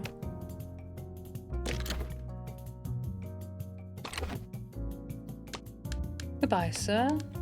Hasta la vista. Let me get up here. I'm here by mistake. Isn't everyone admitted here by mistake? Oh, no, it's a two. Place of prison. Some troglodyte died, came to the harbor and dragged me here. As far as I haven't been able to contact anyone. But what?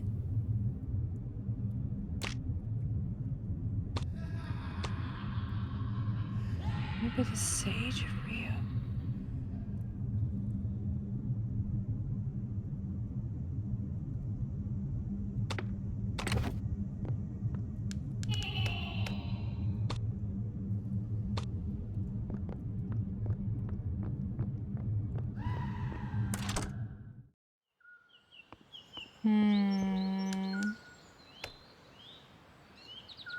Wait, I need to figure out where I'm going.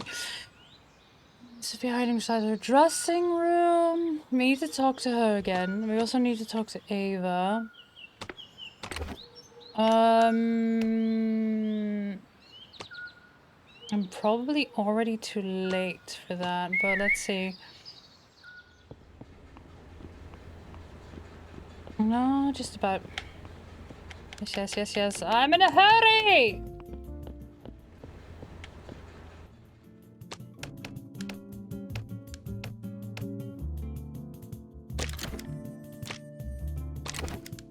Miss Ava, can you tell me about the issue number 2 of the buzz? Oh, let's see, which issue is that? Oh yes, the one with Cubus attacks Casa Verde, isn't it? Even though Bakamartin might look like a cold robot, this time I could see in his eyes that he felt like he was tirade. How did he react? Bakamartin doesn't wear his heart on his sleeve, but Casa Verde, along with its methods, is his true motivation, his life's goal, his obsession. I came to realize that I could never dissuade him from his objectives, and that our marriage was doomed to fail. In fact, I fear that Bacamarte is consumed by his persistence bound to Casa Verde until the very end. Do you really believe that? Casa Verde is the most important thing in his life. It was only his coldness, self-control, and his self-discipline that stopped him from immediately responding to Braz's provocation. But know this, detective. Bacamarte wasn't always like this. He once devoted his energy to other passions. But why am I telling you this? Regardless of your motivation, I thank you, Miss Ava. How was Bacamarte before? There was a kindness in him. When we got married, he was a loving man, dare I say, even romantic. If you want proof, I can recite an old poem he wrote me. It's called To a Lady That Asked Me Poetry, and it goes like this. Think of yourself, you'll find better poems to write. Vastly grace, delight, sweetness, and peace of mind. If I ever gave you a bouquet when younger, the ones I give now are under melancholy I can't convey. A minute of your time is worth a year of souls long withered. The suns and moons sublime, I believe God made them dear, to be in your other lives delivered. Poem Bacamarte Ava should be paying attention to it. Aha! And that's how it ends. What do you think, Detective? Beautiful, isn't it? Beautiful, yes, of course. Pardon me, Miss Ava. I got distracted imagining Dr. Bacamarte penning those verses with such voracious passion. But no matter. For this investigation, all I need to know is that it exists. Well, Detective, it was nice chatting with you, but duty calls us. Obligation compels us, necessity commands us. And if you're truly our allies, came to me? No, sorry, bud. Not this time. God, Doctor went hard in the past and even expressed his feelings to Ava. Time was cruel. Can't imagine him nowadays having any kind of real action beyond his automaton-like gestures. And who is the Sage of Rio? There's another statement on you, too, even. Womp, womp, womp.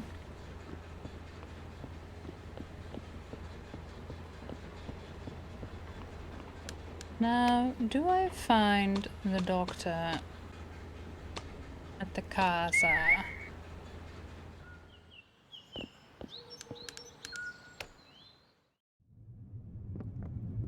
Not yet.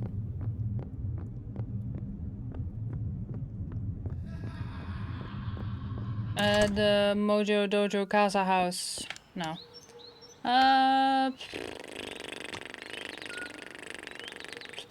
Nobles Park is only 10 minutes from here. I can go grab a bouquet.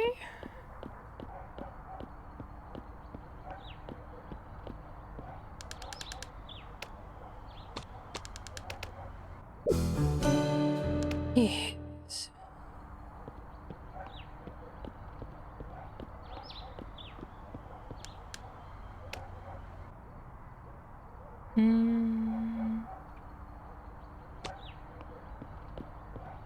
Maybe I can talk to you?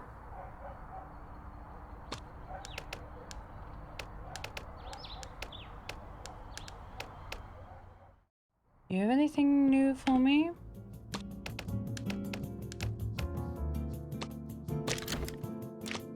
No.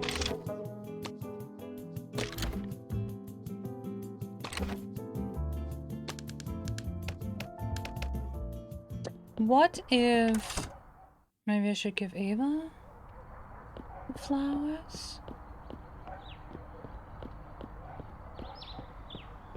Let's try again.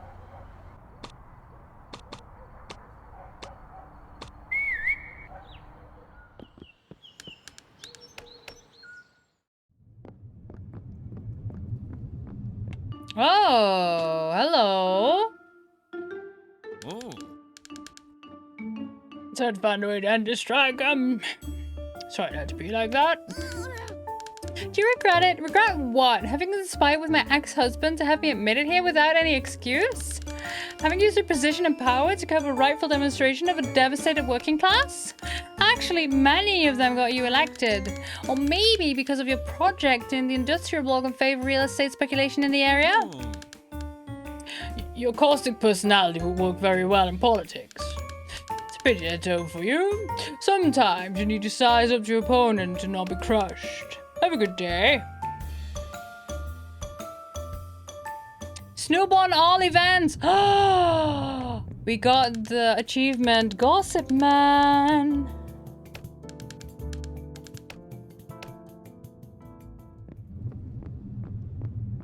What is the doctor? Waiting for his delivery, of course.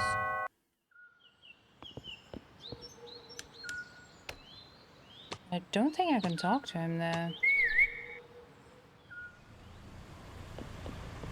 Oh, you are there. Police say, no, you're not waiting for your delivery. Where are you? Where are you?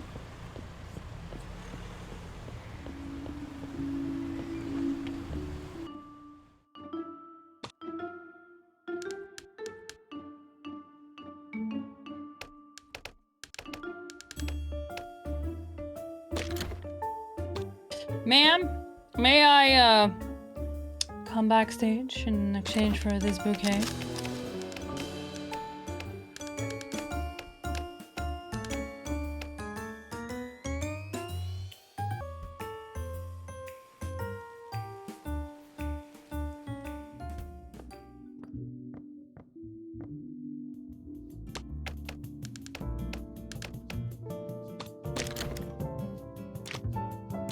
A pizza. Miss Sophia, I heard the strike is a key sponsor. Would you know anything about her? Oh la la, mon cher. Seems you're starting to meet important people. Not as well as I want to. Let's say that. Let's say that I know more about her than you imagine. And what does that mean? Many things, mon cher. If it weren't for her, maybe I wouldn't be here preparing myself for this performance. Classes, and above all, her friendship were essential to my constitution as a singer. You know, some people have the gift of changing people's lives for the better. And for that, they're pestered by those who do the opposite. And who would these people be? Why, this town's elite, of course. Apparently, my client is part of that elite. Yeah, we knew that. These people think they know what art is, as if their silver spoons gave them that right. Just between us, don't bother her, please. She left a musical career by choice, and even so, certain people insist on bothering her. She had indeed a charming voice, and I don't condemn those who long for her return. But it was her choice, and we should respect it. Would you have anything to add about the elite of this city? Oh, mon cher, we can spare ourselves from talking about just such despicable people. Tell me about you. How do you like my new song? Actually, I didn't hear it yet. Why? Very few men are so sincere in front of me. Bold of you. Maybe it's just naive. You want me to make shit up? I'm gonna make shit up. Ah, yes, of course, definitely a song that is pretty. I can see you appreciate good art. Ah, just a horrible liar. I think it's cute. Okay, well, that's that. I want to show you the mirror. Huh? I can't autograph this. I don't have my pen with me. Yeah, figured. It was a pleasure, Mr. Detective.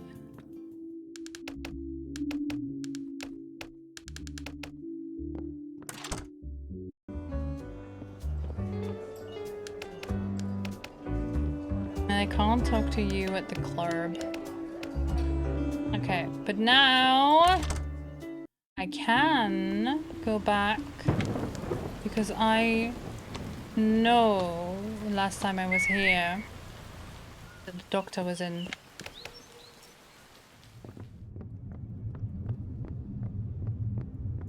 Do I need to be talking to patients again?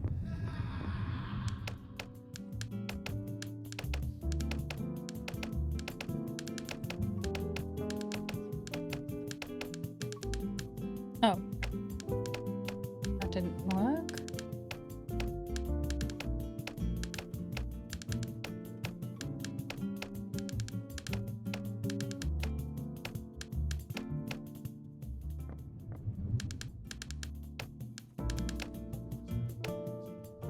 The doctor's not here. Please leave me alone, fair enough.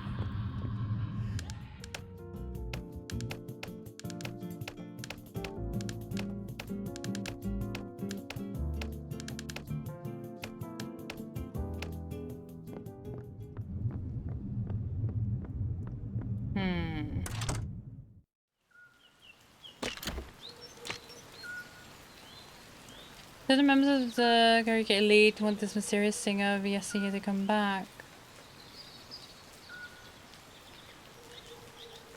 Why is the doctor not here?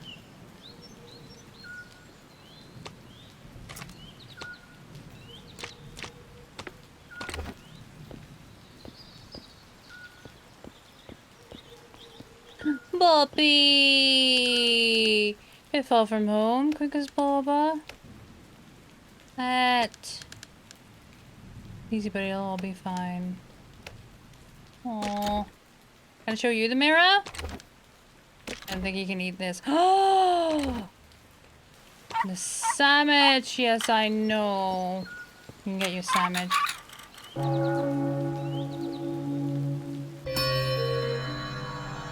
Double B.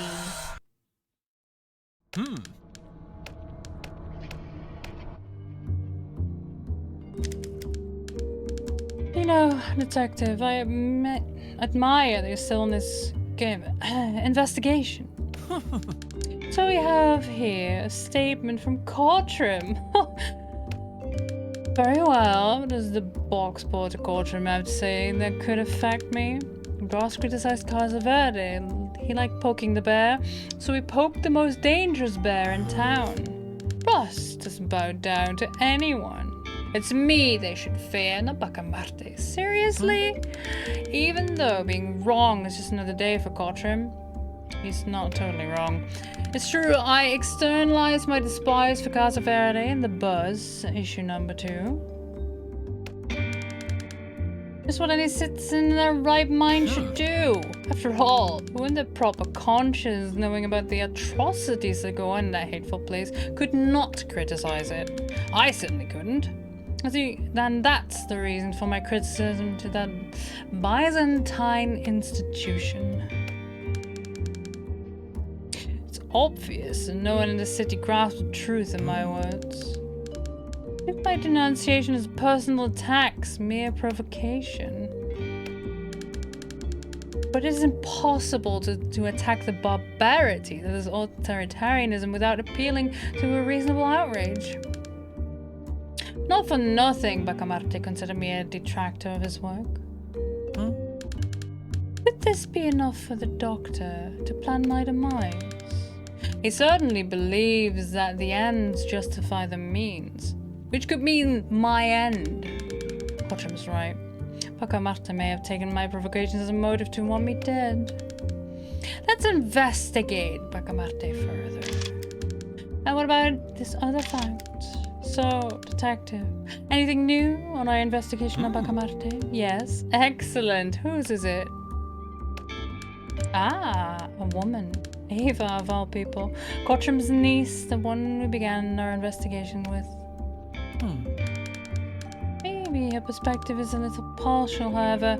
Well, what did she say? It was only his coldness, his self-control, and his self-discipline that stopped him from immediately responding to Brass' provocation. Let us analyze the statement from Miss Ava with great care. She begins by giving us many qualities she sees in Bacamarte. His self-control, his self-discipline, Even his coldness sounds positive here. Doesn't seem like the opinion of someone who has undergone a process of marital separation, does it? Seems like Eva still has feelings for Bacamarte, or at least some tender memories of the scientist. Maybe she was softened by memories of a Bacamarte that doesn't exist. Not anymore. At least, that's what the poem suggests. It's extremely hard to believe that a solemn, calculating man like Bacamarte could write poetry. It reminds us of the contradictions of the human heart, which could reinforce the idea that Bacamarte was indeed my assassin.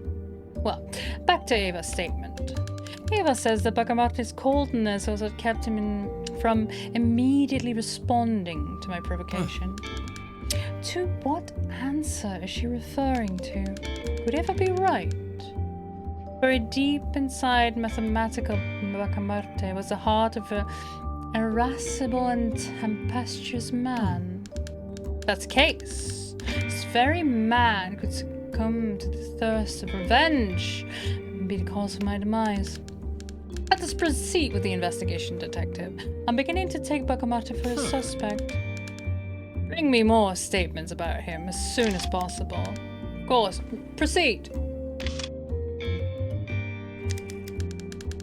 Any updates on our elusive benefactor behind the strike, detective?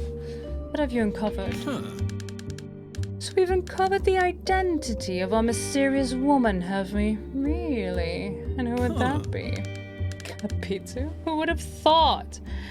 And to what do we owe the honor? Capito has always made me feel incapable, unprepared, inferior. It was as if she was always one step ahead of me. Do you know what I mean? Oh, you as well. That makes sense. After all, you're a mere projection of my... back to the investigation. Who, then, is the one offering us more information on Capito? Statement from Sophia. The apple of the eye of Rio de Janeiro. And what does the diva have to say to us? She had indeed a charming voice, and I don't condemn those who long for her return. What could Sophia possibly mean by this? Let's try to unravel it. Besides sponsoring the strike, the anonymous benefactor used to have a musical career and had a fundamental role in Sophia's development. We must deduce that what we have here is a relationship of mentor and apprentice. She also maintained her anonymity in her musical career. Truly, she's a person of many mysteries. Also, Sophia mentions she doesn't blame the ones that long for her return. Many longed for the return of the mysterious diva, me included. I even made my opinion known publicly. Hey, wait a minute. Sophia is referring to me! Always with the subtle hints. Anyway, if those vocal longings were enough to provoke the mysterious diva, she would certainly have motive to wish me harm, wouldn't she? And from her position as an invisible figure, perhaps she orchestrated my demise. Does that make any sense, detective? Of course it does. Trust me, I know exactly what I'm talking about. I am certain that those closest to her will be able to shed more light on his enigmatic sphinx. And what else? Money changes people, doesn't it? Even more so when they're not used to it. You can see firsthand the transformation of the ignoramus Cottrim. All he had to do was get his hands on some bills of dubious sources, and then he abandoned his loyalty to his partner. What did the idiot Cottrim say? Chris is as ambitious as, or even more ambitious than Brass. A betrayal would have come from any of them.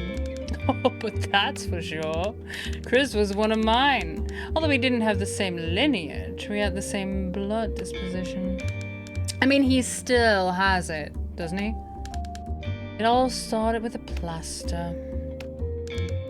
You all know by now, Chris and I had a business to sell, Miracle Tonic. two intelligent men such as Chris and I were suddenly capable of creating a compound that could dominate the market. After all, what would be on our way? But there was a bug in my ear. I knew that Chris's treacherous side would surface sooner or later, and he would do something to double-cross me.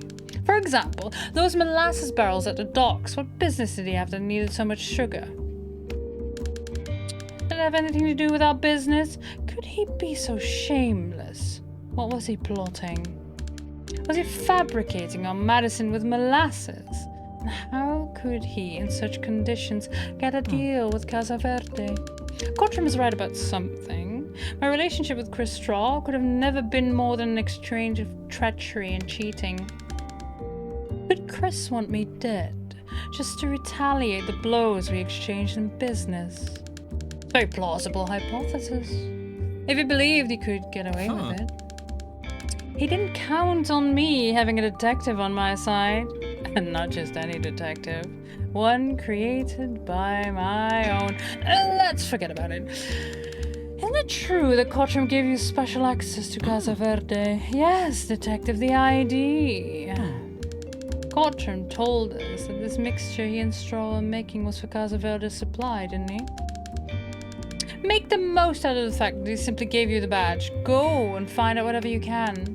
To determine how low Chris could go, we must go deep in this investigation. Dig up all of his skeletons.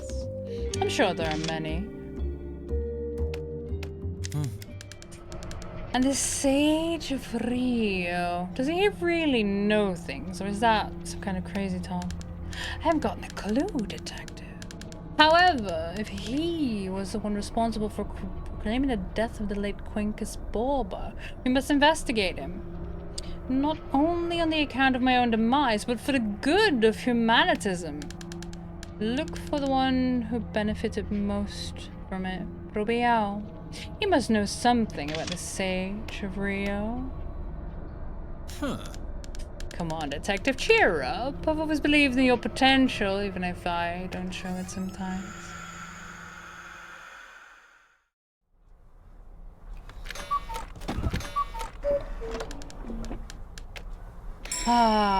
Alright, chat.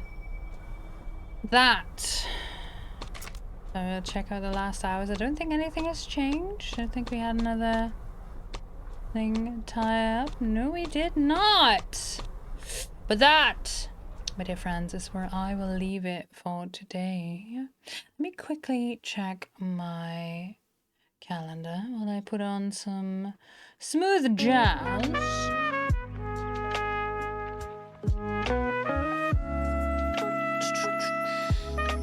Why, yes, I will be back. I will be back on Friday, friends, 1 p.m. CEST. Oh, what's that? Almost 6.5 hours ago. Put that on Friday. In your time zone. I don't know what we're gonna do yet. I haven't decided. I think I might make another attempt at finishing this game. We got far. We got very far, but not far enough. We did not finish it. Who do we have who is live?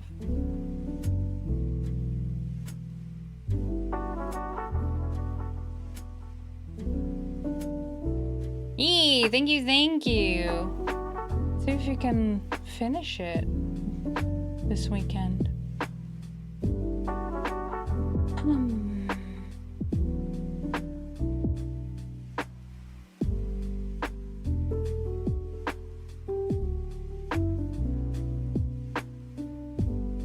Why not? Let's take it somewhere cozy. We can unwind from the puzzles and unraveling the mystery.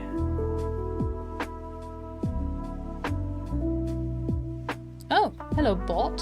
Welcome back. Didn't know you were having a nap there. We are gonna go say hi to Sir Hannah.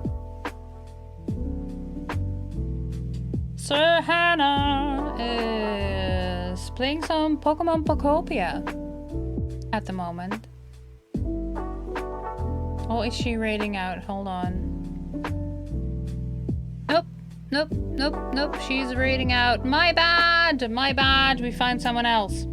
We found someone else. Hold your horses, chat. Not yet, not yet. I am too late. What are you doing?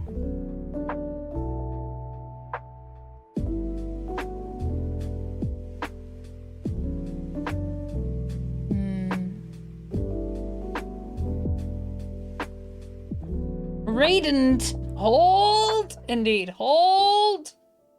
Please hold. Your view is important to us. We are finding a new target to raid. Stand by as we get... The horse is ready again because I told you to hold them. Why not? I don't think we've said hello to this person before, but I've been in their chat. Ashley Roboto playing some Kerbal Space Program? I think we shall. Why not? Why not? But no, for something completely different. Thank you all for hanging out with me, friends. I appreciate you so very much, truly. I had a good time, but it looks like the costume is not going back into the big chest of costumes just yet.